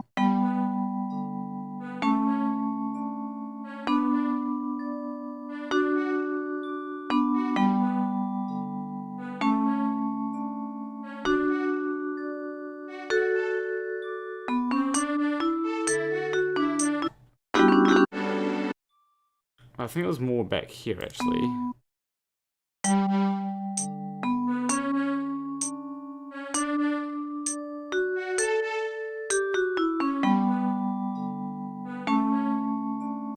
Yeah, I had an idea to do something like that. Where I sort of take the basic. We're gonna actually open up a second. What I'll do is I have another thing where I have another file. Open up another thing of this so that I can actually see what notes I'm working with. I never use. I never use the microphone in Anvil Studio. You keeps on wanting me to use the microphone. Okay, let's go file open.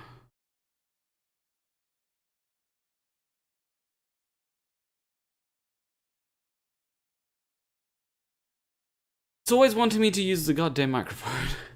I don't use the microphone. Do you see me recording audio with Anvil Studio? No, I do MIDI. Okay,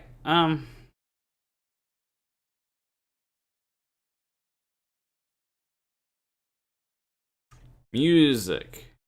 Music, you call this music.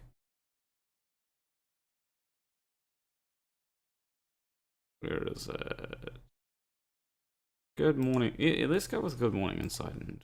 No, we don't change savers. Save changes. Okay.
Okay, so as you can tell, it's the exact same tune that we're just working on, just not the same.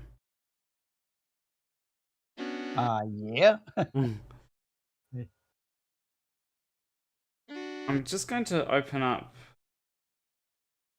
I don't really have a live dashboard on my phone. I'm just going to open up YouTube on my phone and watch my own stream.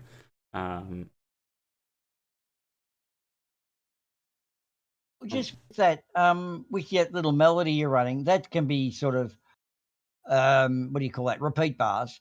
I think it's the lower section where you're getting that breathing, the in, the out, the in, the out. That's where you can sort of throw that variation. I think that's what you're looking for. I'm not quite sure here. It's hard to get into the mind of this planner. Yeah. But I sort of call it the breathing. Yeah, that's sort of the bottom end of it is the in, do, da, da, do. Yeah, that's sort of the bass clef or the in. What's normally your string section in an orchestra. Not that I've ever worked with one. But yeah. Okay. I just pulled up the chat because I'm using both my monitors for. I'm using both monitors for working on music. On one side, I've got the. On one side, I've got the things that I'm actually working on, and the other side, I've got the things that I'm not working on, if that makes sense. Believe it or not, it does, and that in itself really scares me. What? So, is it the fact that something I said makes sense, or?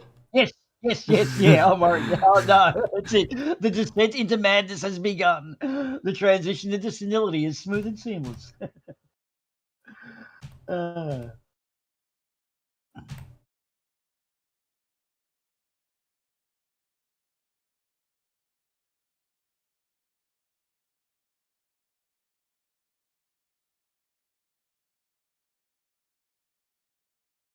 Okay, that's where I need to be. Alright, there we go. Alright, that signifies the start of the thing. Alright, so we've got...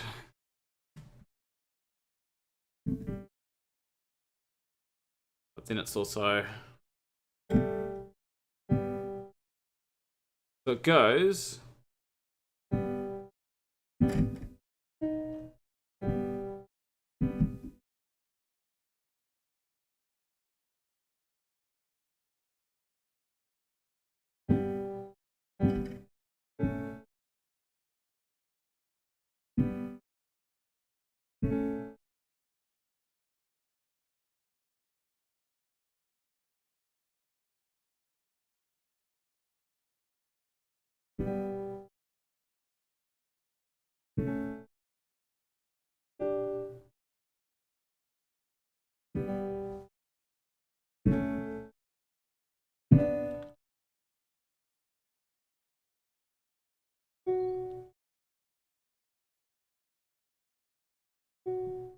Yeah, so it's just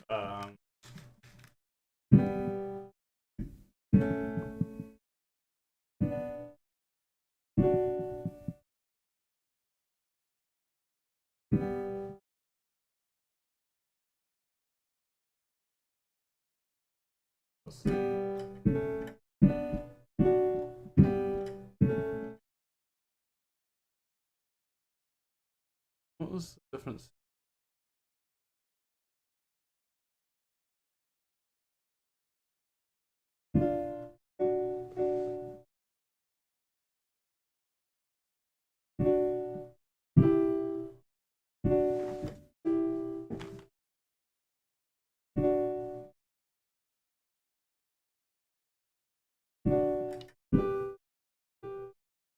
Right.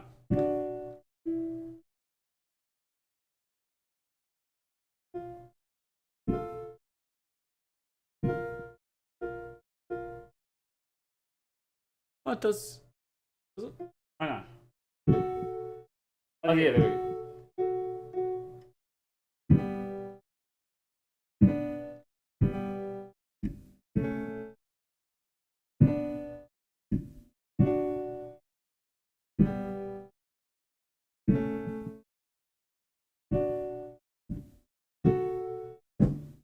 Okay, there we go. That's like what it is, so.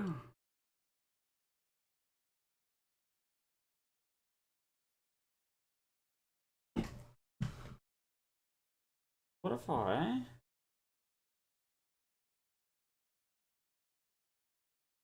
do something like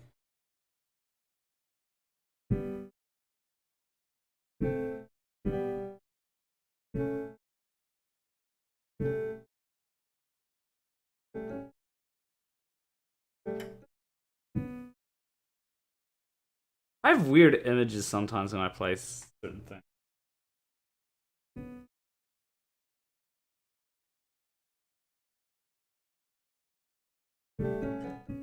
Does that?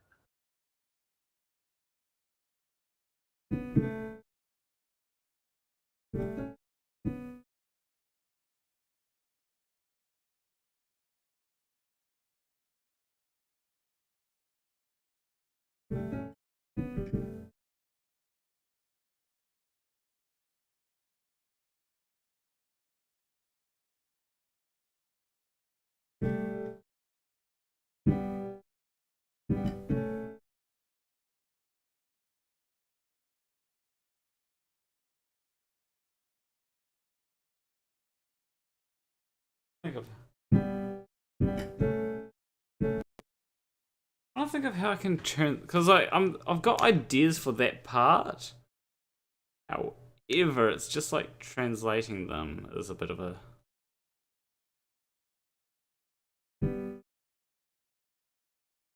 Oh, what if I go something?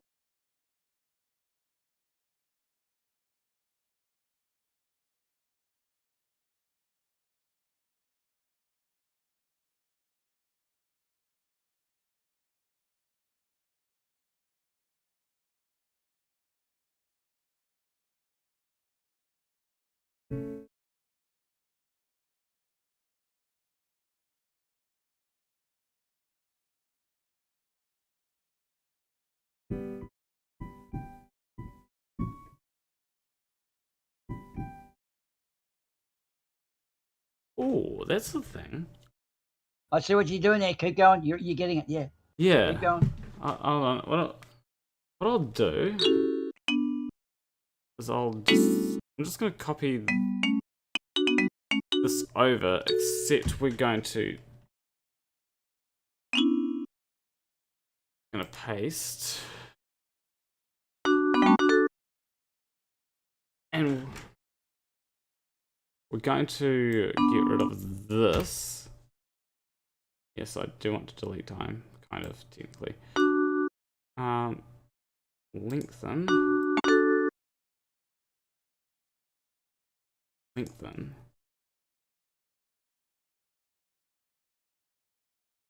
And then we're going to create a new track. Instrument track. I'm gonna insert a whole lot of rests.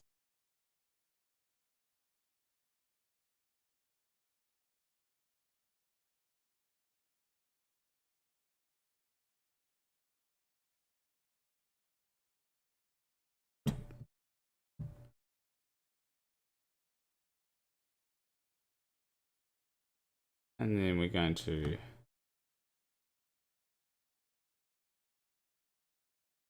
this is what every artist feels. That keep going part.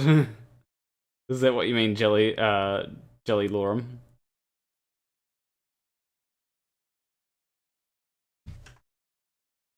I think he's getting at what you're doing is you're hitting that next bit and you're thinking, how do I keep this breathing and rolling along? Because, yeah, you're dead right. Yeah. You want it to be right. That's the thing. Breathing and keep the life happening. You don't want to kill it. Yeah.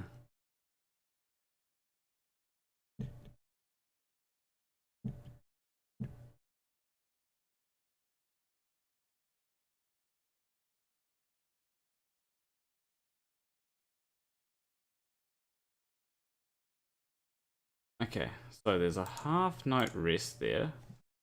Goes.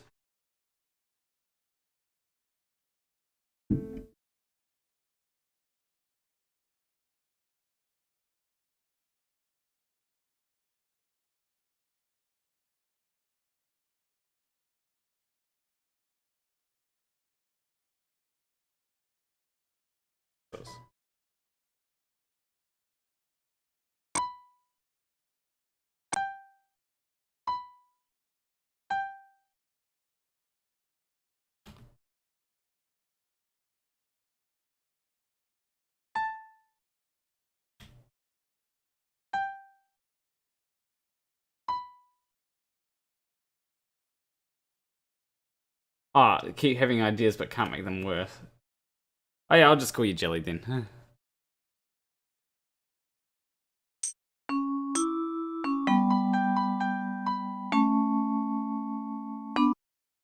What I'll do is I'll switch this to the vibraphone because that's probably what I'm going to use anyway.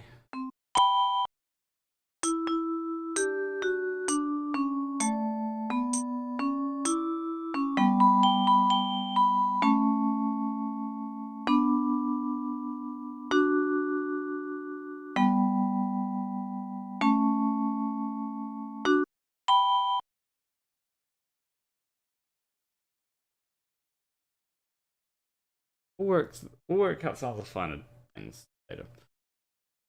Like it's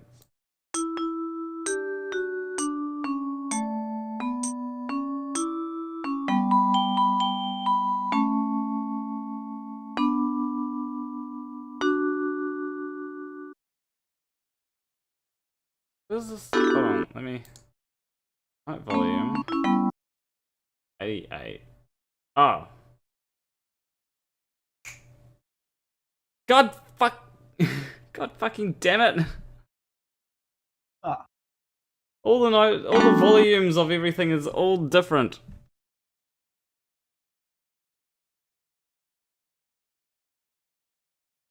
Welcome to the 80s. It's the way synthesizers used to be. Oh, pains in the ass. Change volume or pitch of notes. Let's change them all to be 75.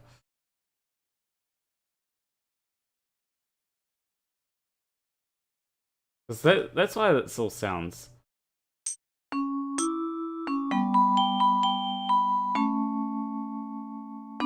Why did these ones sound like so?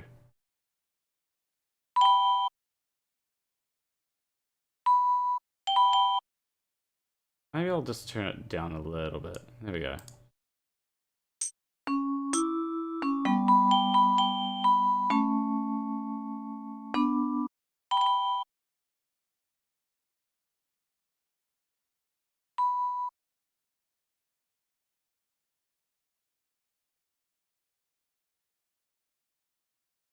Change it to 50 just so I can.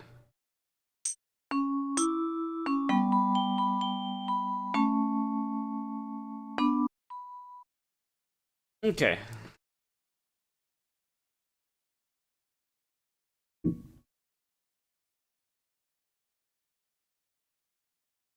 Let's go insert rest.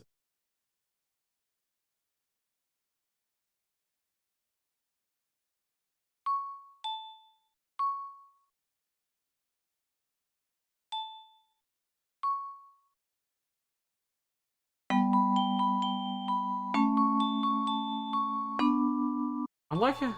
Yeah, I like how it's going there.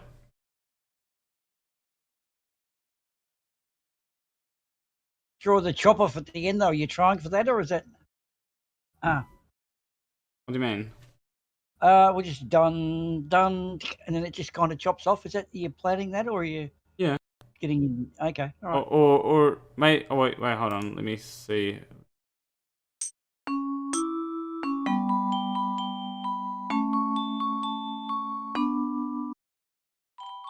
Yeah, I think so.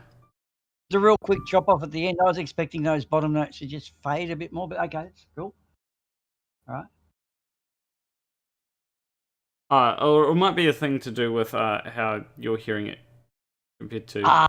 It probably is in Discord. You're right. It's chopping off. It's gated. Yeah. All right. Sorry.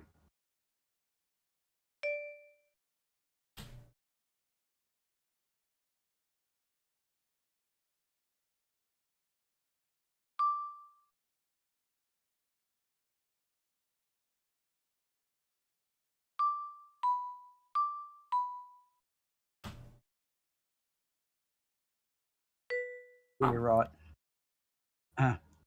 You're right. It is. It's gated here. It's different on the stream. I just listened. Okay, cool. I can open my gate a bit as well. So... No, that's all right. No, don't worry about me. Don't worry. Right. I'll open the gate. Open the floodgates. Prove the flat Earth. Like that gate guy did, apparently.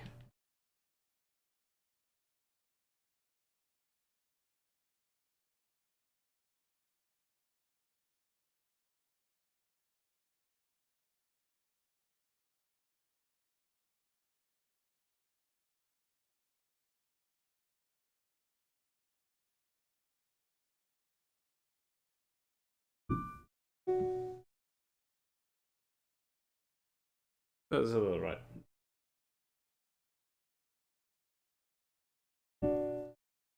Those are the right nights. Oh,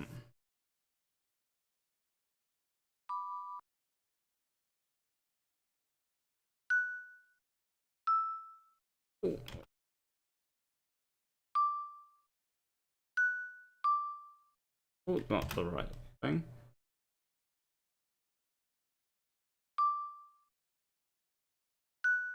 There we go. Let's see how that sounds.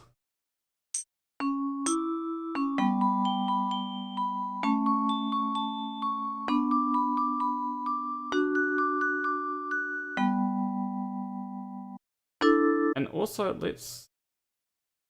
This is a thing. Paste. Paste. Drums.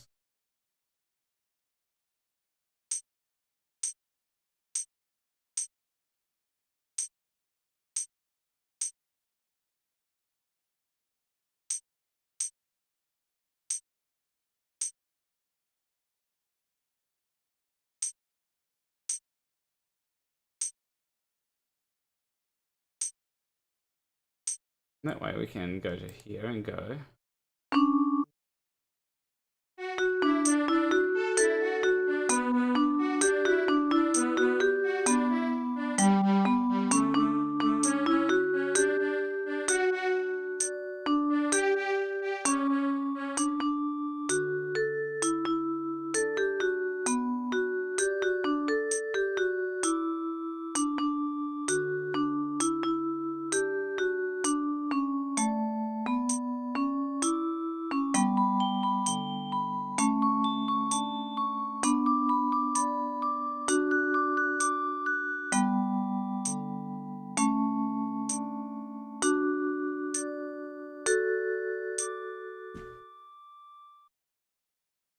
Okay, we've added a few things in.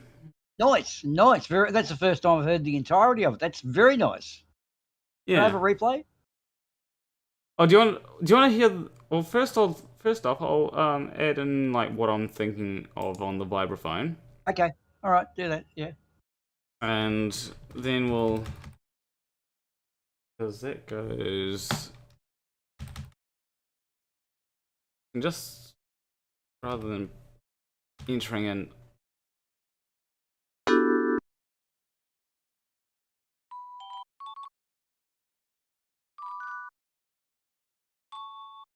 And then we've got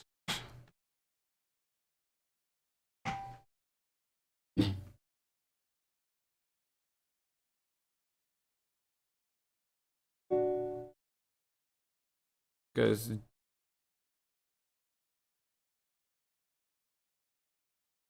then it goes directly to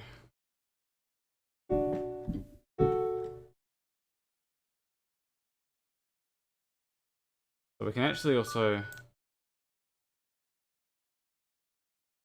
do that paste and it's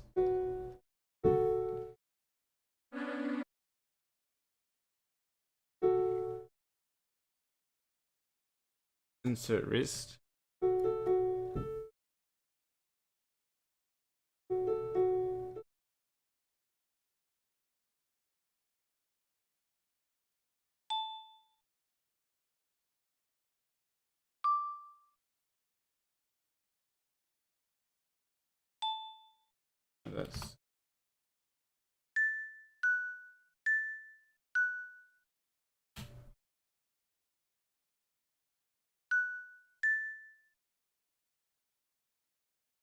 That's it sounds too nice to be in a game about Flerfias. That's fair.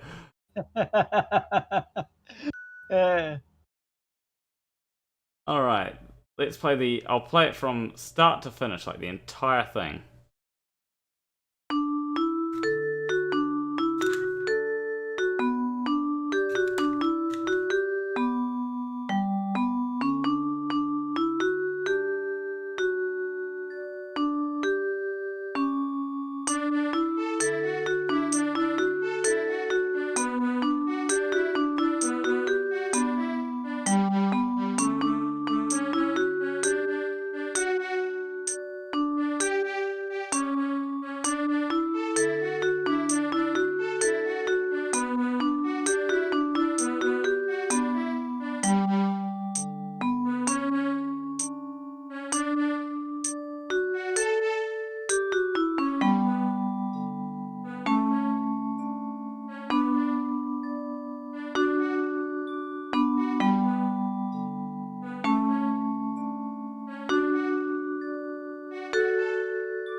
Man, that's fucking beautifully harmonically balanced, quite there. Yeah, nice, interesting, not cluttered, not sparse, just really nice. I like that. Very well balanced, man.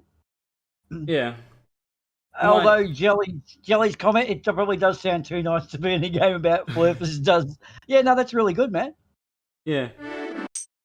I am going to have. There is one part that I do need to do a bit of work on, and that's this particular instrument. So you'll notice if I play from here.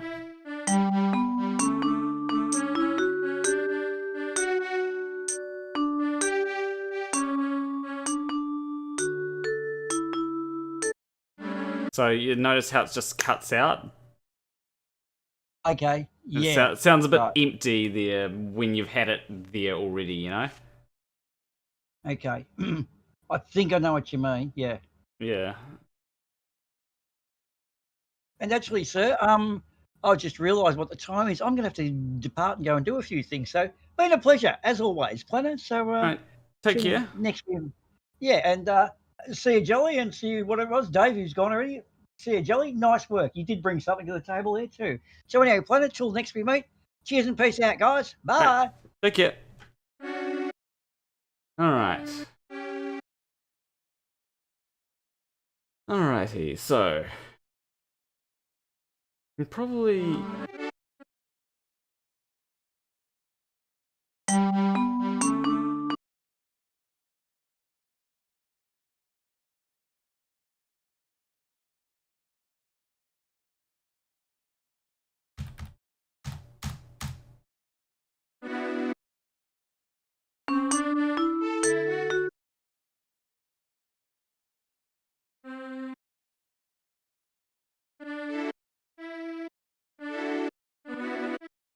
I'll steal this and put it at the.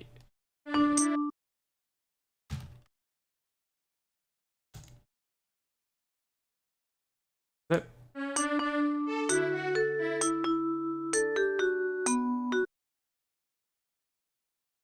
Okay, I've got this.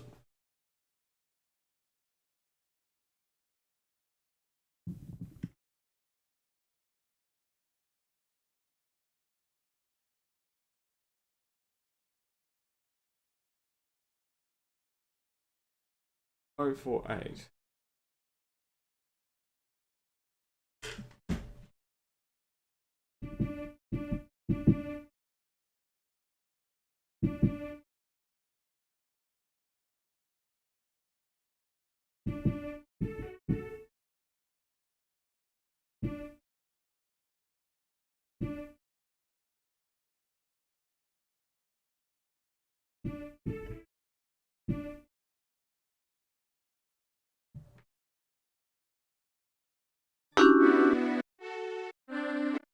Because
there we go. That's a thing that. Let me check. Check my YouTube studio because I actually don't need this open anymore. There we go. I can see concurrent viewers. Okay.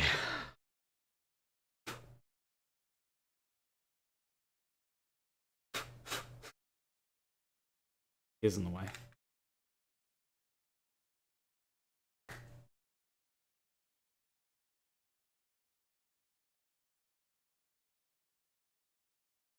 I'm gonna have more see because my mouth is getting dry after blowing a lot.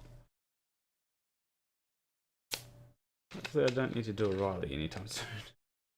That'd be deadier. Or I could put music on. I've already got music. I don't know what I'm doing. I'm writing music. Game.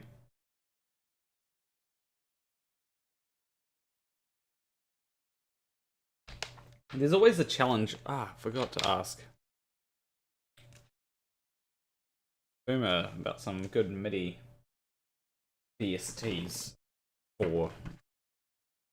Let's see what some MIDI VSTs.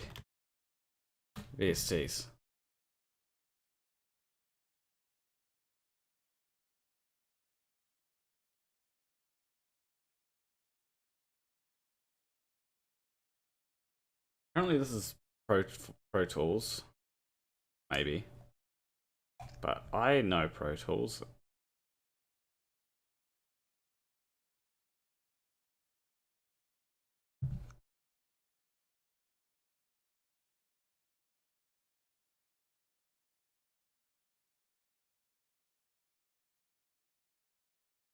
I'll turn my phone off rather than using its power. I basically had my phone as like a fourth monitor. Kerner Cream.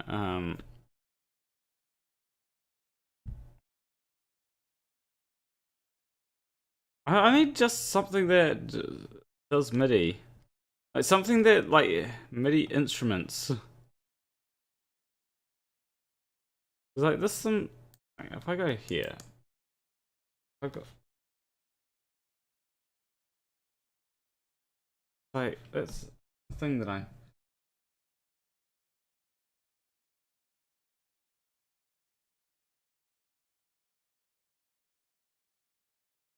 got, this here, right? Like, I don't want to have to do just millions of parameters. I just want to be like... I do like the Cthulhu thing. Just looks like... it gives you the chord that you're doing. Nice. I like that.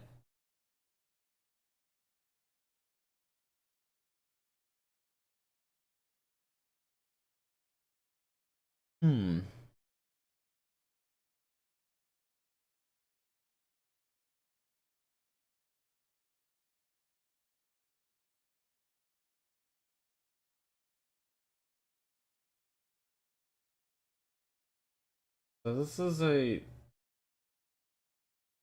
Well, this might be something interesting.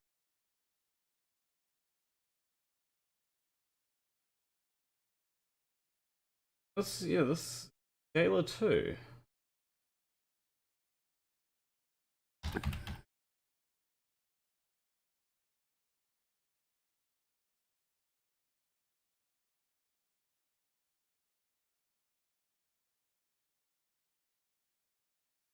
Plugin Boutique.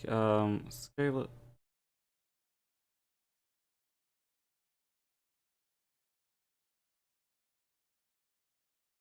Yeah, but that's expensive. It's like $69. Nice, but this is January free giveaway, so maybe this. Use either DJ Swivel Spread, Iceberg Audio, big. Run free with any. Oh, I've got to purchase something like. I don't really need any of. Do I need any of them? Like, what's Iceberg Audio? And what's Cloud Bounce? Okay. Firstly, like DJ Swivel Spread. This is the most powerful and usable stereo imaging plugin in the market. Make mono tracks, stereo make stereo tracks. Make stereo, damn that's wide. Okay, so it's about making things wider. Okay, Cloud Bounce is automated mastering got 10 times better. Okay.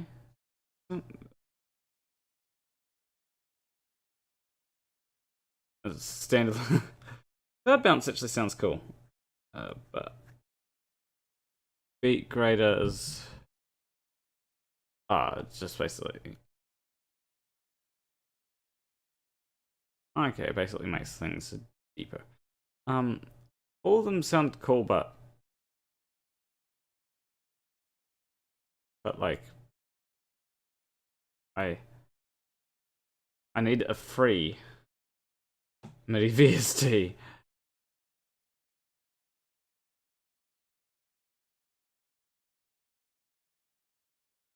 Okay, this might be a thing. Okay, what is this?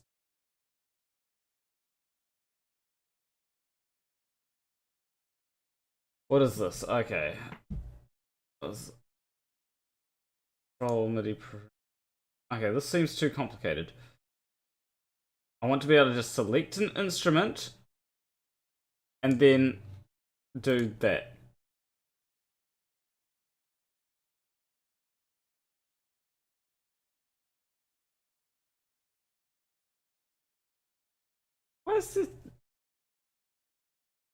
Why is there nothing that okay, so I want to be able to select and like why is there everything like oh yeah, do all the parameters. It's like no, I don't want parameters, I want effects. Wait, effect no bounce mitigate. Harmonizer. But that seems complicated.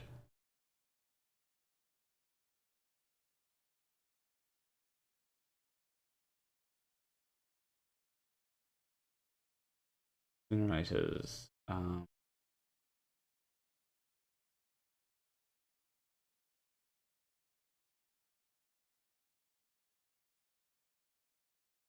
Yeah, why is everything so complicated? I don't want to complicate things. If anyone has any like okay, let's see. This free VST instrument. Oh, instruments plugins. Nice. That seems like a thing. Okay.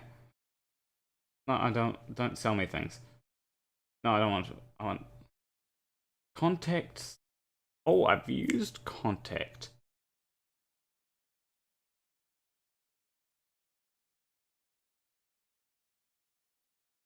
Dicks. Surge. That seems complicated. But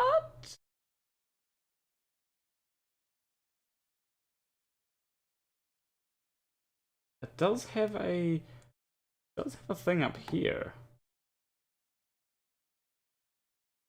Vital.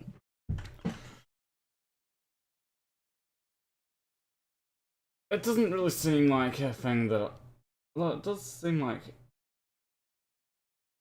Yeah, I don't want hype. That seems like an interesting thing that I could use for that.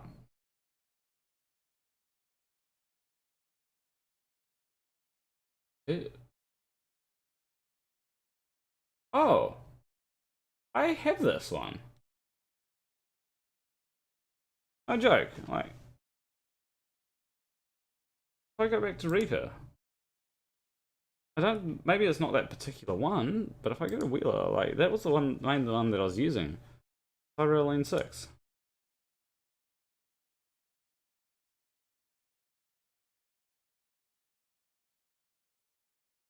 Yeah, I have that one.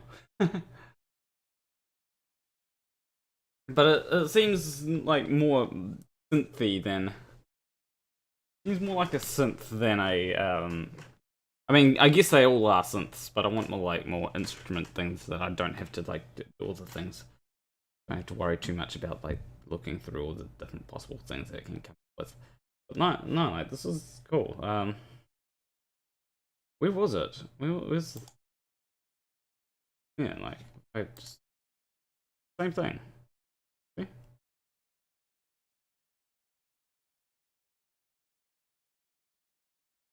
Down. There we go. Looking at the same thing here. Except it looks a little bit different. Because I don't know why. Maybe it didn't render things the same. Maybe they're using a Mac, I don't know. That was pretty cool. Oh, this looks like something nice. Yeah, this. Oh, I like this. 3.2 gigabytes of content. Wow. I like these. Hold on, let's go to the I want to see like sound quality 5 for all of these. Is there any like sound quality 4s that I should?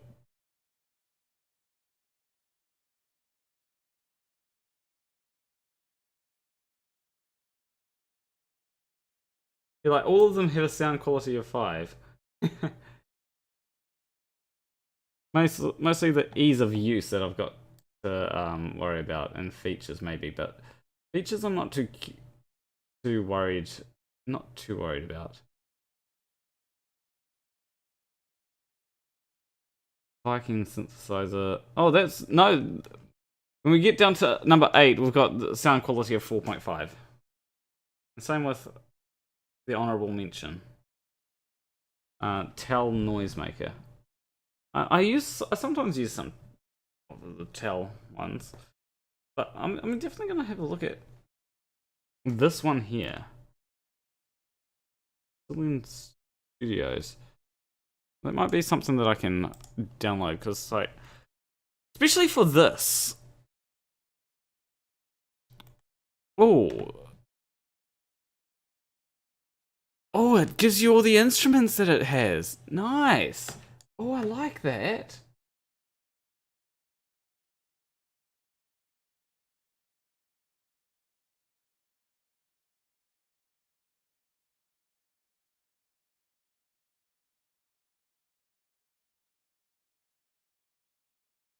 Okay.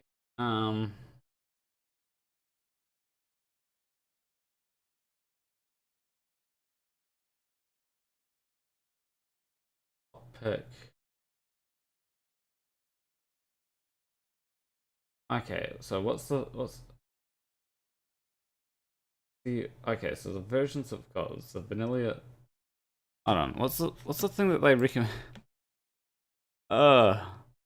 Brazilian Studios Chamber Orchestra 2.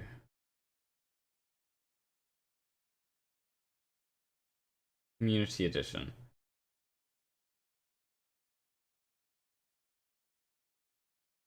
Okay, I'm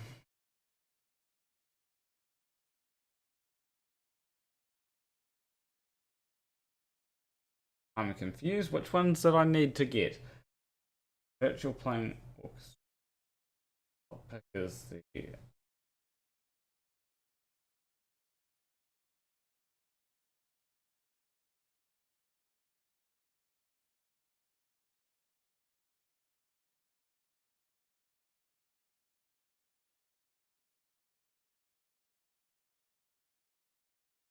This looks like the one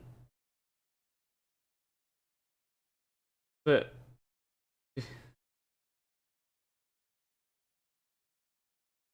Do not require.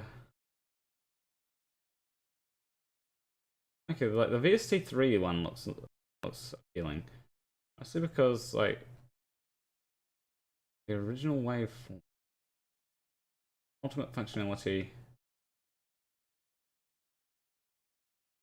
Yeah, I'm wanting to. I'm probably go with the one that has a VST. One here. There we go. the VST3 plugin. Oh, it's not like it's a major thing that I don't have to go ahead and download like a billion things. Because, you know, I want to have to... Apparently I should download Opera GX with the amount of ads that I get for it. You know.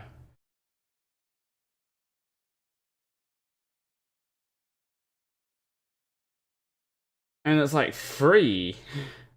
And I can get a VPN. Meaning that I can do Netflix and... I can Netflix.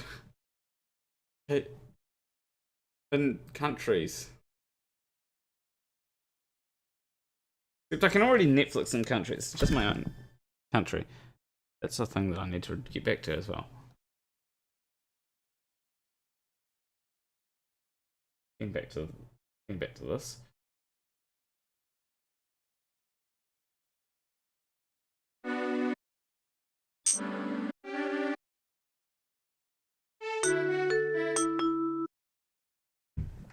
So it goes.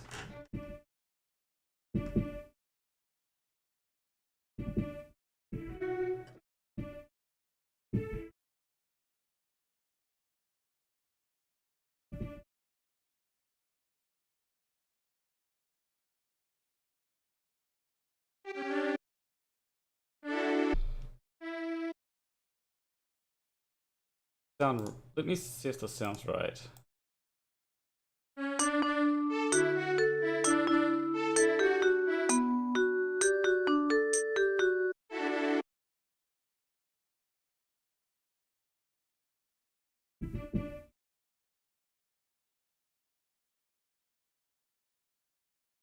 Let me go back to...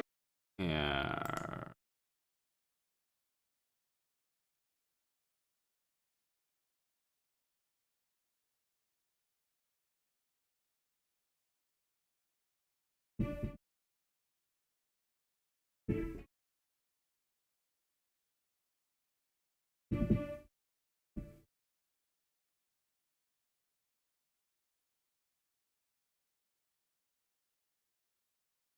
Because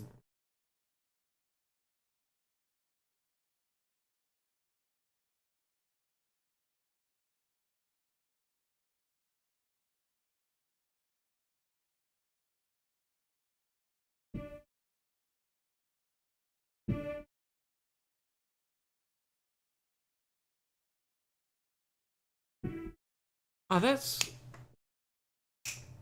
it.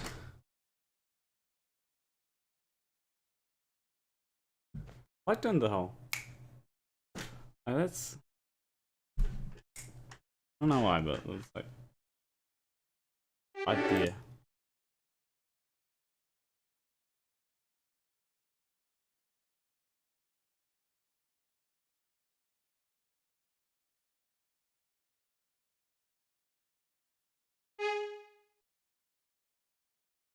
Do.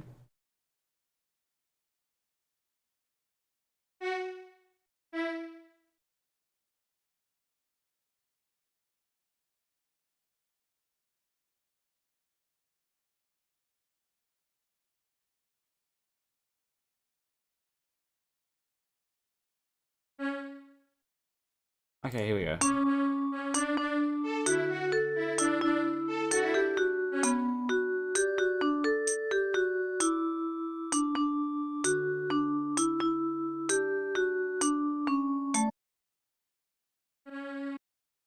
Okay, why is the thing not... Right.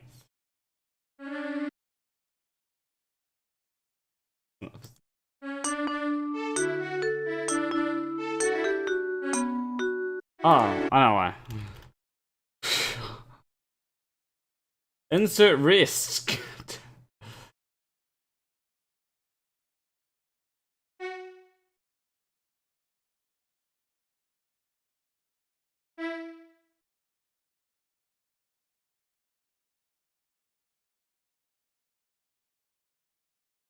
And then we can do the smart thing of...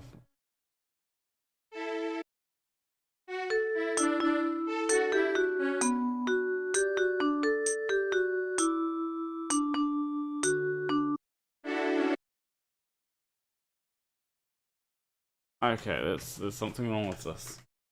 What's wrong? That's a 16th note.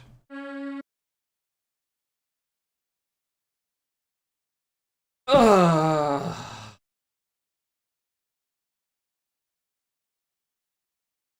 I think I know what's going on. I think I know what's going on. There's like a 16th note, even though it looks the same as that. But it's a 16th note. Normal. Triplets.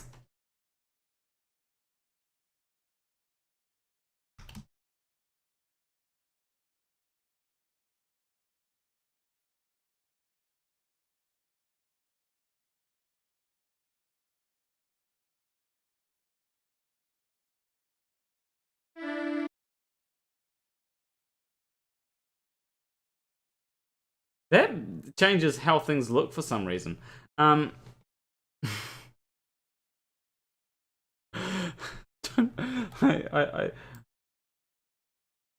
turned triplets on and it like changes how things note. Yeah, how notes look.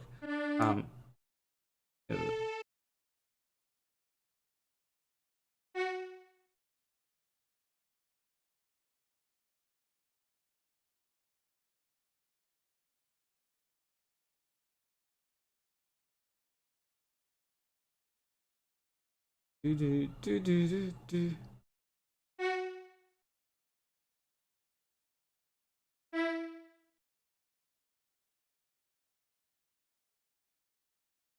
And then I'm guessing we insert rest. Yeah, that looks like a rest, right? Then we go back to here.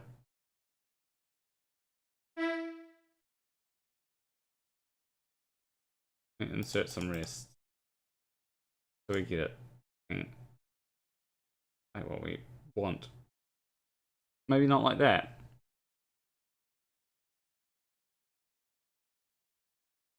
Maybe like that would be a good idea. That'd be a good start, right? Do. There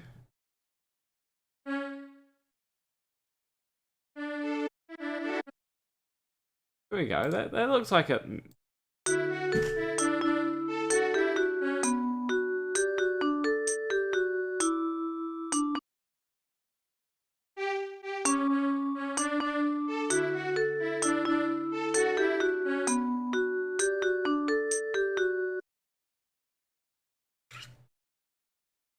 That seems like it's a music. Sounds like music, right?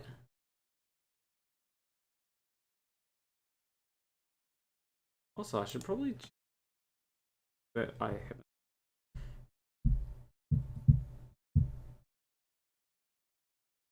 Okay.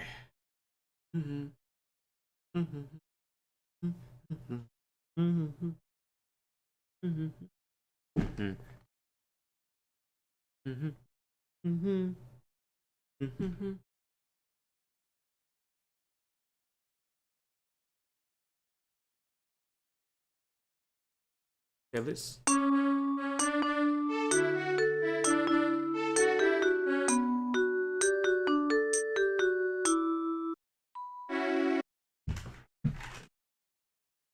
I just need to fill it right to that bit where I've gotten up to.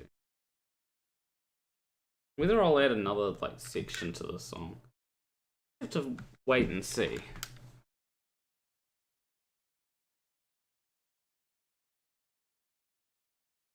It's like it's one of the things where it's like I want it to go for like a couple minutes so that people that are in the town don't get bored at hearing the same thing.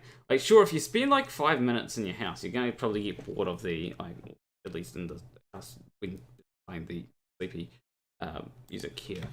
This is the music that'll play in your house. I'm thinking of changing it slightly.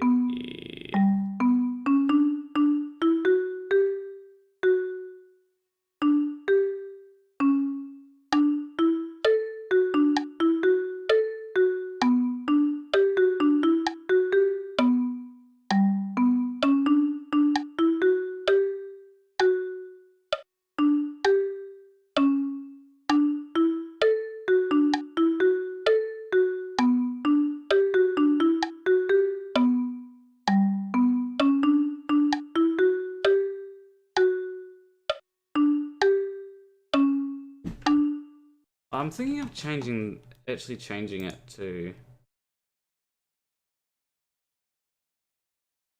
If I open up, I'm gonna go file, open song, open.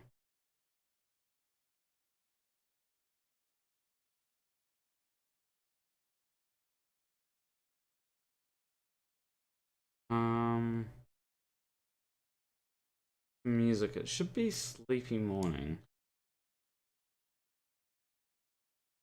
Yes. Sleepy Morning. Open. No, I don't want to say it changed. Save changes. So.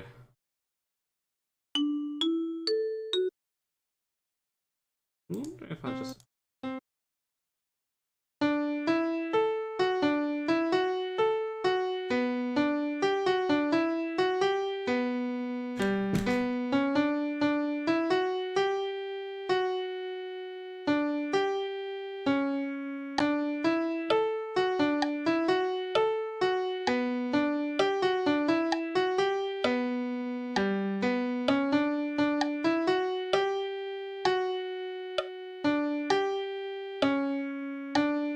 Ahoy hoy, Leighton Brain.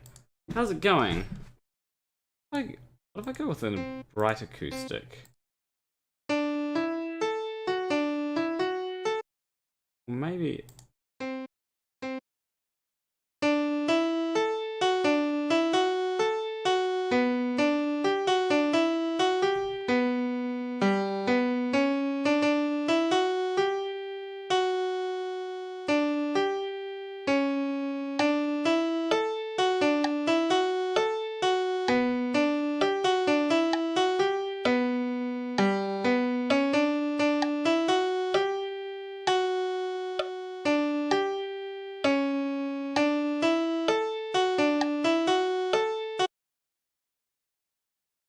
Sounds a little bit too.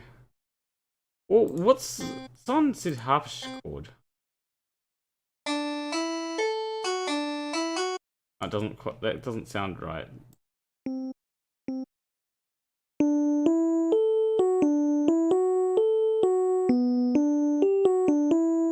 Oh, this.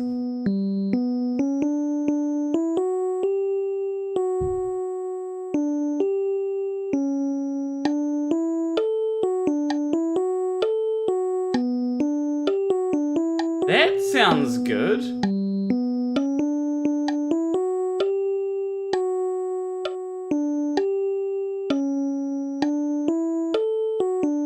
What about electric piano too?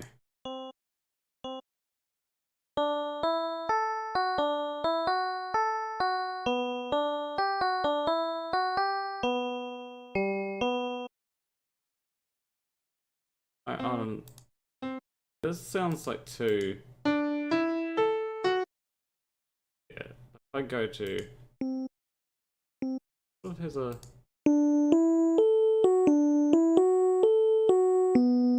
I like that. I like the way that sounds. Okay, we're using the. I'm gonna redo the thing so that it uses the electric piano. Probably like have to. I'll probably. Wait, the thing probably downloaded by now. BST. BST probably like in here. Why is it a RAR file? I hate RAR file. Google Drive it is then.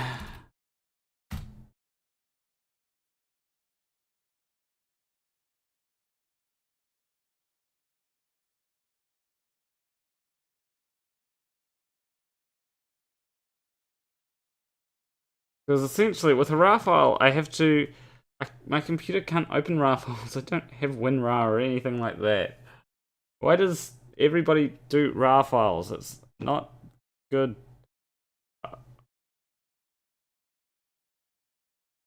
I just prefer to convert them to zip files.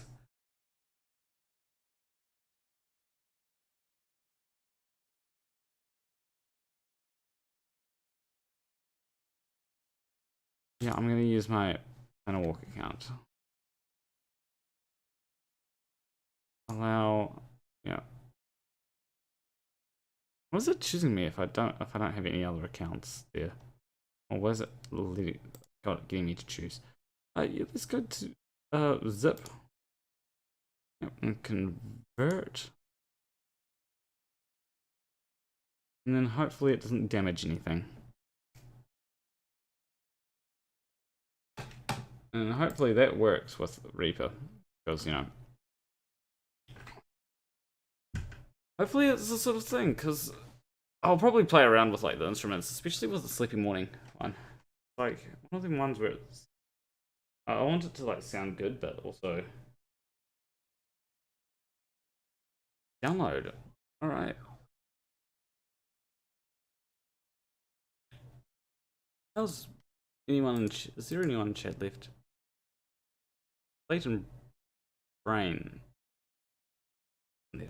Back, but no, still in there. Alright,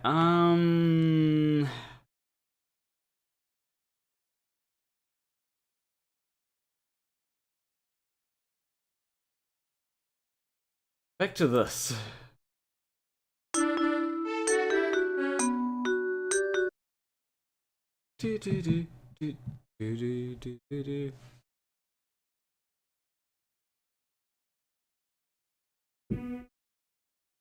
Assuming a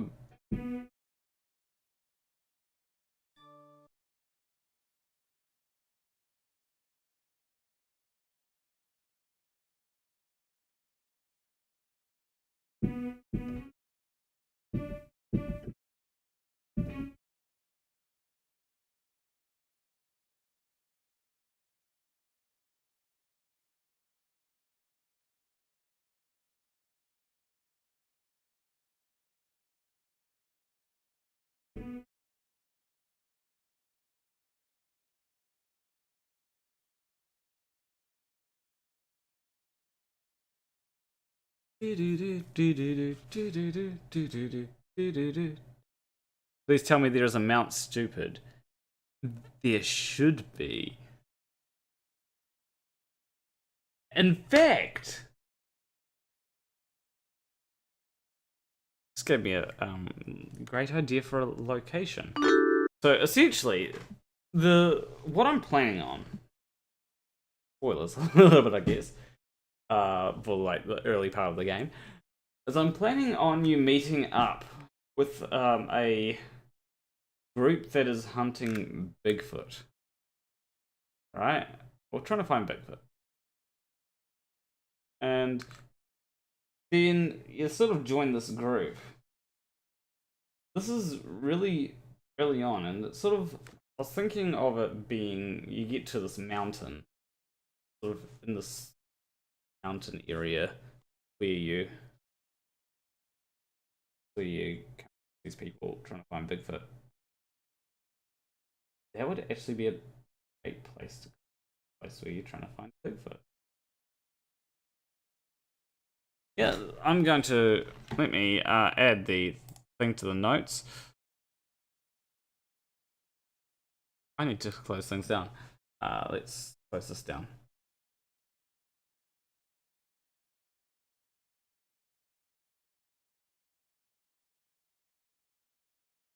Watching.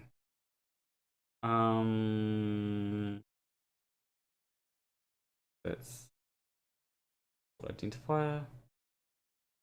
That down. Okay, there we go. Let me add that into locale section. Locales. Mount Stupid is the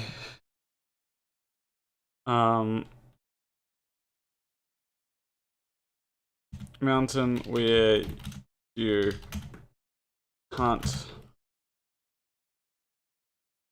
Bigfoot.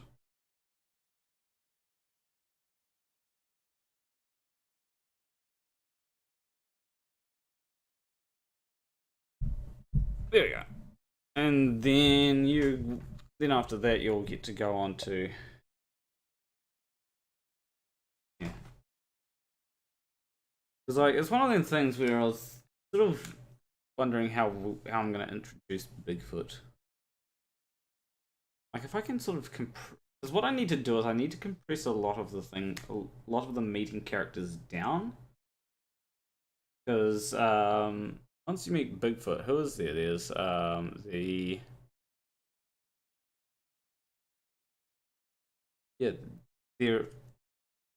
there's like meet 2 characters in this other town that I'm go to.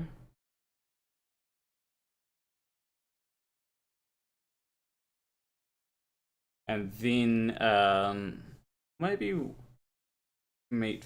I'm wondering we should meet Flatty in this. Then you'll probably meet. You'll meet Flat out at a Manor of Knowledge. Who would be better to meet at the Manor of Knowledge, Flatty or Flat Out?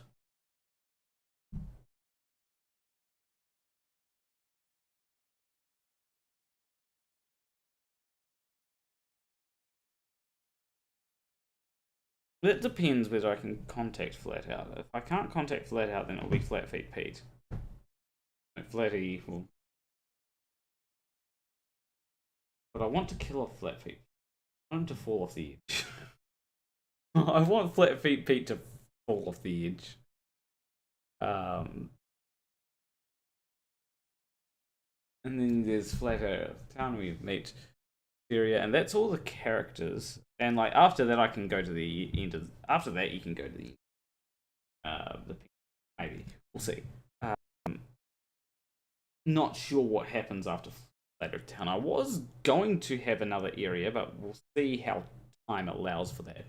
Essentially, what I want to do for this game, for the game, is I want to develop the.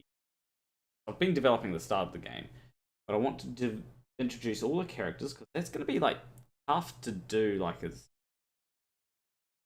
in a sense of just like making sure their mechanics all work and don't override other mechanics too much. And then after that, I want to work on the ending. So that the ending is. I want the ending to be solid, and it'll probably be. I'm not sure what chapter the ending will be yet. And then I want to add filler, but not filler as. But when I say filler, I don't mean in filler as in you're just trying to pad out the game. Like I want to actually, make the ending, more. Make more sense, if you know what I mean. Like I want it to be like you think about it. Final Fantasy games. Yeah. Well, firstly, let's go with any like Kingdom Hearts game. Like a lot of it is filler, really. But like Kingdom Hearts 1, like. You end up in Traverse Town. Then you go to Olympus Coliseum. It's the only place in which. Oh yeah, sort of the villains are all conspiring against you, but they don't really matter. Kingdom Hearts 2, they also don't really matter. Kingdom Hearts 3, this is a little better. They try and,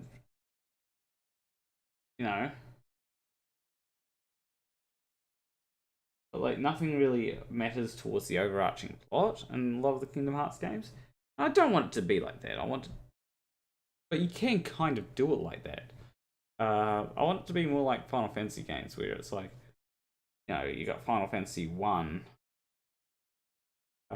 You are kind of going through areas, and somewhat for the sake of going through areas, but it's kind of getting toward. I suppose a lot of RPGs, like it's just a lot of filler. Now that I think about it, Like, I'm just trying to think of a game that doesn't have filler. Like, Final Fantasy VII doesn't have a lot of filler. The remake, like when you talk about Midgar, remake, yes, added filler in, but like the original didn't really. The Midgar area didn't have a lot of filler. It was all sort of leading to something. And that's good. I want the game to sort of lead more, and I want the game to lead more into the ending rather than you just being like, oh, the ending. Especially if you could have like just gone to the ending at the start and it wouldn't have changed much. I want you to get to a place where you sort of instigate we can now go to the ending of the game. You know what I mean?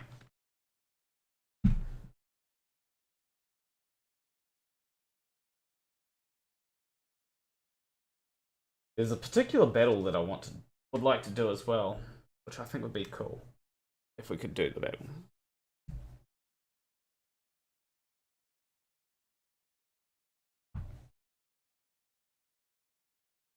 But that would be like a really intense battle. Like I was actually thinking, like initially, that I was going to like the first act of the game end at this battle, but like it's gonna be like a tricky battle. I think it. And just putting that battle in there, and it would be a particularly tricky battle, and would involve me creating a new way to fight, kind of like how in Deltarune it does like this. Deltarune Chapter 2 like has all these interesting mechanics that it plays upon, which I like. Okay.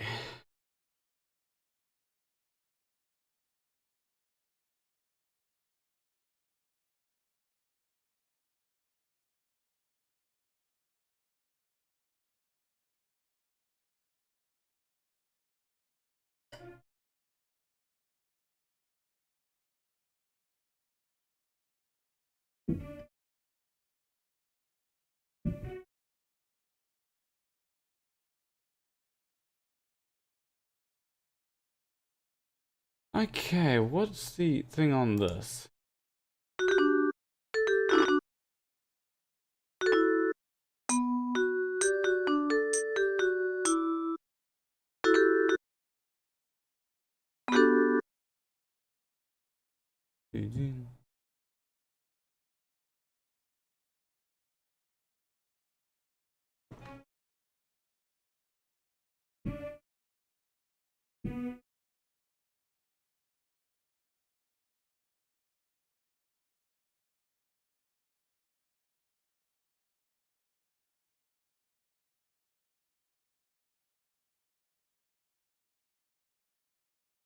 Okay, let me think.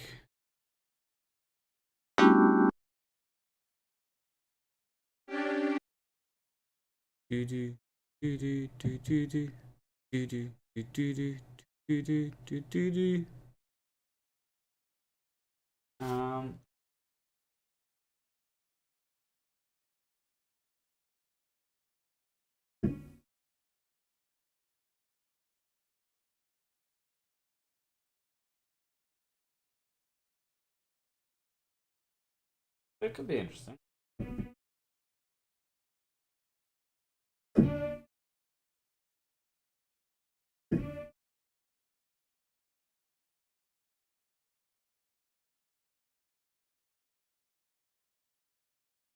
That's something.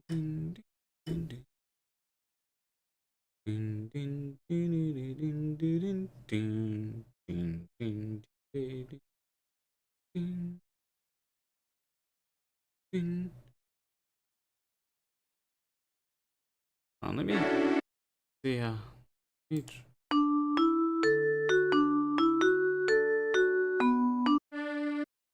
See, hold on.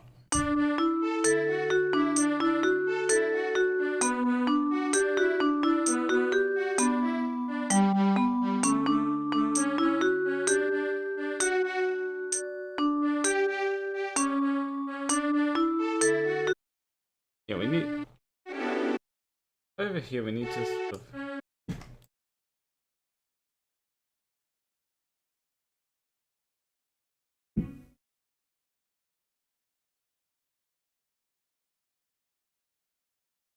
Wonder if we can go to. Hold on. Wonder if I can just kill this.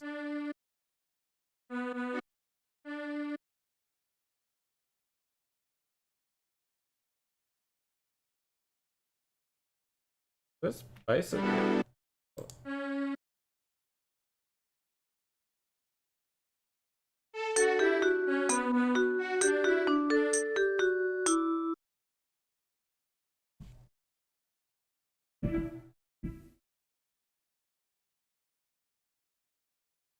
Yeah, that's kind of what I was going.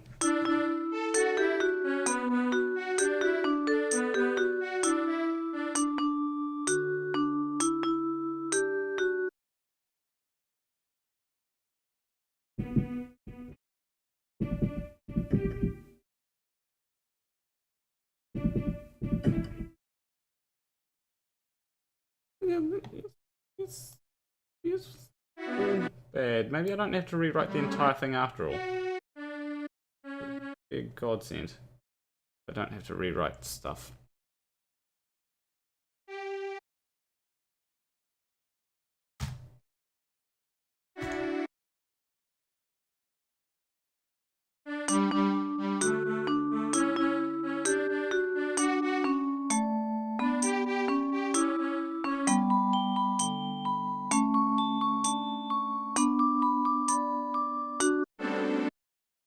Okay.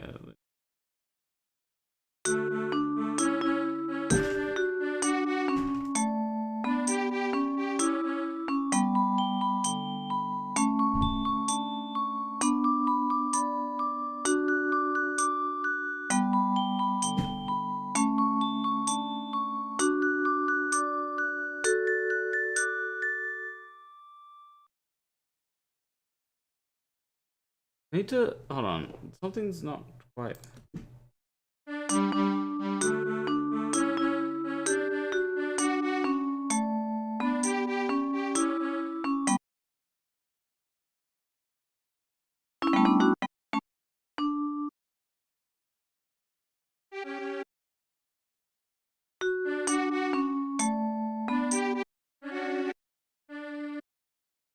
It goes up to. It should be.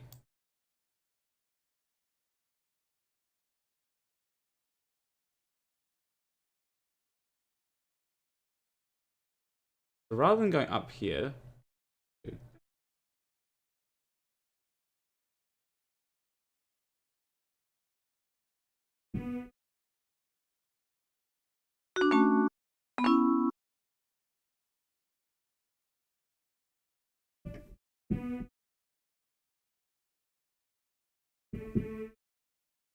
Did we go all the way down there?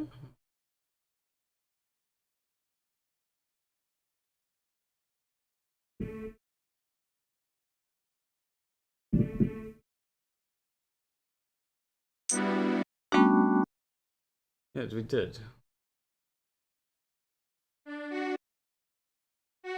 Those notes need to. We need to transpose them.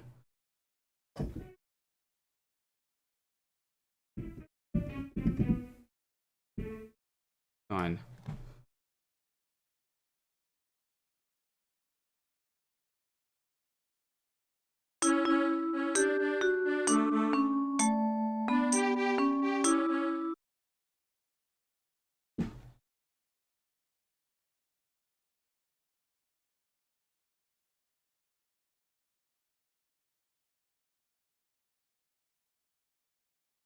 Then we go to vibraphone.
Okay, I've got it.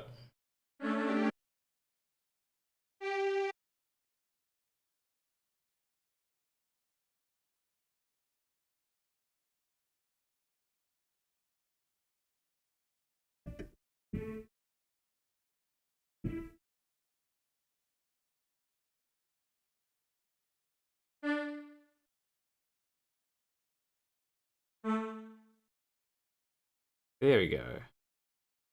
In search for rest.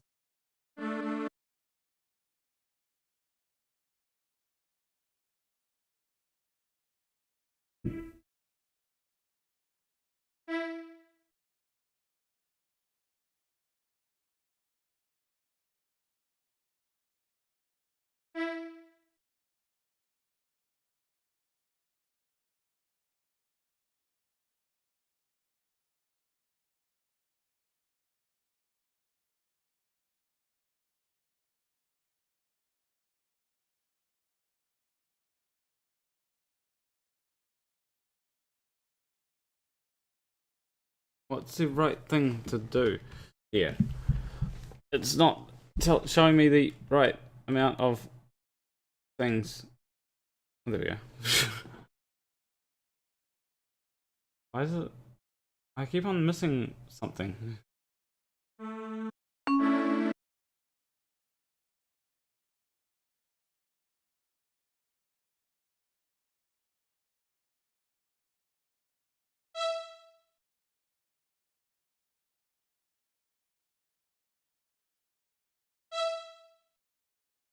Firstly, that's not the right thing.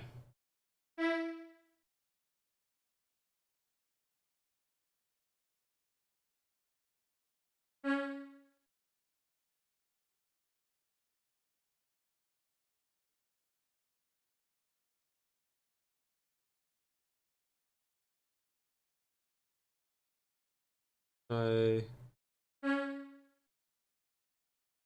Okay, I did.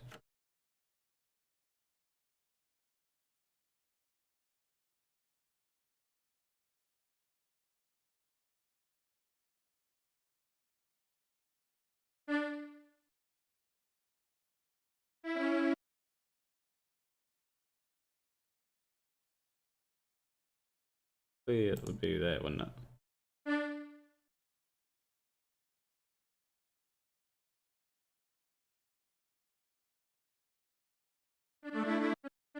Something wrong there. Something doesn't add. Something doesn't add up here.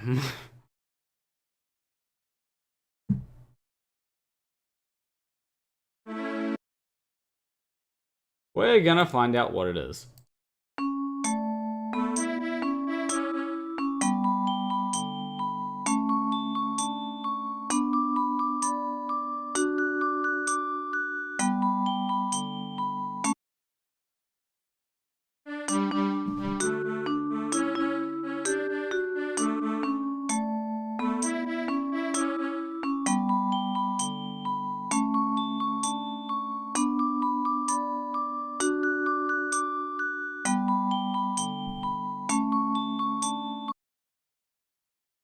What's it rest?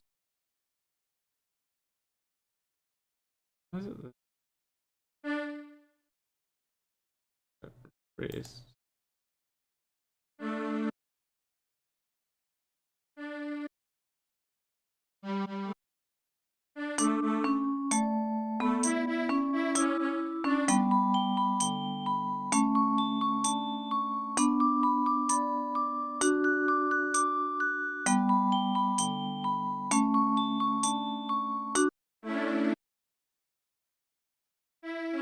Maybe I should cut that out. Hold on, let me see.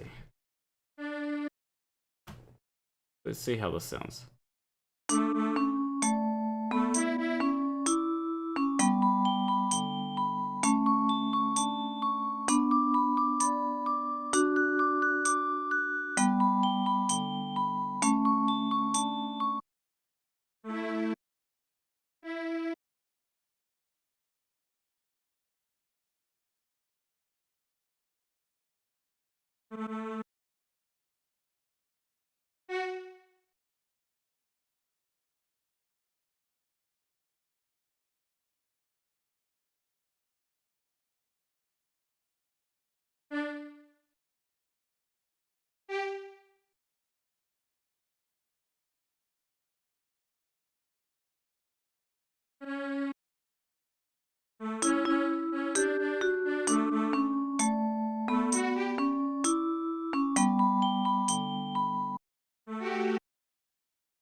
see.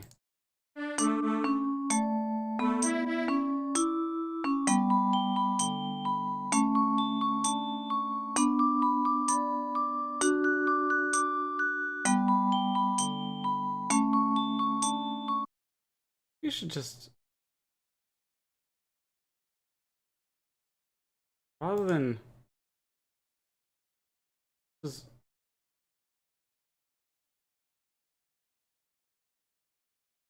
let's try that.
It doesn't. It's because it. I think it's because it doesn't really.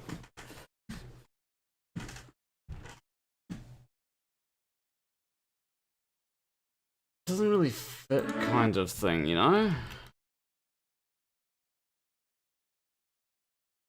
Like if I go here.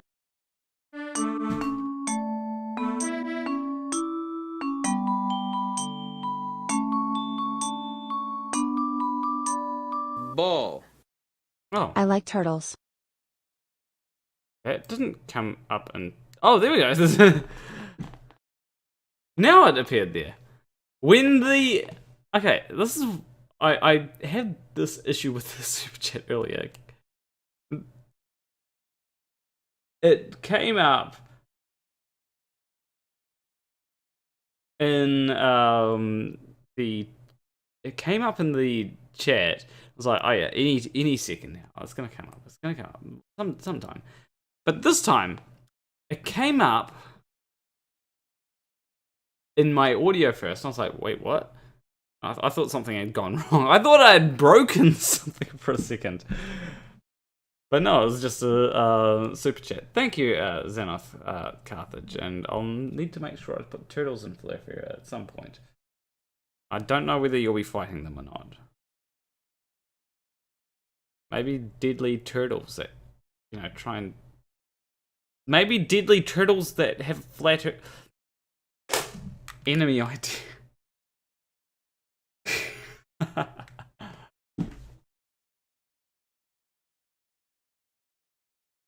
Enemy idea that where you have turtles that have like...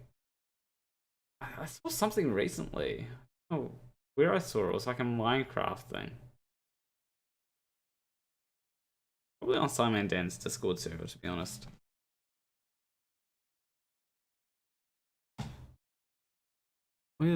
What's...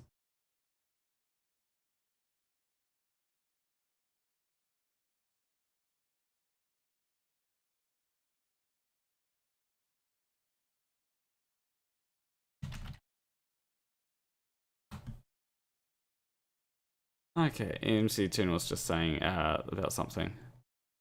Let me see if it's on Simon Dan's thing. Be in funnies, wouldn't it? Although if it isn't here, it's probably from a while back. Although it might be...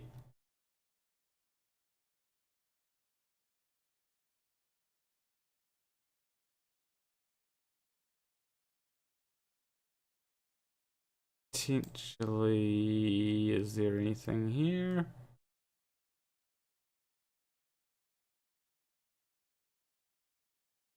Maybe here? I'm not sure where it is.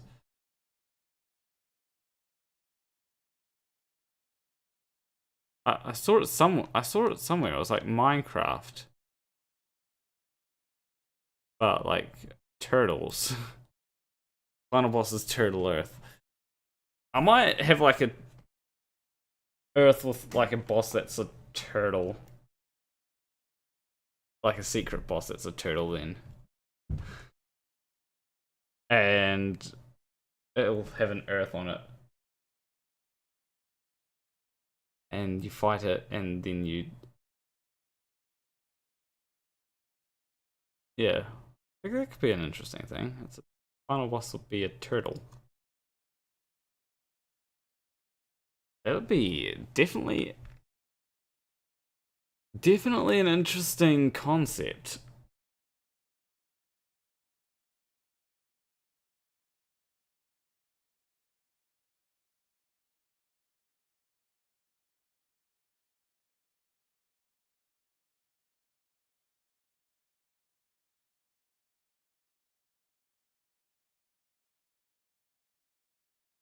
Oh, yeah, I was just thinking it would be an interesting concept. Especially with, like, the dome.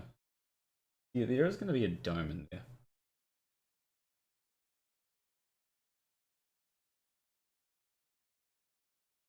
Oh, I actually had an idea for, like, a secret boss. Oh, I had an idea. No, there's no release date planned yet. At least not for the entire game. I hope to get like something out by the end of the month. People to play, because like I want to be able to make it so that you can have Dusty in your party. That you can actually do something with Dusty in your party, rather than it just be, oh, Dusty's in your party. Good job. But that's not looking likely, as like there's a lot that I need to get done, including that I'm not doing. Particularly because, you know, I'm not the only person that I need to help me. Okay, let's see how this sounds.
That actually sounds fine.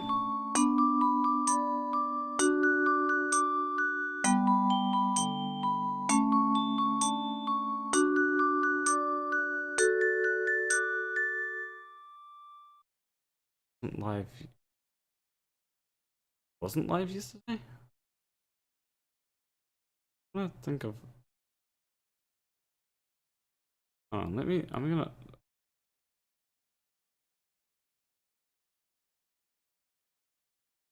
MCToon.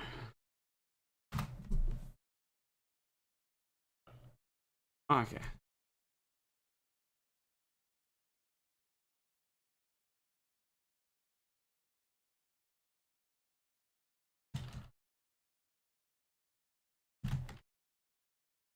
I'm just gonna let MCToon know that I'm live.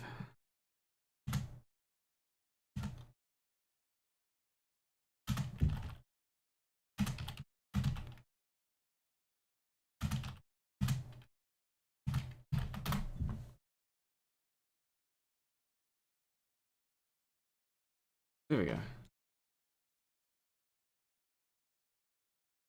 Let me go back to chat because it's almost Stardew Valley-esque in a way. I can't remember how the Stardew Valley music goes. It does kind of give off Stardew Valley vibes in a way. Wondering if I can get with like, because like I've everything from here on. No. Get me. From here on was written today. The whole.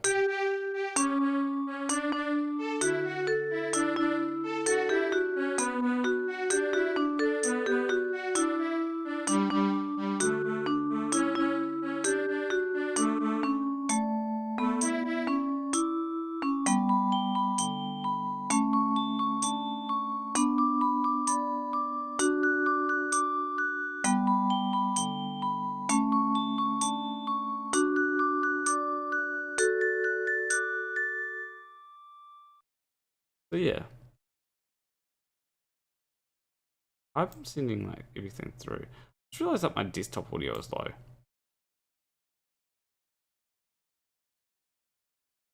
I'll either that or four massive tortoise arms. Yeah, I just realized that my desktop audio was like low. So like, is that gonna be? Yeah, it's gonna be on a loop. So currently the loop is about, if I go back to vibraphone. Currently the loop is about,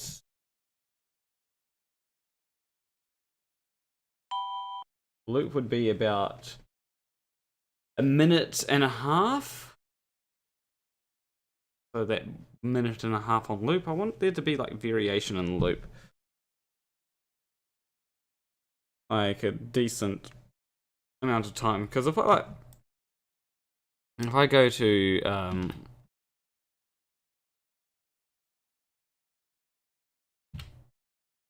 let's like take a listen to something that will probably be fine to listen to.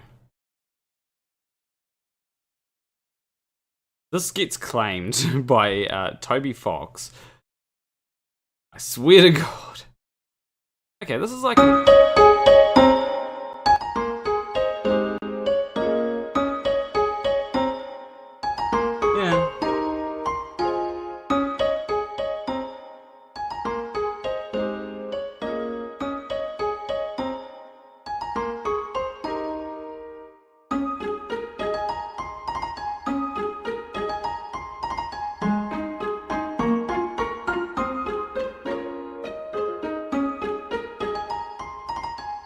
what's a good? I know a good parallel.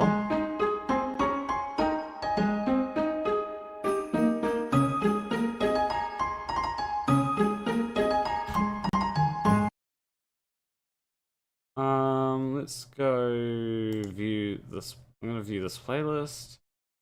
Deltarune OST. Chapter 1. Yeah, so this is the town thing in Deltarune.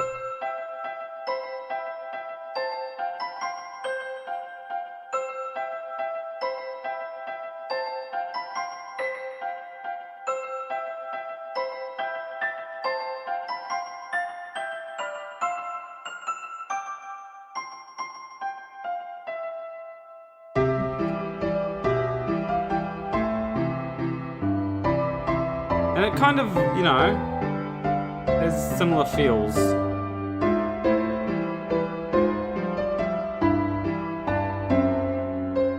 In a way.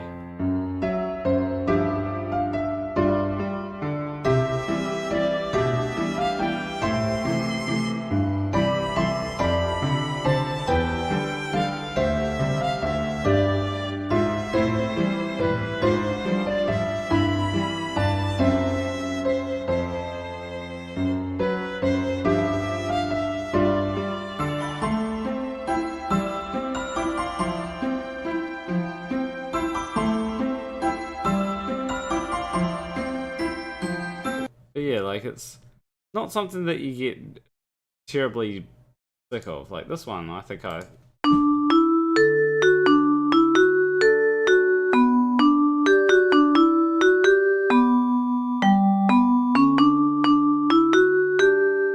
Like, one of the things that I am trying to craft a lot of this music to do is so that you don't get sick of it. Which isn't easy.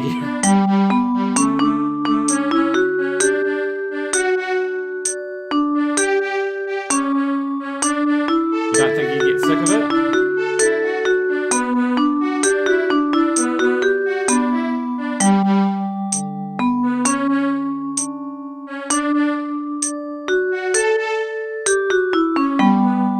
Like, I find that some tunes have the ability to not get tired at all.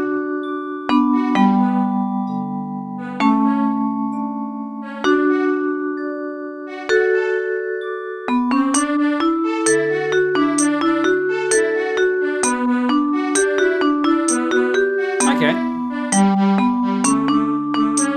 I think I'll use this then.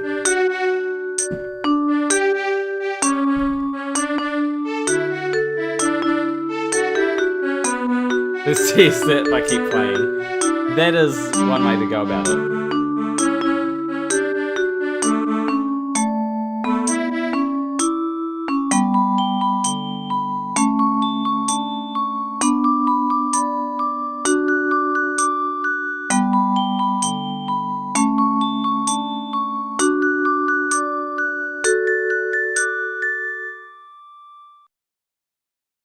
Okay, yeah, let's that'll be the track then, in that case.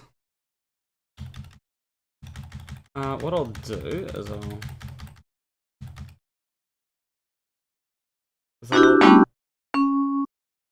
got to finish off. Wait, no, that's the wrong part.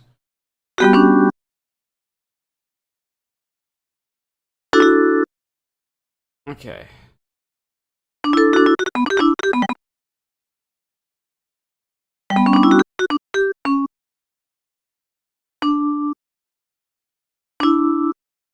Actually, no, we will grab that extra note. Do. And then, like, the...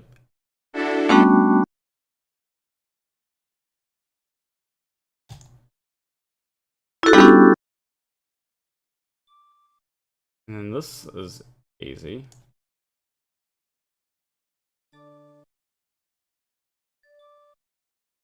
Paste.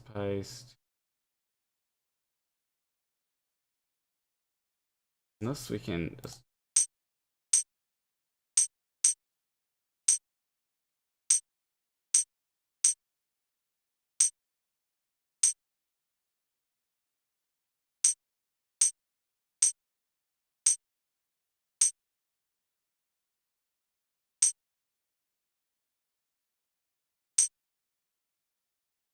In the string ensemble, yeah, in the string ensemble, we'll grab, it's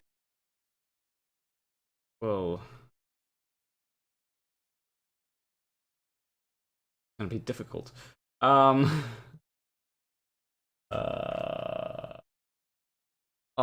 I've got an idea. Okay, let's.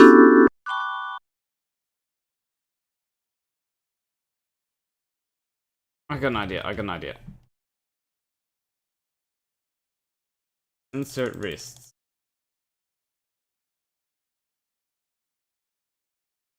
And then we'll just take that one out. Go back to here.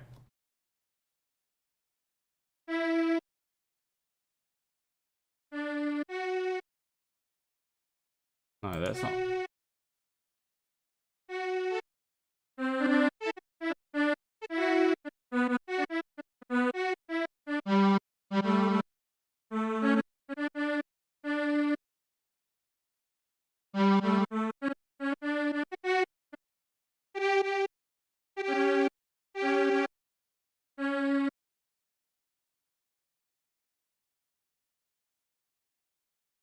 Okay, let's go back to here.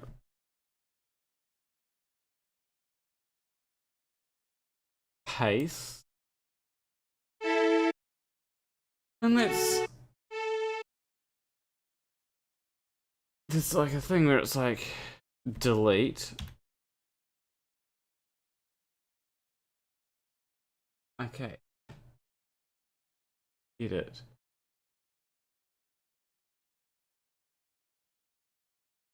There we go. Hey, we did it.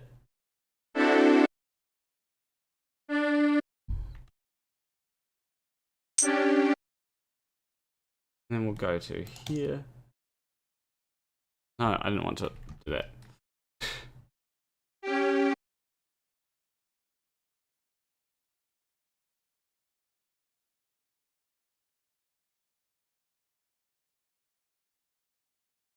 Wait. Want to...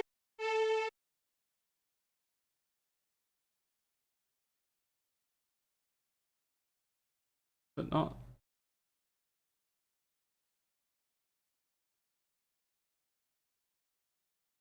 Okay, edit. Wait, who's calling me? Give me a second.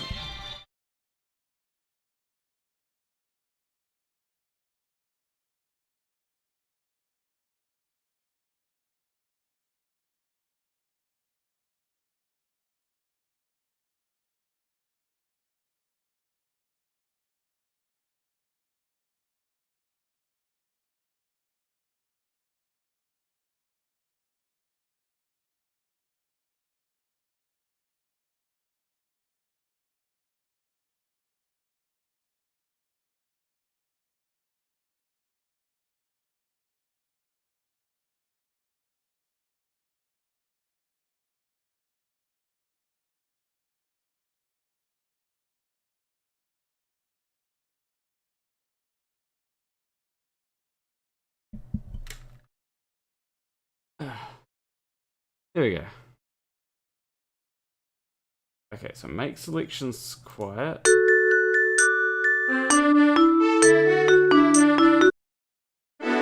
Alright, and now we go...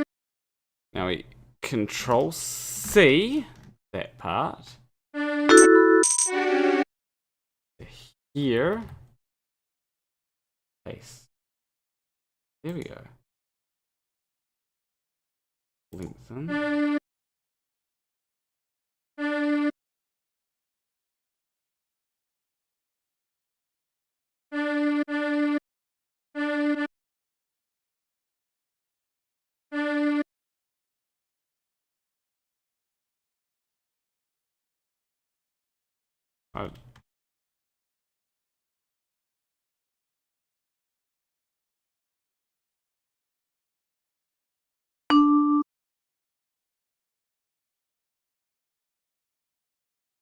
Okay, let's see how that...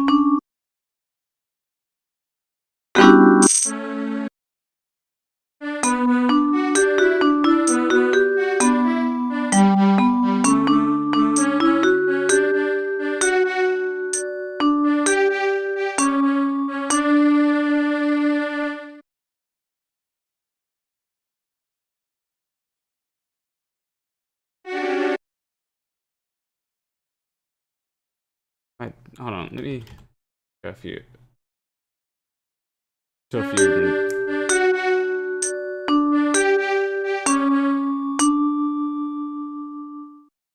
Yeah, I prefer the one that it doesn't. So that will signify the end of the actual track itself that doesn't play during the game. Although it will technically be in the game files, but you know. Looping and stuff like there's a version of the track that, like, for example, Belu's Trial, the version of the track that's actually going to be in the game is different to the version of the track that you'll hear because of the looped section.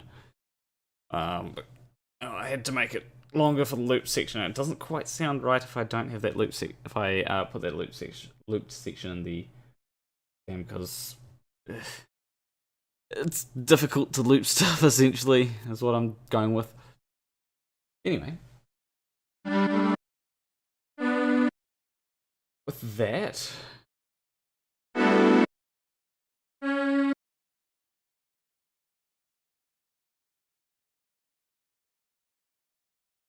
Oh, it comes out. It comes out to 2 minutes exactly. It's like a 2-minute long track exactly, like the whole thing. Okay, I need to save this.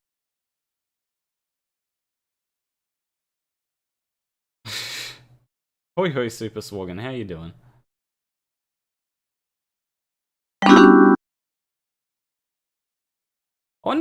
I actually wonder how many people are here because of Rumpus.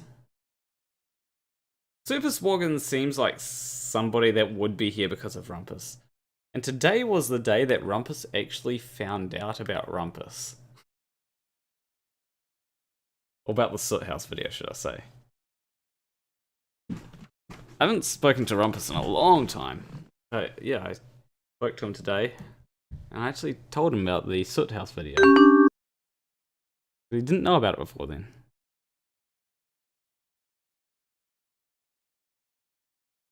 Very interesting chat that we had.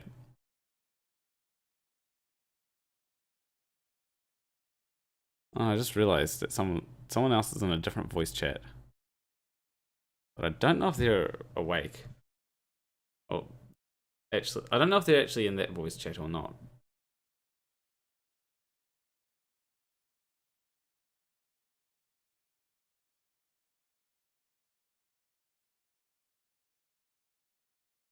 Okay, with that, time to install the VST. Where's my VST at?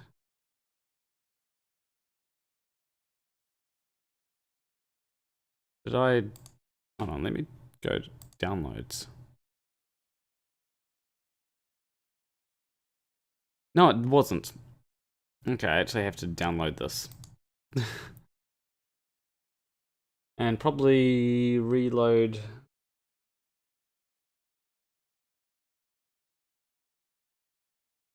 Reaper and... Oh yeah, they're probably there.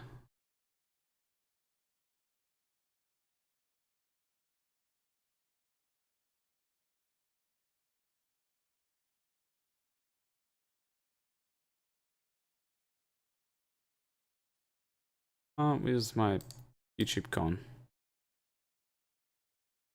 I think Xenos says, I think I found you from FTFE or team, I can't remember. Okay. Yeah, I've been... There's a number of places people could have found me from. Whether it be Reddit, or, you know, all kinds of things that people... Okay, let's go.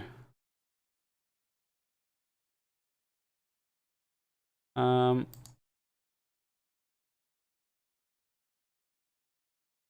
wonder if I can... Wait, can I just copy the...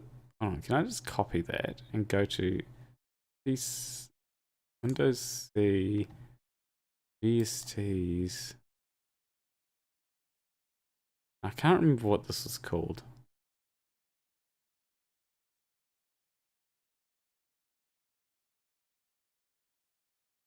New folder. What's this called?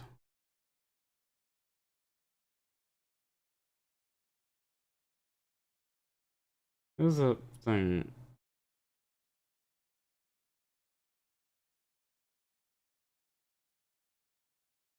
This is...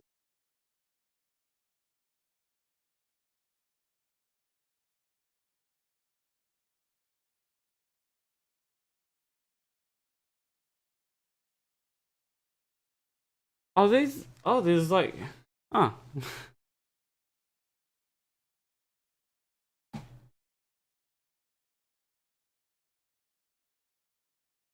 It's paste.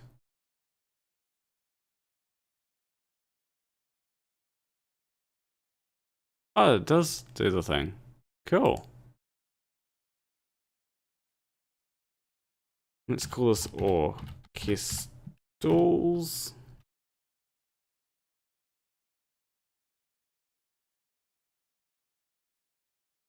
And let's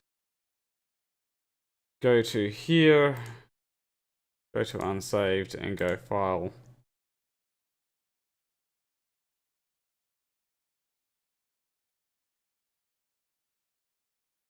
Actually, let's. No, I'm not saving. Let's open Reaper again, so that it actually. So that I can actually, you know,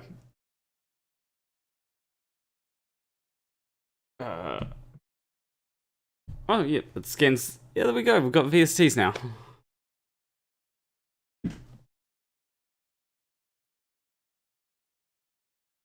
Oh, yeah, there's. Oh, winds.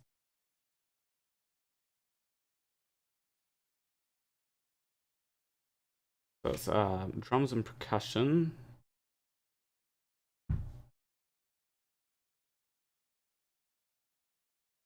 It'd be percussion, wouldn't it?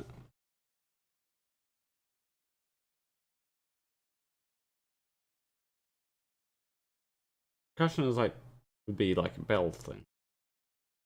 Percussion thing. I'll have. Anyway, let's go into the music and grab Good Morning .mid.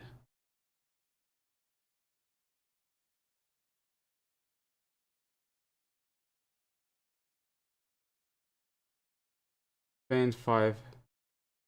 There we go. All right.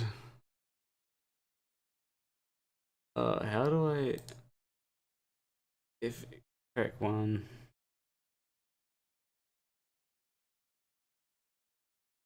Okay, we've got to wait for this to respond. I don't remember how I do things. Reaper.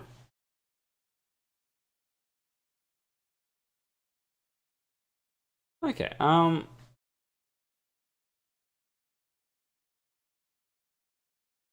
VST3i. Add it here. Start off with.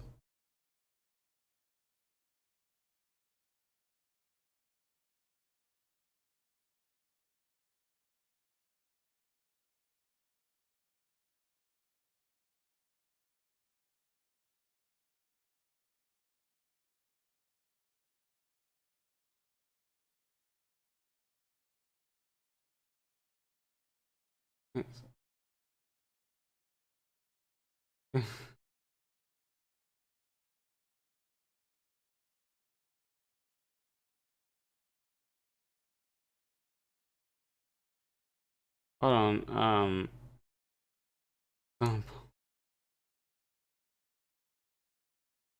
okay. I got to install this sample. Okay, let's new folder strings.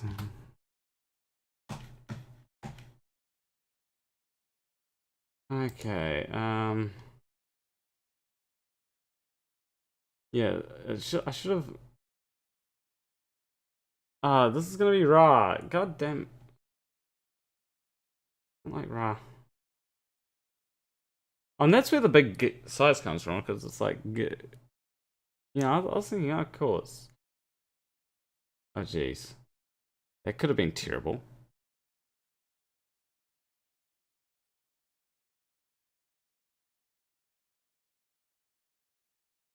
I don't like when beat 365 things come up.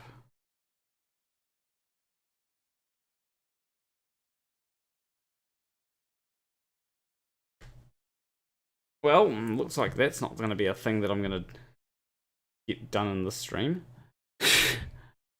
The fact that it's 1 hour left to download, like,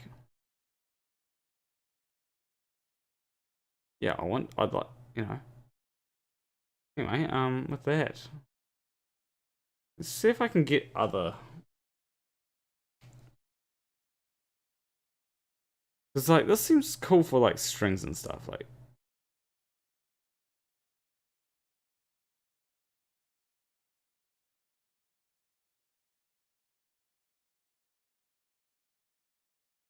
how's it 1 hour left?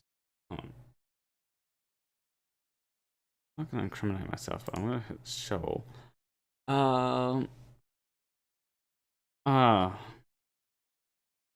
Yeah, for some reason my computer's really slow at downloading certain things.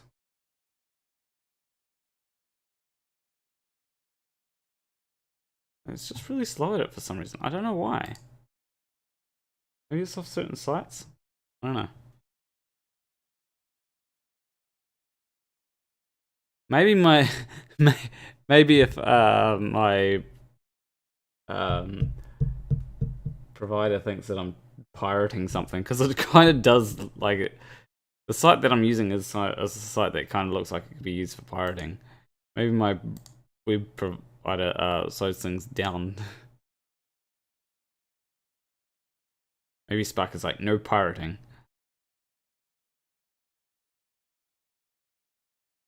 Like, geez, I want to actually download something within a reasonable amount of time. Providers like, no pirating. Even if it's not actually pirating, no pirating. So with that, I will look for other things. What was the other things that? Let's see, movies, free. Oh yeah, here we go. It was over here. They suggested, was it? No, Vital.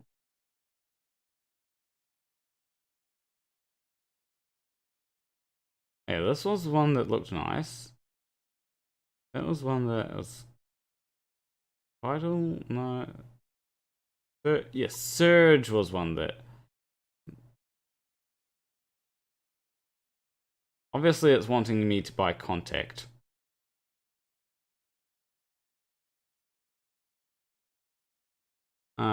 Because that's like the highest rated there, but Surge. Nice.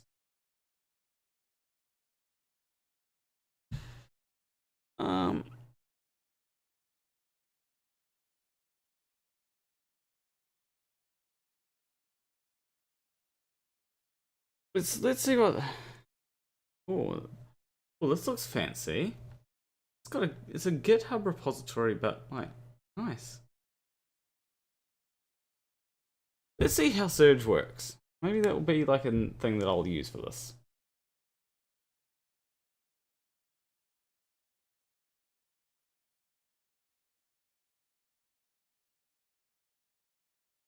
Once it actually decides to download.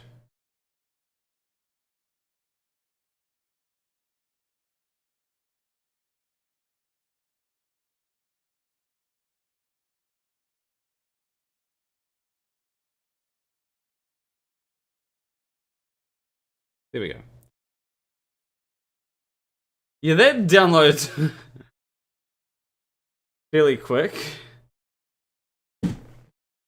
Doesn't take an hour to download it like it is doing over here.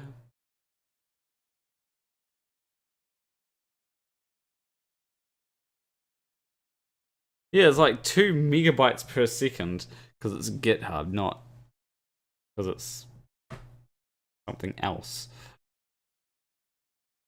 Not because it's Mediafire.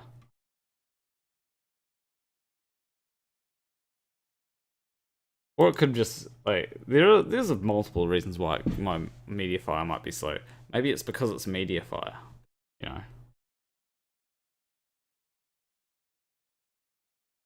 Okay, Surge.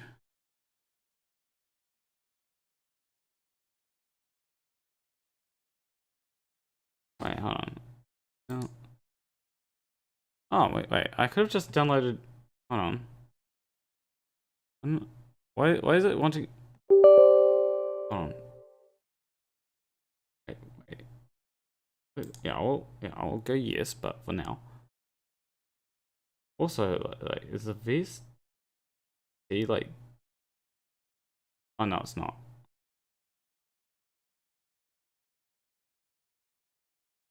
Yeah, I accept the agreement.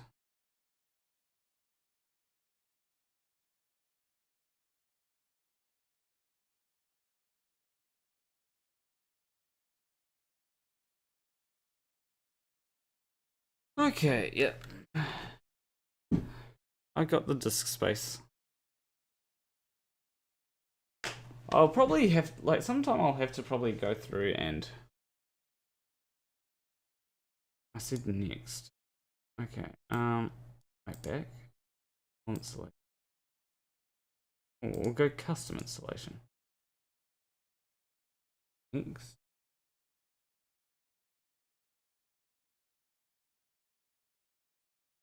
Okay, then full installation. I was wanting to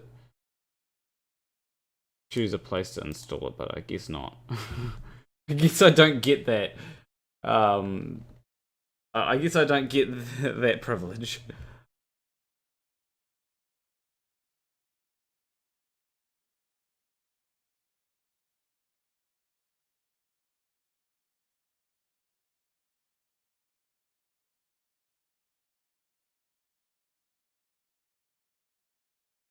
CB says, I woke up and you were live streaming and came back almost 8 hours later and you're still here. Yeah, I'm still streaming because it's Flerfia. Because, you know, you're welcome to also come in and you know, join. I'm trying to find good synthesizers. Like, not so much good synthesizers. Like, I don't mind if they're shit or not. It's more just synthesizers that are easy to use, if you know what I mean. Like, yeah, sure it's easy to create a synthesizer that, you know, the person has full control over everything. You could theoretically make every instrument, which I just click. Loot. You know? Like, all the other things. Like, I can put a filter on that. I could put, if I want reverbs on my stuff, I'll put reverb on it.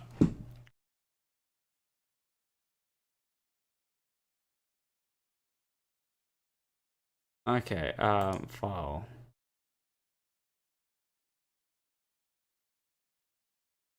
Help. Hold on, let's go Reaper. Reload.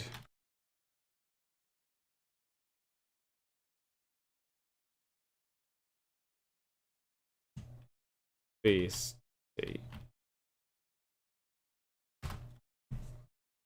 How do I reload VSTs? Okay, file. What was preferences? There be preferences somewhere. Edit. View. Preference. Yeah. Okay, options preferences. Go. Rescan.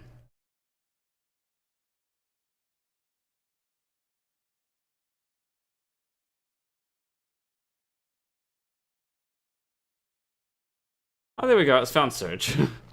Hey. Okay. And let's go FX here and remove that and add. I can go to categories. And this surely this one here that's like instrument. Okay.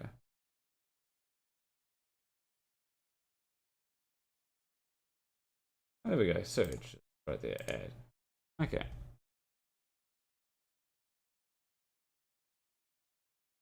Okay, so let's see how this sounds. Yeah, that sounds horrible.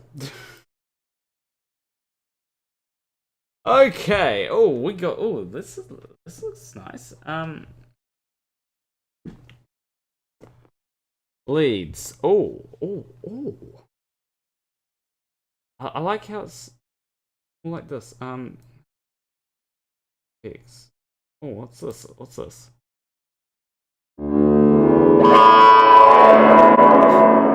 Jesus Christ. Okay, no. Bases. Oh, what's sorted base? What's this?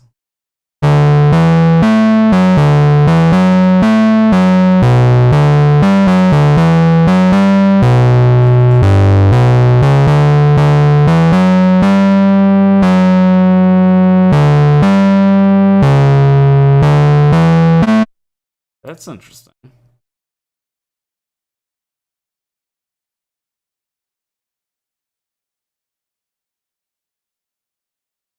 Oh, is there an error?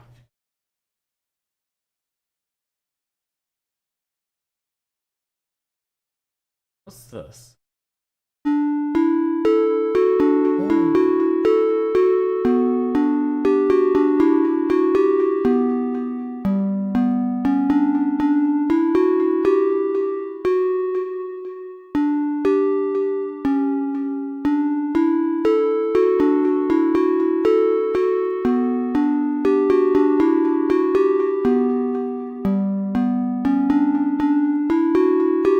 I like that.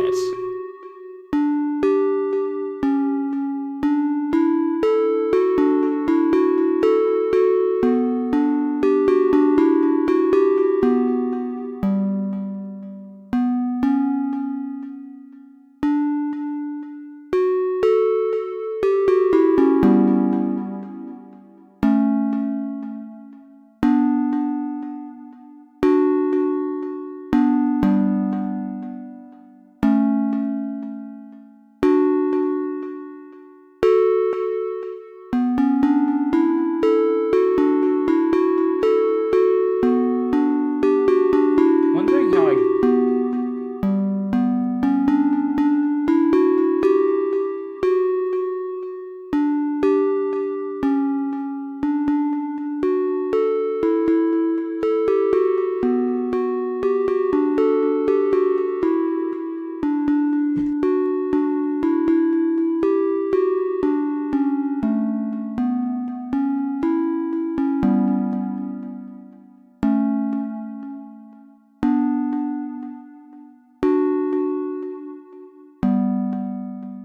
This like sounds really nice.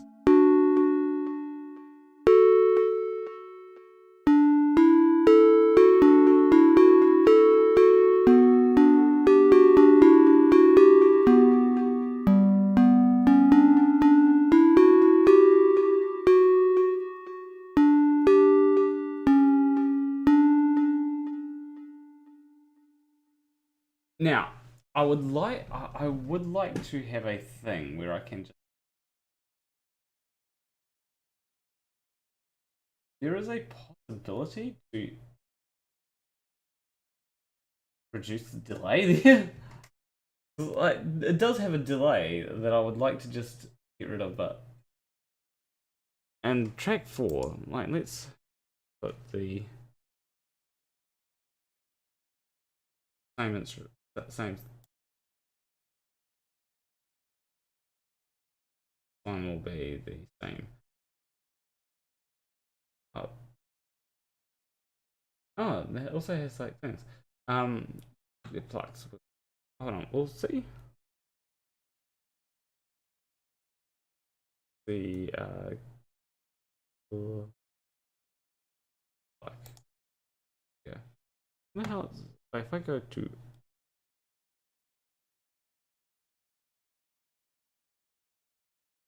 here.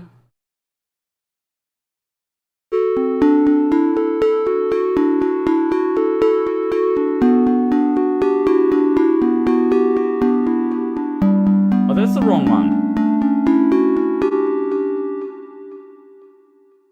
Track 5.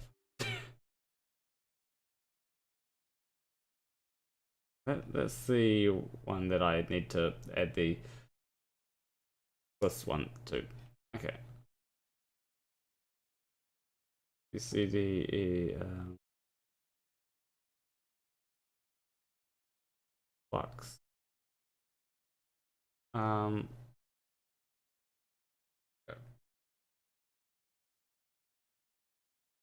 sure I'll find something too.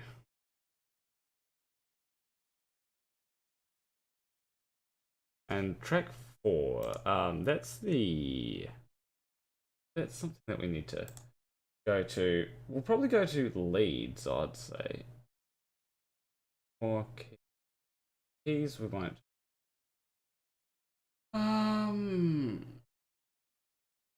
Wins. Ooh.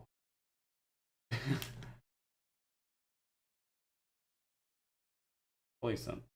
Oh, track 2 needs a police. Bad. Or bad.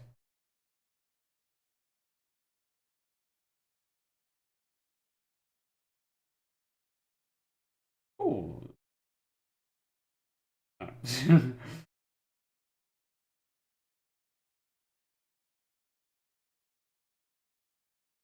No strings.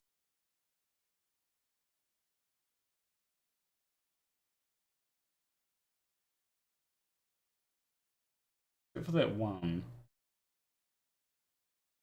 Go to here and it's strings and it's like a trombone. How is a trombone a string?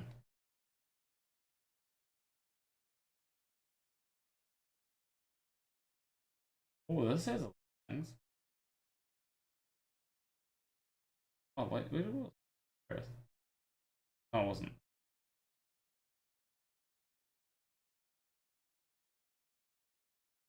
No, this is the right one either.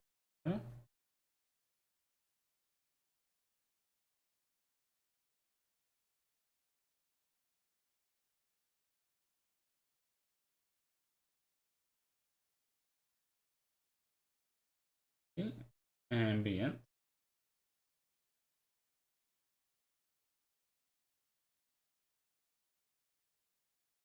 Seems like it'll be hard, but we'll see.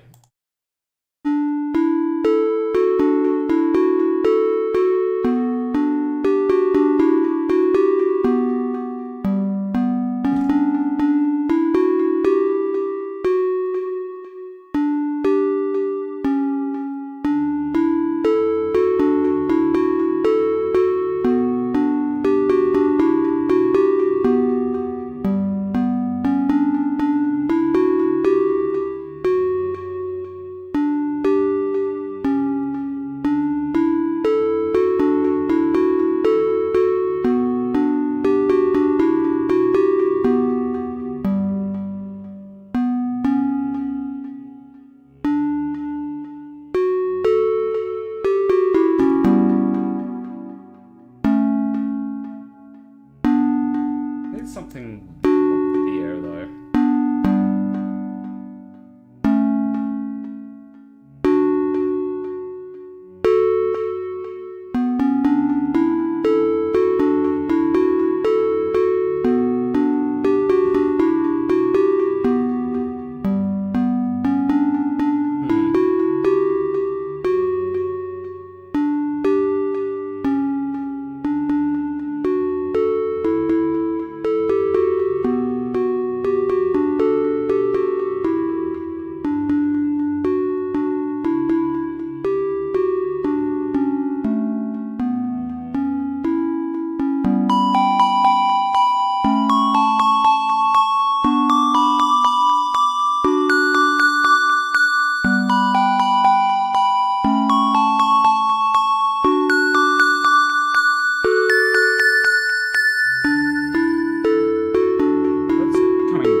Like it's like for some reason as soon as I always get to that.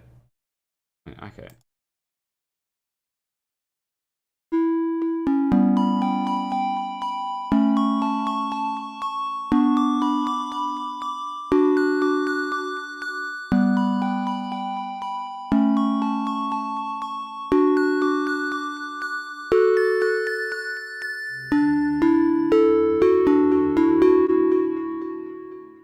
Okay, let's go to, let's try a, listen. Go, what's Space FM like?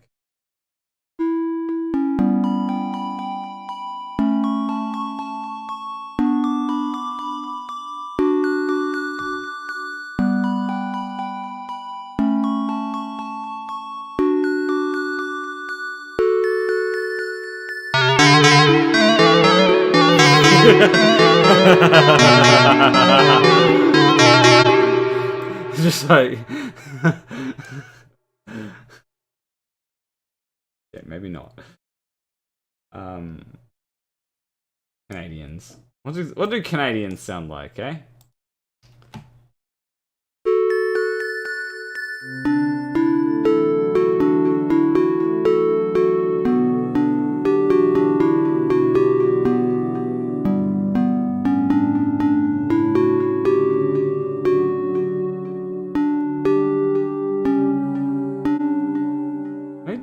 I need to actually find a good ad for this.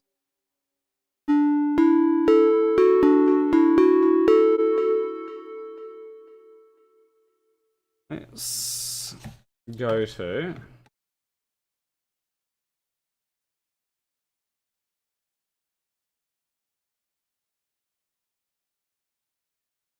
That's 5. That's the Morrie thing. I'm gonna use this, by the way. I've told what's his name? Geostripper. I'm gonna use it. Alright. Where is the thing that I'm going to be doing?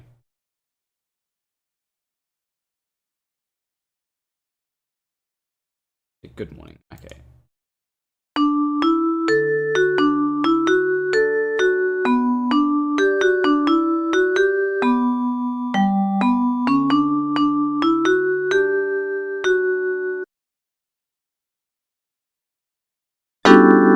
Focus. Faintly in the background.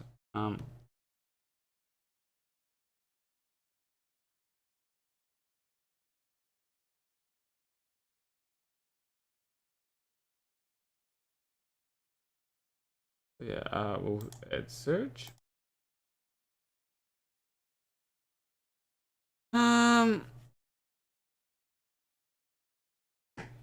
This one will be... Yeah, we want a pad here. Alias this one.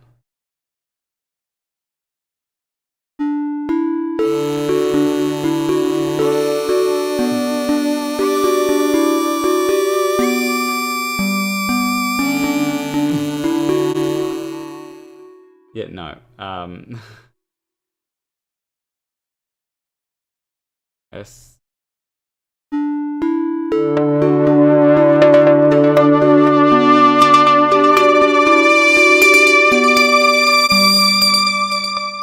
Firstly, let's bring the volume of that down.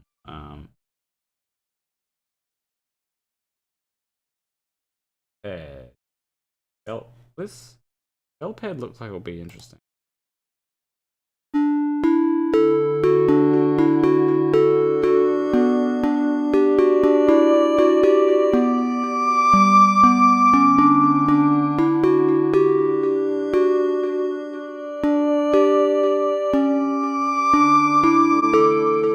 No, it's too slow.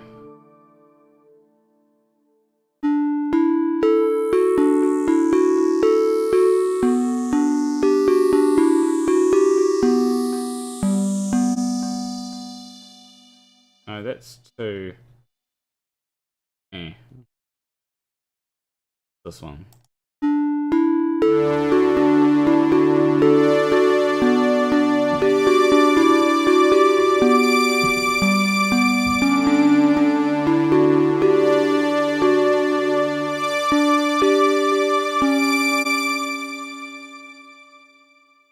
No, that's too...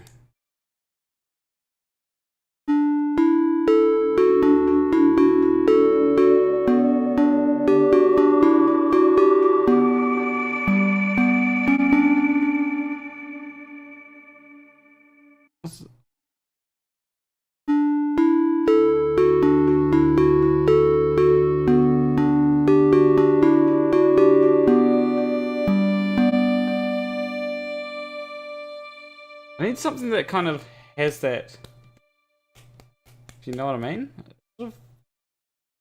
I need something that kind of,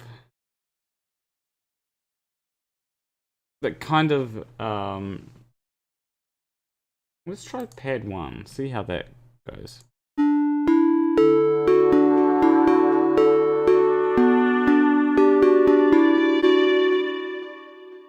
Something that kind of hits. None of these pads are hitting. Did I have... In this... if I go to the thing that I had... Where was it?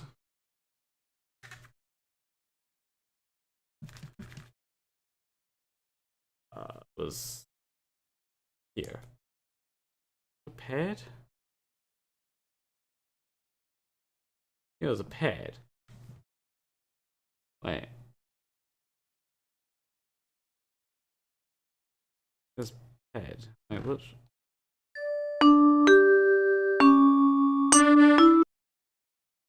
If we just follow that. I want that kind of thing. But all of them are like kind of like that. Rather than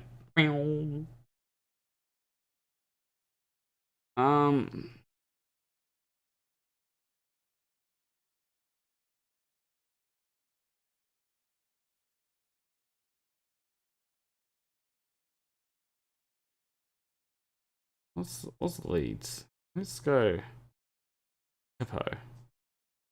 This is probably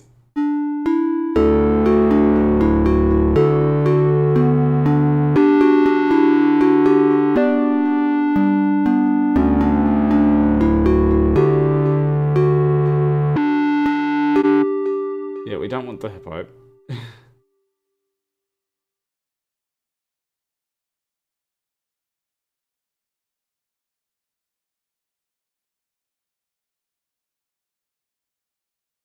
Yeah, am I going to be I'd like to be extremely rich. I'd hope to be, it'd be nice to be extremely rich.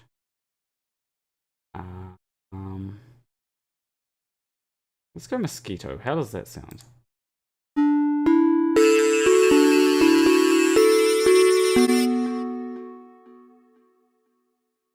Can you put Lana Rhodes on presets? I don't think so. Unless there's like a Lana Rhodes preset. What about a classical one? That seems like it's gonna... Oh, that's...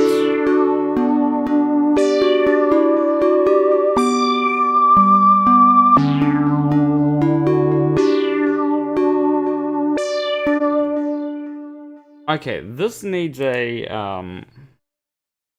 EQ added to it. I need an EQ like that, I think. What does this do?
Frequency that was like...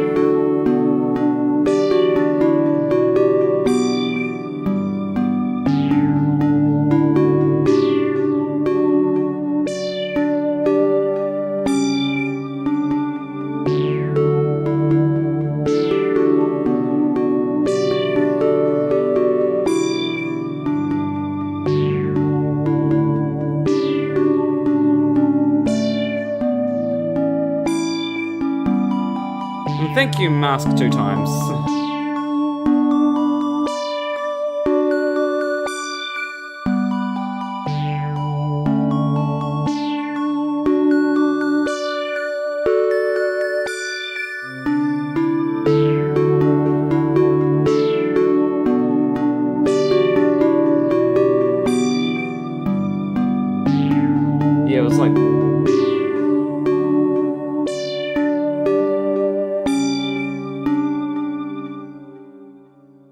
was definitely that particular frequency. You can see it pop up there, and that's what... That was like what was making it like really loud. Let's turn it down just a smidge. I can probably... Hold on, let me see if I can change the band... Oh, wait, don't. Change the bandwidth of this one.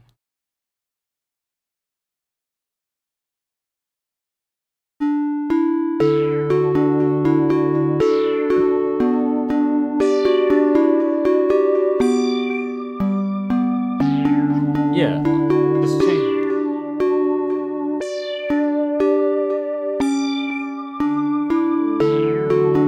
There we go.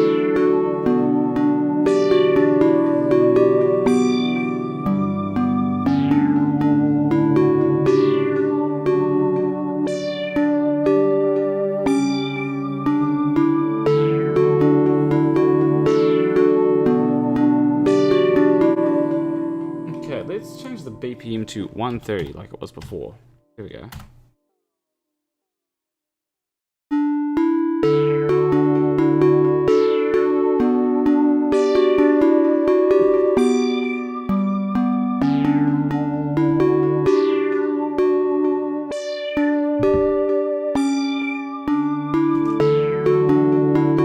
Okay, now we need something on this that works. We also need some percussion on this.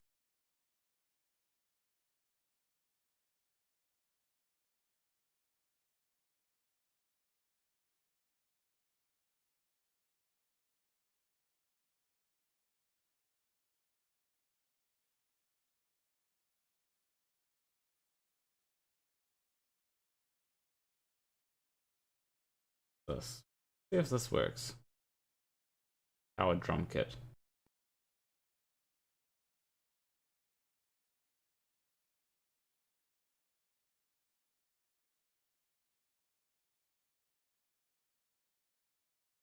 Yep.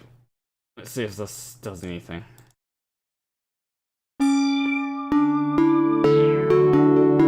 Nope.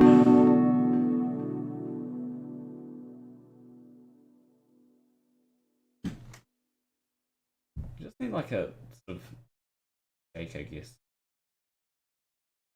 What's we got in search in terms of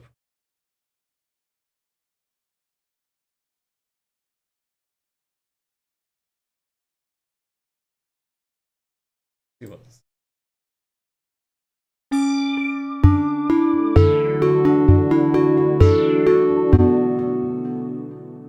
Okay, that's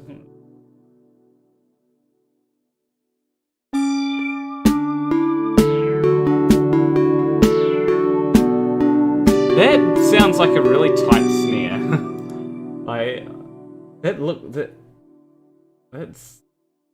This is not gonna sound like what I want it to sound. Yeah, that 909-ish. That sounds a little bit like an 808.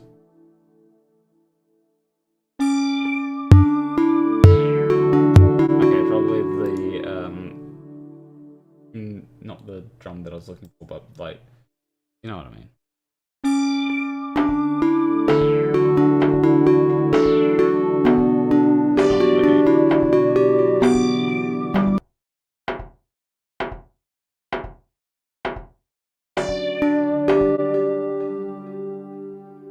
Okay, what's some like good things we can get for this?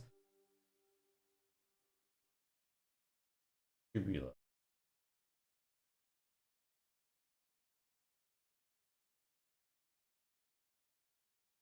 Do you have any songs and ooh,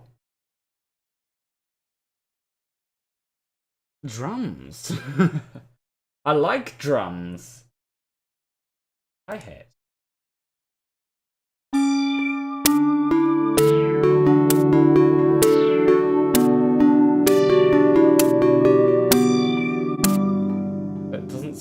much.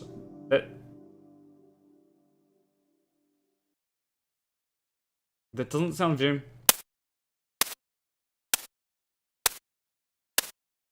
Yeah, that doesn't sound very much like a hi-hat.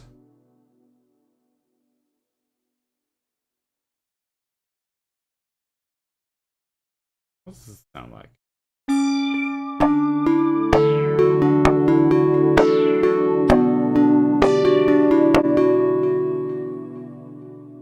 And more, question. Oh yeah, you're the guy. Emus. Oh, a lot of cat.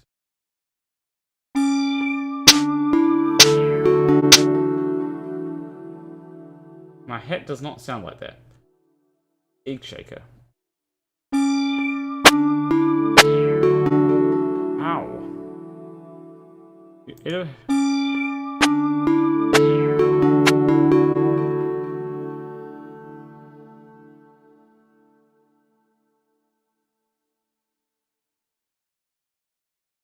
What?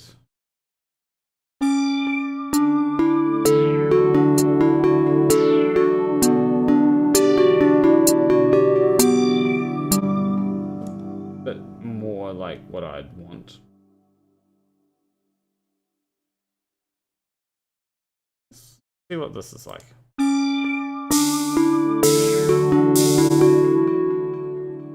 Maybe not. This like. That sounds okay. That sounds very much like I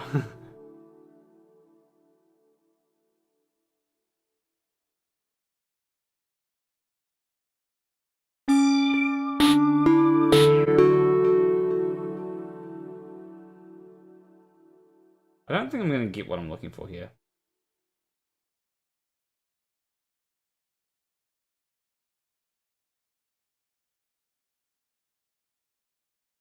We go to drum. I'd look for some drums here that got drones. Quite drums though. Percussion here. Household metal. What's this?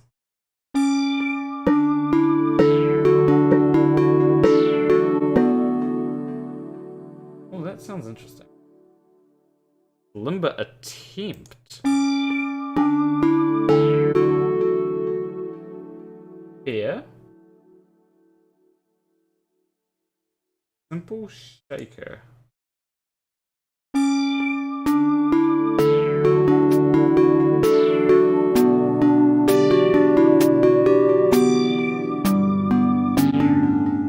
That's like nice. I don't like what I've got. Except I'm more of a tambourine guy.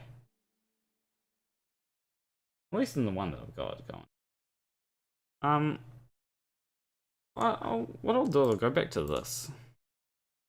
Like, this is the main thing that I need to get. We've got pads here and stuff.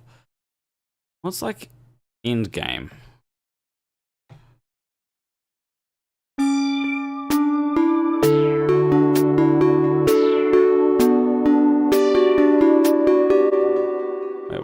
Oh, that's on a pad. Yeah, we probably shouldn't go with the pads. Because let's go with leads.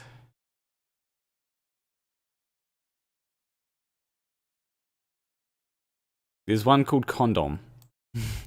What does the condom lead sound like?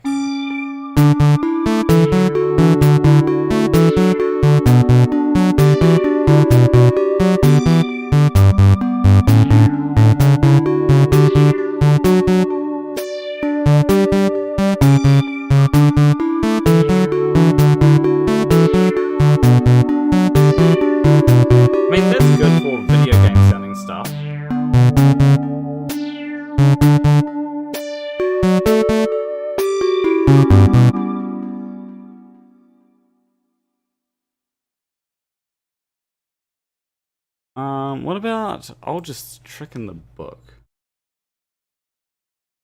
Probably start from here.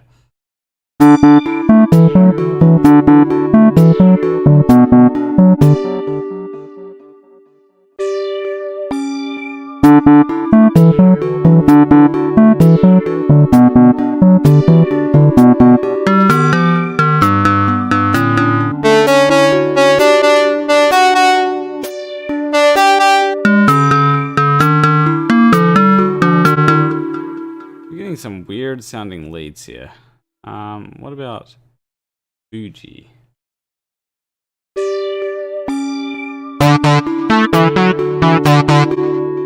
What about Gliss lead?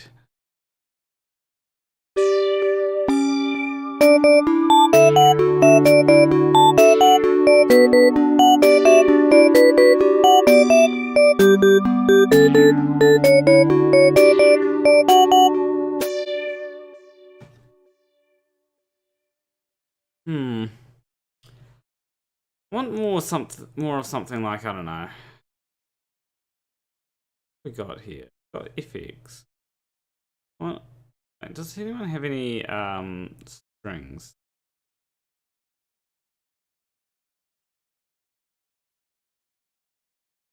Rosler,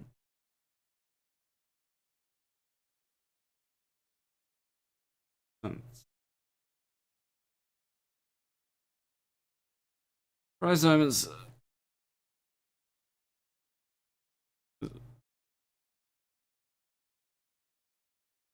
Let's go combination, yeah. Just like.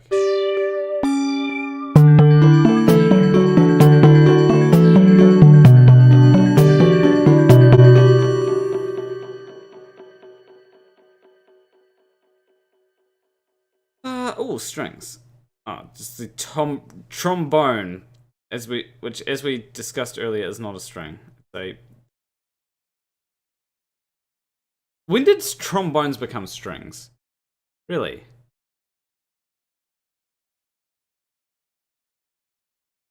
Oh, wins.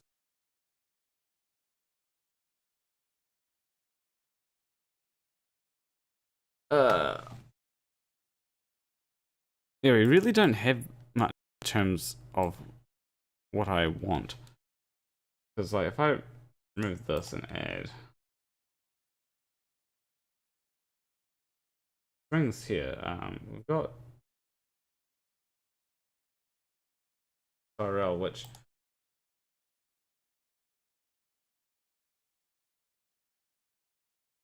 here we go.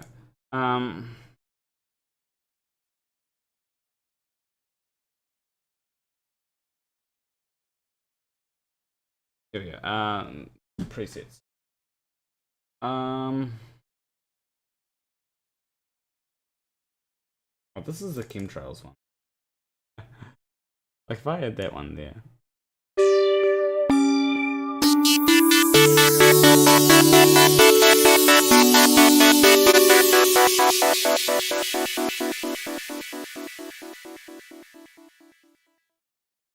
Yeah, not for that.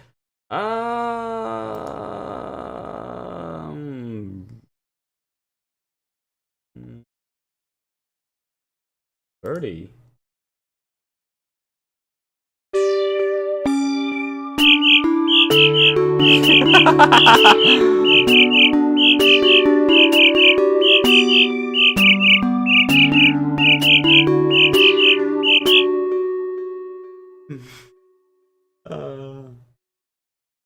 You get some interesting things. Like if I go, let's go with digital rain.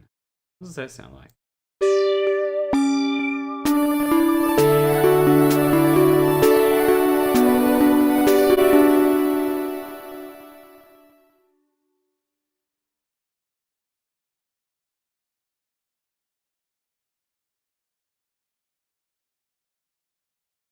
Well, let's go chorus organ.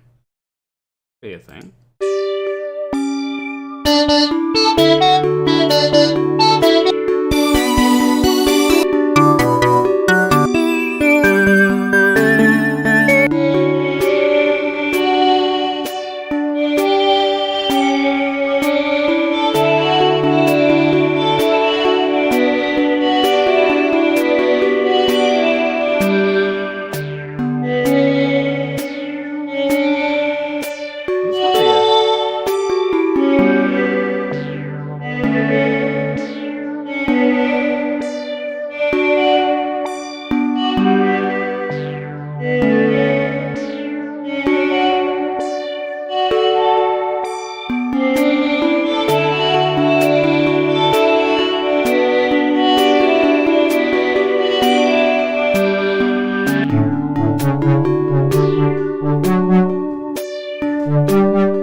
like...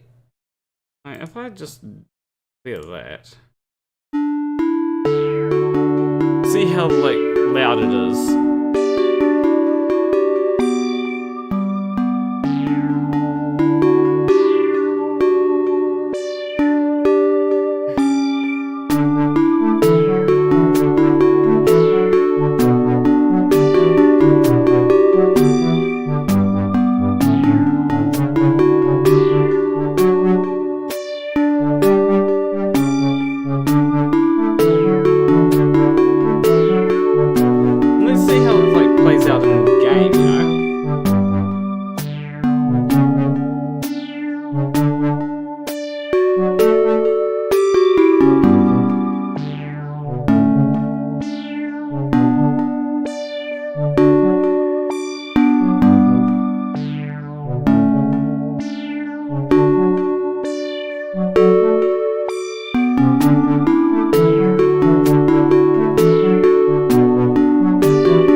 Turning out, like even like just like adding a whole lot of reverb to this.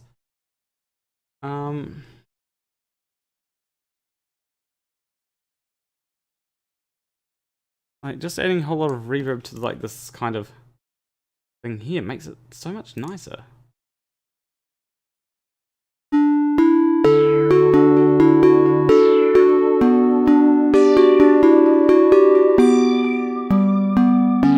Let's see how it sounds like when...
Okay, let's see how that would... how... Oh, there we go. Enough time for me to...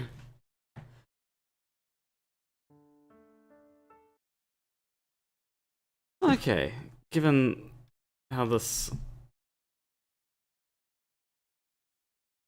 Given how this sound or looks and all that...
When is the alpha release? There's technically an alpha release out, but like this is like,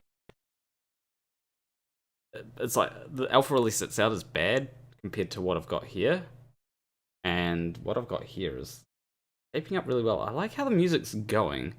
It's, oh, I think track 2 might be a bit too bassy. Let me see.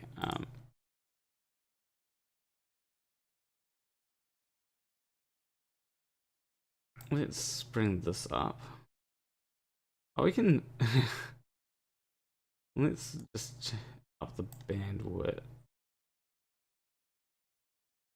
and bring this across. Let's see how this.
That sounds nice to me. Yeah, I mean, 7 hours streaming, come up with some nice stuff like this.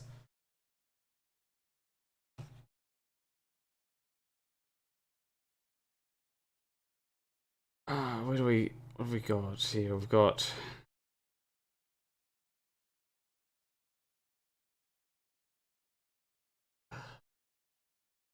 so there's something that I need to do. Oh yes, I need to work out why this is peaking. Let me check my voice meter. Have I got like peaking just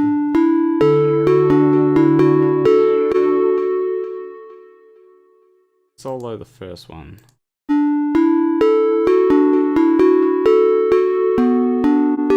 Not peaking, it's popping.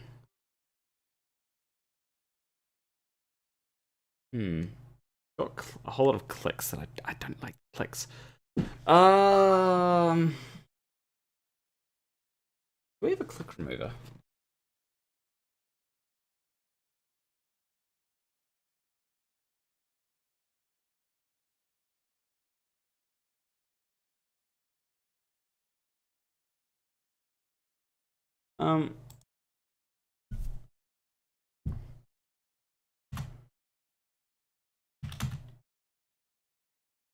Click removal.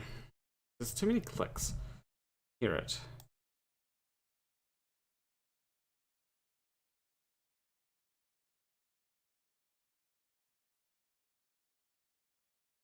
Alrighty.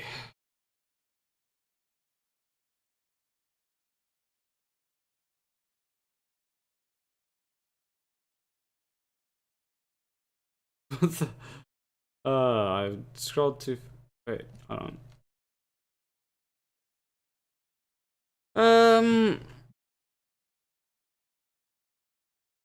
I've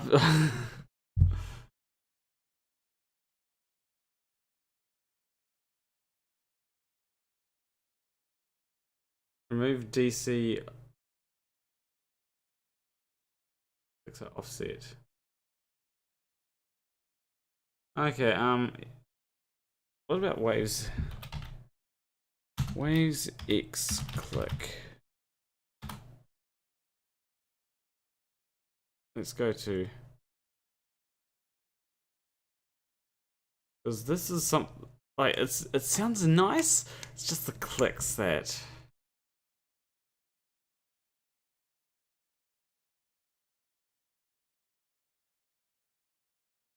Oh.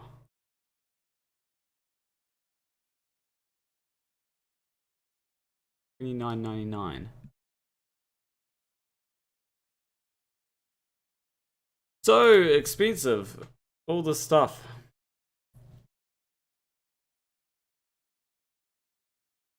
Obviously, Isotope RX is going to be more expensive. How much is that?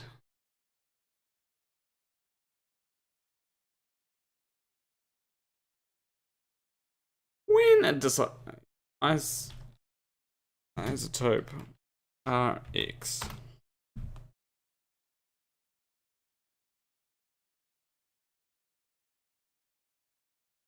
Actually,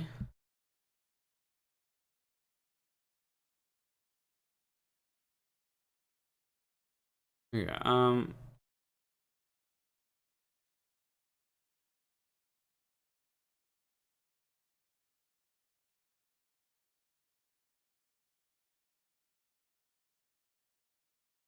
okay. So I could pay like $19.99 a month to remove the clicks. Wait, hold on.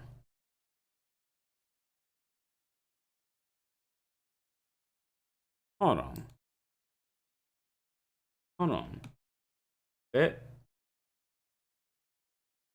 Melodyne?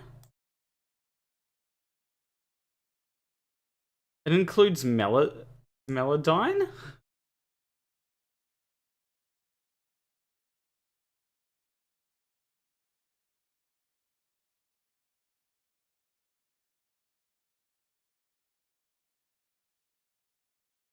Okay, that would be nice, but I kind of don't want to pay $19.99 a month.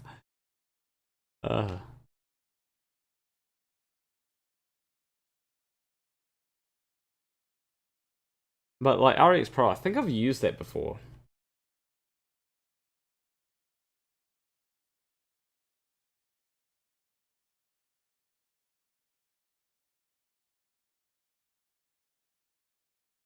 I know what like the thing is if I go here.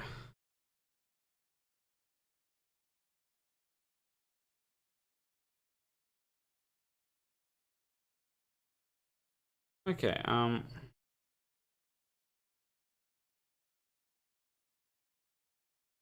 want to. I just want to see how much it would cost if I were to buy it.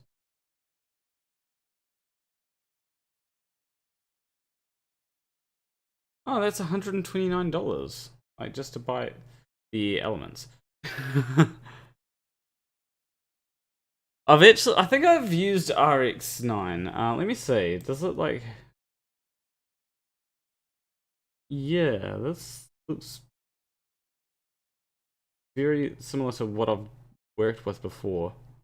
Not this part here where it jumps out of the screen. Like that's not how it actually looks. It doesn't. Things don't actually jump out at the screen at you, surprisingly enough. But no,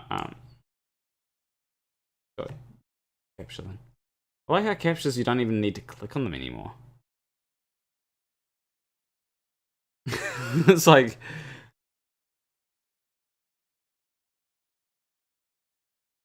Okay.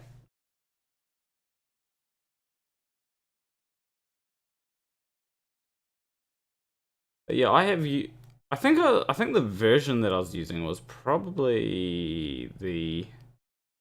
Remember seeing the spectral editor or isolation, or maybe it was RX8.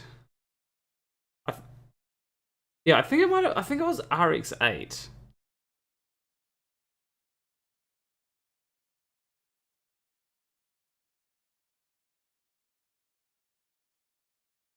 Now I'm skeptical of the thing that I looked at before. Can I go to here? Isotope.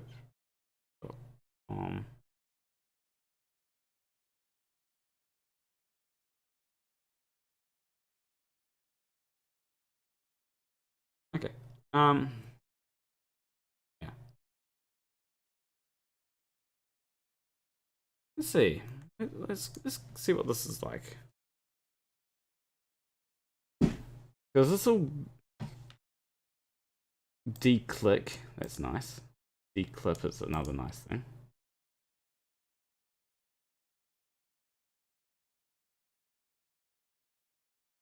It's like I'm getting too many clicks. You don't want clicks. Well, apparently Audacity has a declicker that I'll be able to maybe use. But yeah, like RX8 was a good thing to. Well, it was RX8 that I believe I used.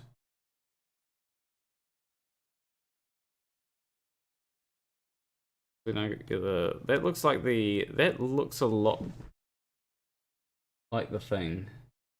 Because essentially what you do is you look at the spectral graph and you can like click on certain things and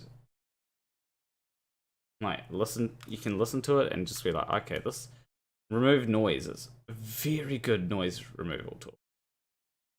It is so good. But yeah, apart from the clicking, I think it's good. Maybe I'll need to put a bit of money. Maybe I'll need to put a bit of money into.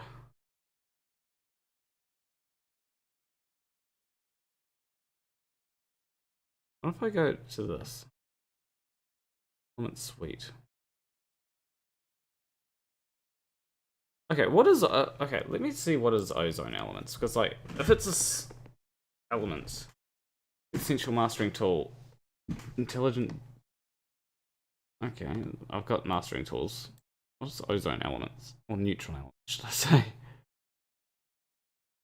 Neutron elements is the best way to get your feet. Okay. Oh wait, we should probably look at the. Oh, stereo image adjustment. That's nice. I've had issues with that before.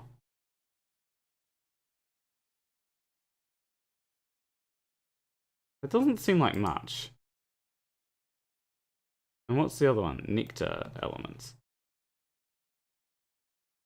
Isotope.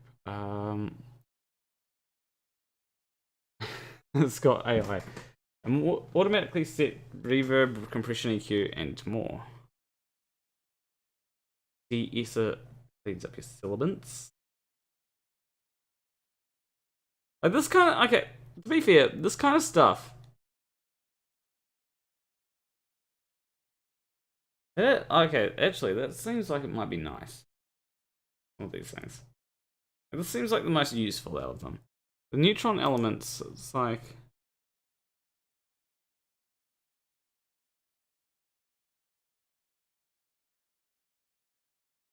Yeah. Like, well, let's see.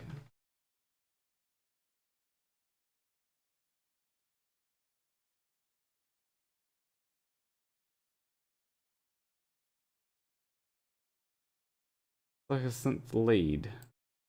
Maybe? It's just like a. Doesn't really give you much to know what it's about. This one here is like, okay, yeah, mastering. Which might actually. Oh, Vectorscopes. I don't even know what that does. Oh wait, I think I know what a vectorscope does. Kind of. I wouldn't know what anything it means. But like, it looks like it's telling you how much would be in the right and in the left, and the difference between them. So you think of this like a. You think of it like a when you're listening to something in stereo, the left and right are going to be, if it's a nice good stereo mix, stuff in the left and right is going to sound ever so slightly different, but also kind of work. And what I mean by kind of work is if I go to here, cancel because I don't think we've got any. I might be able to add an EQ to it to get rid of maybe some clicks. But if I go to pressure, right? I go to right back to the start.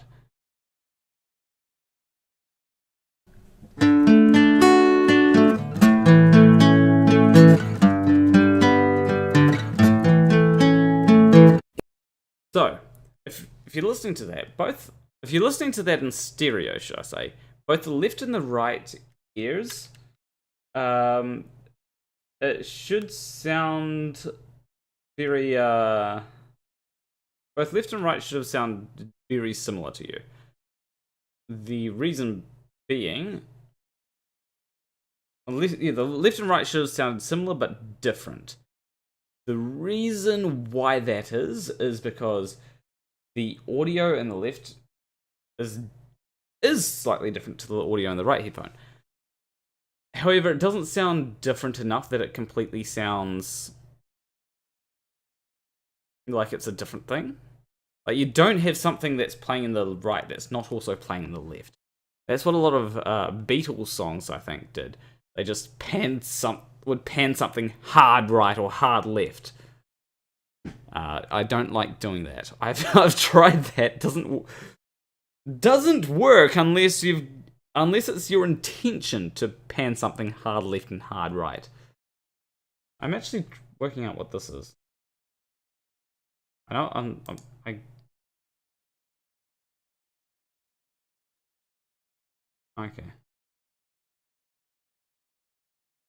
Right.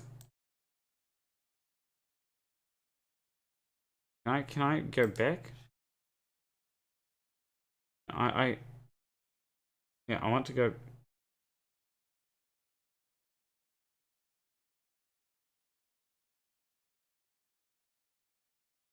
Oh, what the? This is more. Oh, this is like programming. You can program this stuff. Oh.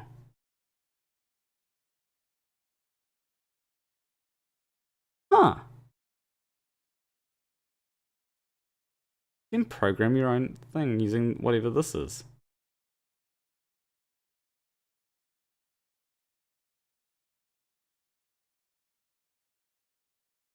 This is all very interesting. Is this like a VS? Is this like a VST that I could program? Is this how you program VSTs? This kind of looks all very interesting. I understand like what some of this is, like the colors. I understand the variables here.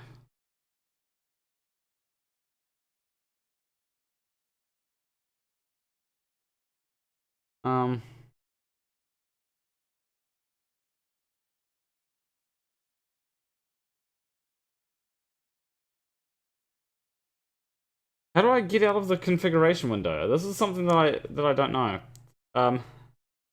Help.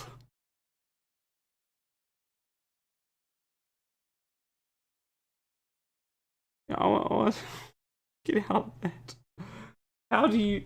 It's like, yeah,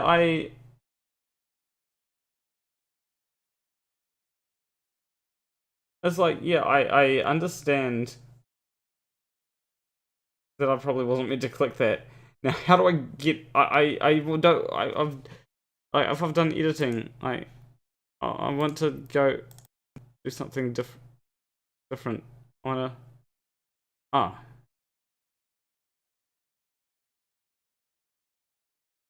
Let me. Oh, this. Oh, that combines them into one. Or split something. MSLR.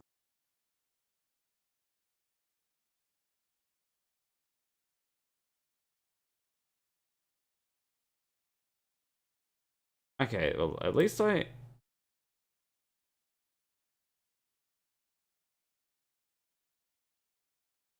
How do I?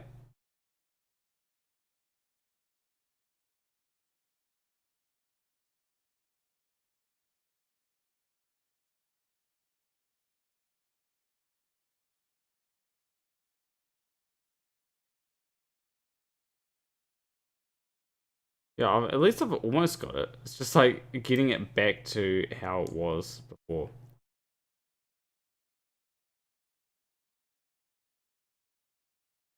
Yeah. Anyway, going back to here. Let's take another listen and let's just see how it looks compared to.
It took me all stream to get this done, but like making music is actually pretty hard.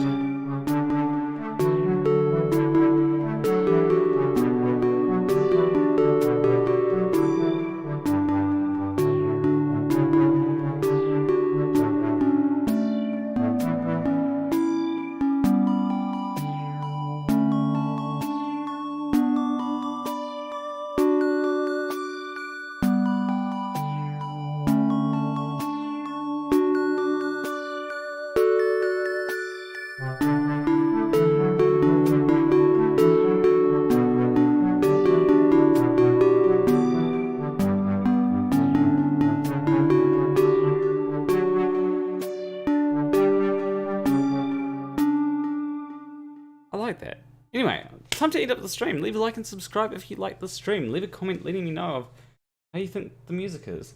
I will obviously have to go through the other tracks or make another version of this track and like make it sound more close to the thing, I guess. Like remove the reverb from the thing. Probably add maybe I'll add a bit of reverb to the thing. I say the thing a lot. To the glass thing. You know, the glass thing will have no reverb inside. Except it'll probably also be a different instrument as well. We'll see. Anyway, with that, I will see you in the next video stream. Between you and me, thank you for watching.